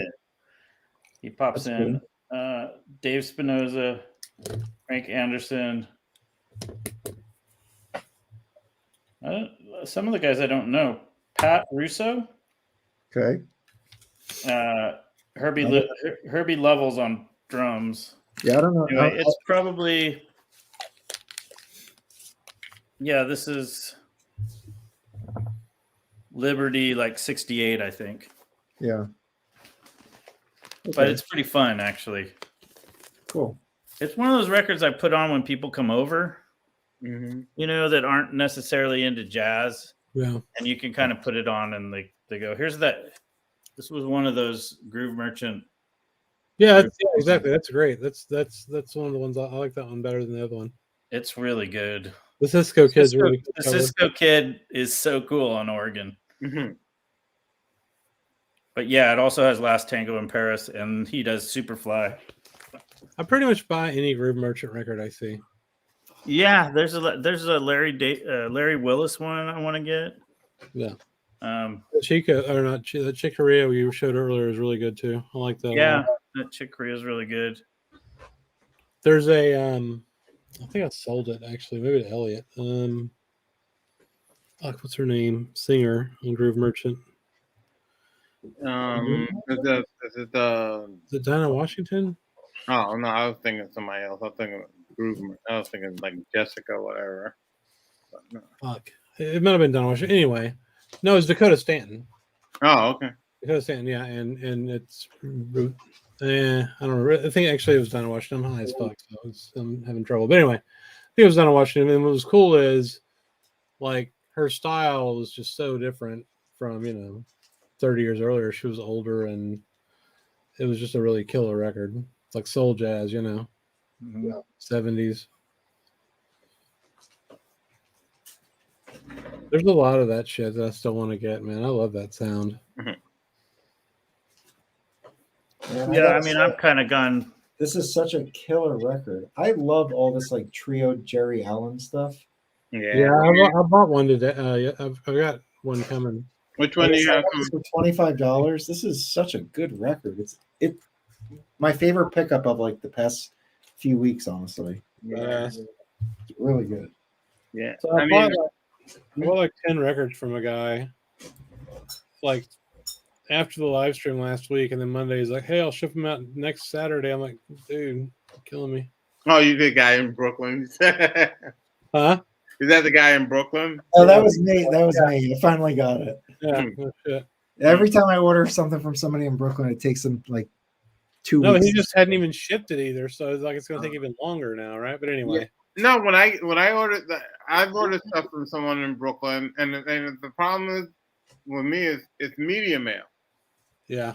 Because it goes, they ship it from Brooklyn. It freaking goes to New Jersey. Yeah. It'll sit there for at least a week. Yeah. And then sometimes it'll come to New York. And sometimes it'll go back to New Jersey again. You should tell him, "Hey man, can I just meet you like I a know. coffee shop? I'll just take it from you." Yeah. But yeah, I should do that. But I don't even like. Sometimes I don't even pay attention. Like I'll order something, then I find out it's like shipping from Brooklyn. Yeah. But I lied. I'm stupid. I bought a Cassandra Wilson record. Which one? It's New Air featuring Cassandra Wilson. Air Show #1. It's on Black Saint. Oh, well, no, I don't have that one. And then the big one I bought. Oh, it's not expensive, but the big one I There's a wanted. really good cheap record. Oh yeah. You guys want an awesome $5 to $10 record? It's this one. I love five. I mean, my middle name is $5 to $10 records. Right? This is one of those ones that you kind of shake your head because it's always cheap and it's really good. Well, I mean, a lot of those is just because they're not on Blue Note. I mean, what label is that? Atlantic? It's on Atlantic, but it's it's John Lewis from Modern Jazz Quartet. I don't know who John Lewis is. And Modern George, anything Modern Jazz Quartet is cheap for whatever reason. I think it's because they sold a shit ton of records and they're just around. Yeah. I think that's what it really is. I mean, yeah, I mean that's kind of why the Three Sounds are cheap and Jimmy Smith and yeah, absolutely. Jerry Mulligan. You can get Jerry Mulligan records for nothing. Yeah, they just pressed a ton of them. Some of those are hit or miss for me, but it's also popularity. People just aren't into like certain kinds of stuff right now. Yeah, for sure. Yeah. They're not into the old school organ. They want more 70s organ right now. Yeah. I got a couple other records in here. I love 70s organ, by the way. The Lonnie Smith shit from the 70s is fucking killer. Yeah, I like that stuff too. Yeah, I Joe Marino sent me. He got a damaged copy of something, so they sent him another one, and he sent me his. It was just the jacket, and it's really good. And I think that's a Jazz Dispensary title for Lonnie Smith. Oh shit! I got this. This was a Felipe recommendation. Oh, cool. Oh. Who is it? Really interesting. So it is the jacket's a little beat up, but the record's good. But it's this trio here, and then it's Ellis Regina. Every other song Ellis Regina sings. So it's a concert. I think Felipe said it may have been on television or something, but it's a cool concert. There's a trio, and then every other song there's a vocalist, and it's cool. It's I only spun it once. I'm gonna have to sit with it for a little longer. Yeah, I've had that in my want list for like ever since Felipe mentioned it. I haven't bought it yet. Yeah, I have. It's sold out. Remember? He sent me a bunch of. Oh yeah. I got Well, I should have bought it Tell before. us from him. Hold on. Those are from Felipe. Oh, cool. Oh, look at that. Very nice. Yeah, we did a trade.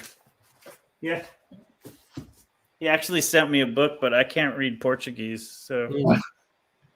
But I got maybe I could try. I got a few more I'm going to get through. I won't spend too much time on this, but I did pick up this reissue. Yeah. And I did listen to it, and I really enjoyed it. So That's good. I thought it sounded really good. The cover is a piece of trash, though. it's fine. But it's like mint, you know? I mean, well, no, mine had a big ass theme split. I actually was. Oh, all right. Well, fair enough. After I realized that it had been used in so much, I was a little down on it because it's gotten so ridiculously expensive. But then I realized it had been sampled. Yeah, and that's why it's so popular. This is my last new record in. And this is something I've wanted, but I didn't want to spend the $50-something it cost, even on discount. And somebody got it. I guess they didn't like it. And they just listed on eBay for $30. It came in the original shrink, like the original baggy jacket. Even the top, it still had like the seam thing, like just hanging off, and it's in here. I kept it. But this is Skolo Hofo. Oh, cool. You got it. It's a double L plate. I got it for $32. The shipping was free too. Price. Yeah, it was a good price for it because I think the cheapest one. There's one on Discogs for cheap because it's like the record's damaged, so you don't really want it. But like the next cheapest, I mean, it's a fairly expensive record, even on. It is. I keep looking at it every time I go in, and I'm like, I want to get it, but it's $52.99. I got it for 32 something, so I figured fair price. It's a double LP, right? Yeah. I mean, if you can get it for cheap, music, it's amazing. It is a ton of music. Like the musicians are like, because I listen to a lot of old stuff all the time. Listen to older stuff. It is like crazy how precise these guys are. Like they mimic each other's like timing and notes, and it's just like incredible how like on point every note is. It's so good. I have a question related to that to Mike. Mm-hmm. Do you think, like overall, that jazz musicians over time have progressively gotten better than the guys that were before them, like technically and skill wise and that sort of thing? I mean, there's obviously a certain point where that would stop, no matter what. Mike has to go now. I'll talk to you later. Oh, I didn't say that. I didn't say that's true. I asked, what do you think about it? That is that true at all? Yeah, that's a great question, Chris. Well, I know that the kids coming out, like my brother went to jazz school, and it's like they're learning everybody's chops. Right. So a lot of the younger kids can play a lot of different styles technically, so they can do it, but that doesn't have anything to do with creativity.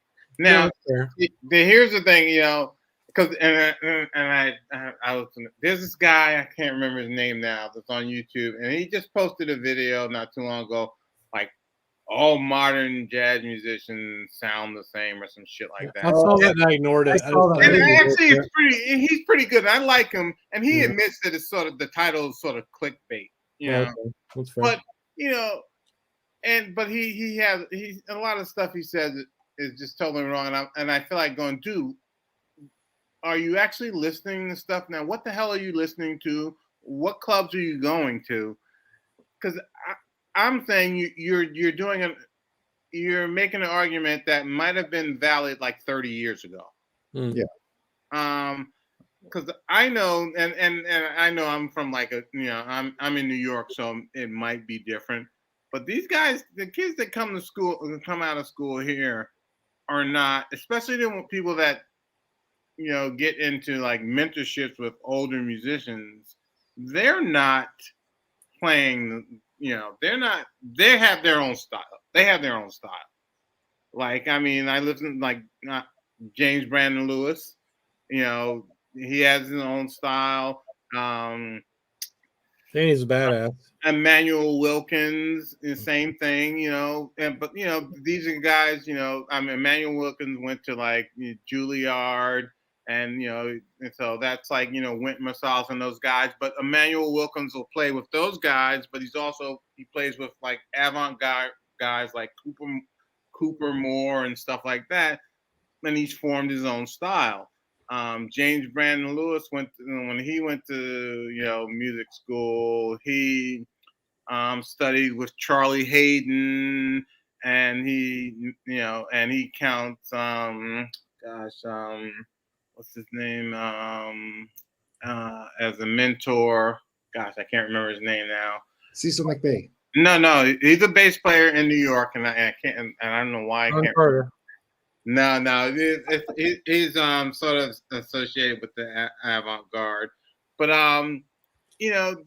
but they have their own style. Like if you listen to like James Brandon Lewis, and this is stuff that's on CD, his like molecular quartet recordings, dude has his own style. He's doing his own thing, and so I just think you can't just generalize and say that the young musicians aren't. I think it's dependent where they are, who they're studying with, and what they're exposed to.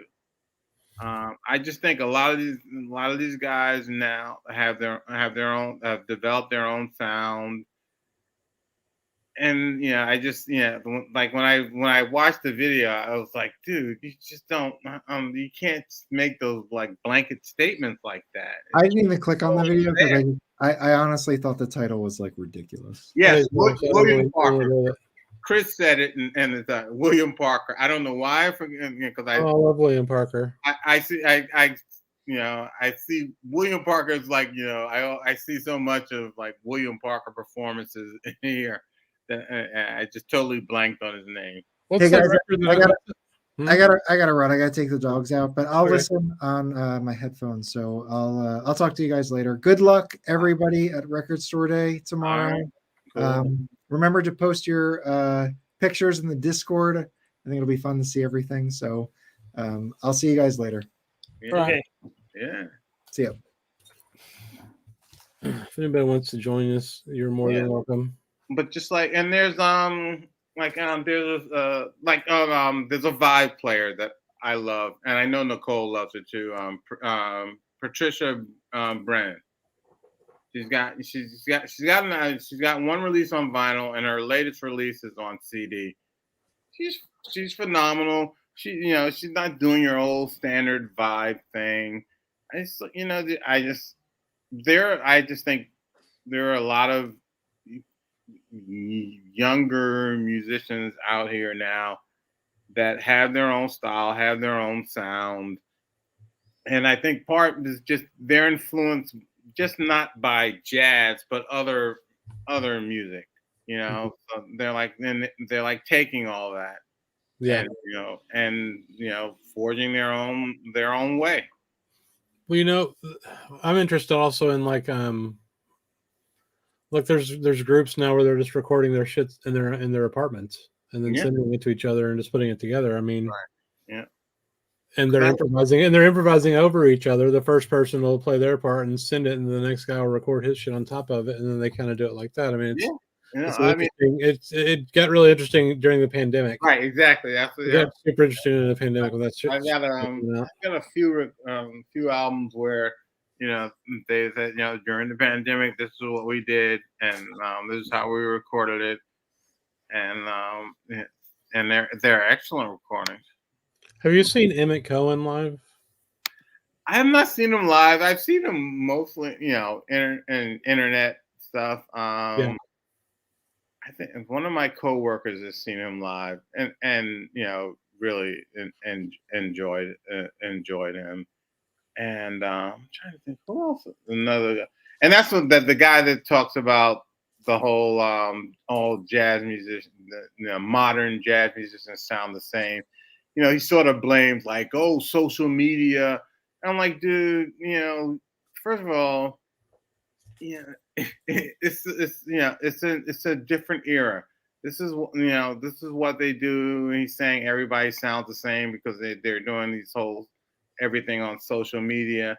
I'm like, the record companies, there are no major record companies supporting jazz now. Right. So this is how they do it. And it's all independent labels, and he makes these claims. I wish I knew his name. I'll look it up. You should make a hate video. No, I don't, because I like his videos. I really like his videos. I think they're really good. Yeah. And they're very interesting. I just sort of disagree with, what he's saying. And I'm like, you need to listen. You need to get out more and listen to more stuff. There are a bunch of these smaller labels, doing stuff. Because he talked about, like, in the past, you had these labels, these major labels, and they were promoting people. Well, that's over. That's over. Those days are not coming back. No, it's not just jazz. I mean, the cool thing is, right? Exactly. I'm on TikTok all the time, and there's just so many artists just doing their thing on there. They're all by themselves. Right. But you'll have bass players and just guitarists, drummers. I mean, all of it. See, and they do that shit on there too, where they'll just do the same thing. They'll just have a 2-minute song where one guy plays it, the next guy joins, and and so forth. So it's a really interesting way to hear a snippet of music from people. XJ put his name in the chat. Andy Edwards. I think his videos great. I enjoy his videos. I think they're really, and he does a lot of stuff on prog and all that stuff. But I think I enjoy watching his videos. I just think that in that aspect he's wrong, and I will continue to watch his videos. I'm not like hating on the guy. I mean, it's not like jazz needs more press about it being so shitty or something. Right. Yeah. Like it's, and I would recommend the people watch his videos. Excellent. You're gonna give a Jazz Bums Mike non-recommendation? No. You might get some hate videos made. He's never gotten all that. Oh man, let me find the video too.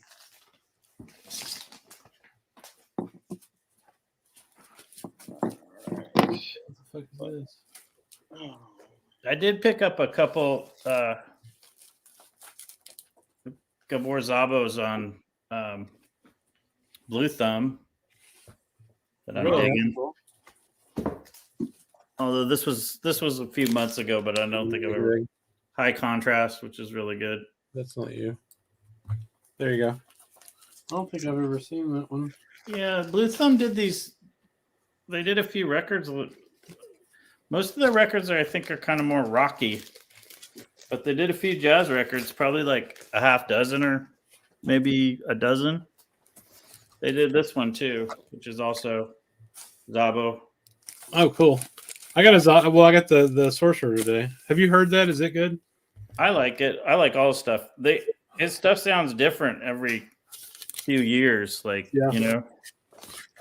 it can sound, the early stuff sounds like, Eastern European gypsy music, and then it gets jazzy, and then it gets pretty funky in the 70s. Like his Rambler on CTI is really funky and really good too. I don't think I have that one yet. I have a lot of the CTIs. But, a lot of it's the people he's playing with and what they're playing too, because they're generally the later ones have a bigger ensemble. So there's like organ players and they get really funky. But I really like Rambler on CTI is probably one of my favorite CTIs. Mm-hmm. So nice. I love CTIs. Yeah. I'll check see if I can find that one. XJ posted the link to the video. So thanks, XJ. Appreciate it. Notes and Tones Mike said you should absolutely not watch that guy's videos. No, watch it. They're really good videos because it's one of these videos where he's actually discussing. What's his name? Andy Edwards. Andy Edwards. He's actually discussing the music. Is he a musician or just a critic? He is a musician. I think he actually teaches musician. He teaches. But I enjoy his videos. I do. So here's an interesting one that I wanted to get y'all's opinion of. I've got several of this guy's records. I don't quite know what I think about them yet. Y'all know this record at all? I always want to like Eddie Harris, but I've never found one that I really dig that much. Yeah, that's sort of where I am too. It's kind of where I think there's one on Atlantic that I kind of like, before it gets too funky. But Well, the whole electric sax thing is just hard for me to. yeah, I have a hard time with that too. Yeah. But then again, I love Joe Henderson when he puts a little like reverb on it. So Yeah, that's fair. That's kind of that's not quite, he's adding a little something, but This is a great one too. Here, I'm just going through like this. Yeah. I got next to me. Yeah, that's really good. Yeah. doesn't that have a one record and then some other stuff on I have it? no idea, but I think it's a combination of a couple of albums. Yeah. I don't have that one. I should probably get oh, that. they think they could put a bigger fucking hole in it. Jesus. Yeah. Sometimes people just get crazy. Yeah, I mean, I think I picked up my copy up maybe 2 years ago for like $8. I was like, okay. Yeah. I've got. I don't know where they're at. I thought they were down here, but I've got a couple of other Randy Weston records on Wrist of Freedom that are really good. Yeah, I have. Yeah, that's the ones I have. Yeah, those are good. Yeah, One of them is called like African Sounds of Africa or that's something like that. Right. African Sounds or something. It's just him by himself, and it's fucking wild ride, man. It's awesome. I mean, I really like his work. I mean, I have a bunch of stuff on CD, Randy Weston, and like I said, during the time Ahmad Jamal was recording in the 1990s, so was Randy Weston, and the same French division of Verve actually gave him a budget, and he did like large ensemble recordings for them also. Oh, was that the same one that did for the Ahmad Jamal? Yep. Mm-hmm. And see Nicole. He talks a lot about Prague. I enjoy his videos. I mean, I would recommend them. I would recommend them. It's funny. I thought I was a Prague fan. Like I'm a lifelong Rush fan. They were my favorite band, like my whole life. And then I went to see King Crimson. And I was like, wow, this is kind of a different level. Mm-hmm. They were badass though. They had 4 drummers. Mm-hmm. Oh, really? Yeah. So it's it's. I like the King Crimson from the '80s with Adrian Belew on vocals. Yeah, that's the one I like. Yeah, I just did 3 records with that group. Mm. I like the prog, like the krautrock prog. That's just kind of fluid. I've never gotten into that. I don't think. Check out Noi. I mean, there's no vocals. It's almost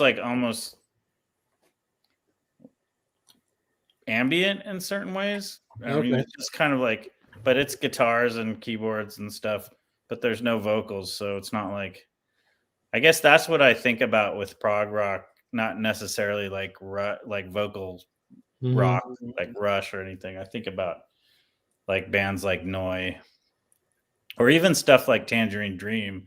That's all like keyboard based. Yeah, mostly keyboard based. I like that stuff. I have some 70s.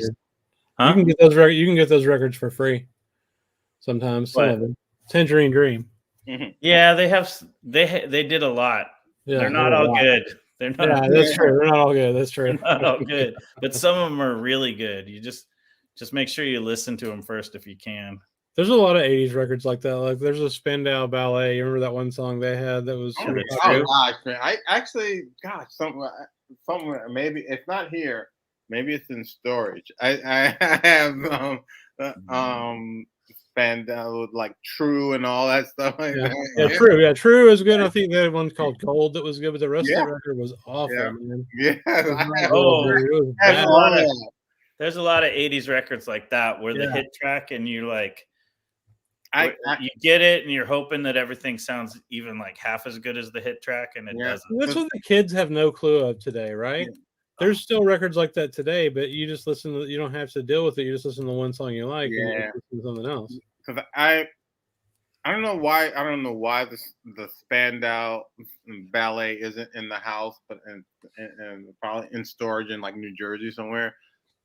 And actually, the only stuff from, I think the only like pop from the 80s that's in the house when I go through the collection is the Thompson Twins. Oh, that's great. Thompson's great, man. Yeah, I for some reason, those stayed here. Someone brought in the record shop I go to. Someone brought in one of the record shops I go to. I guess they were a Thompson twin fanatic, so they had like literally they brought in a box that had like the 4 LPs that they did, but then every single 10-inch or every single 12-inch single that they had done. So it was like literally like 35 records of Thompson twins. Man, I can't deal with those 12-inch singles. Like, I don't even give a shit about them. I used to love the 12. I mean, I've got about 200 of them. They sound really good. They sound really good. Pretty good. I've got a bunch of techno records that were my sister's, and yeah. Well, that's not the shelf space to like buy singles. Yeah, I remember. I remember when they used to, the 12 inches. They were called disco singles. And the first one I ever bought was the Rolling Stones "Miss You," and that was a 12-inch disco single on Atlantic, and it had like disco single written on it. Wow, that was the first one. And I'm sure that's still somewhere. That's probably in storage too. Yeah. I did pick up. This one's an interesting one if you've never heard it. It's hello me. It's kind of I like it a lot, but it's not for everybody. Did you post that in Discord today? Or was that someone else? No, you weren't on our Discord. I think Breakfast King posted it. Yeah, okay. Yeah. I like it, but it's not. It's definitely. I mean, he's doing like Native American songs. Okay. With jazz. I like it a lot, though. I don't mind the vocals. I think it's pretty. I think it's a really interesting record. Yeah. And the more I play it, the more I like it. So. Hey guys, I'm gonna have to sign off because I gotta get up early. Yeah, me too. I got a record store day. Yeah, I'm gonna take off too, you guys. All right. So nice talking to you guys again. Yeah, it was cool. Thanks everybody. All right. Take care, guys. Bye, Nicole.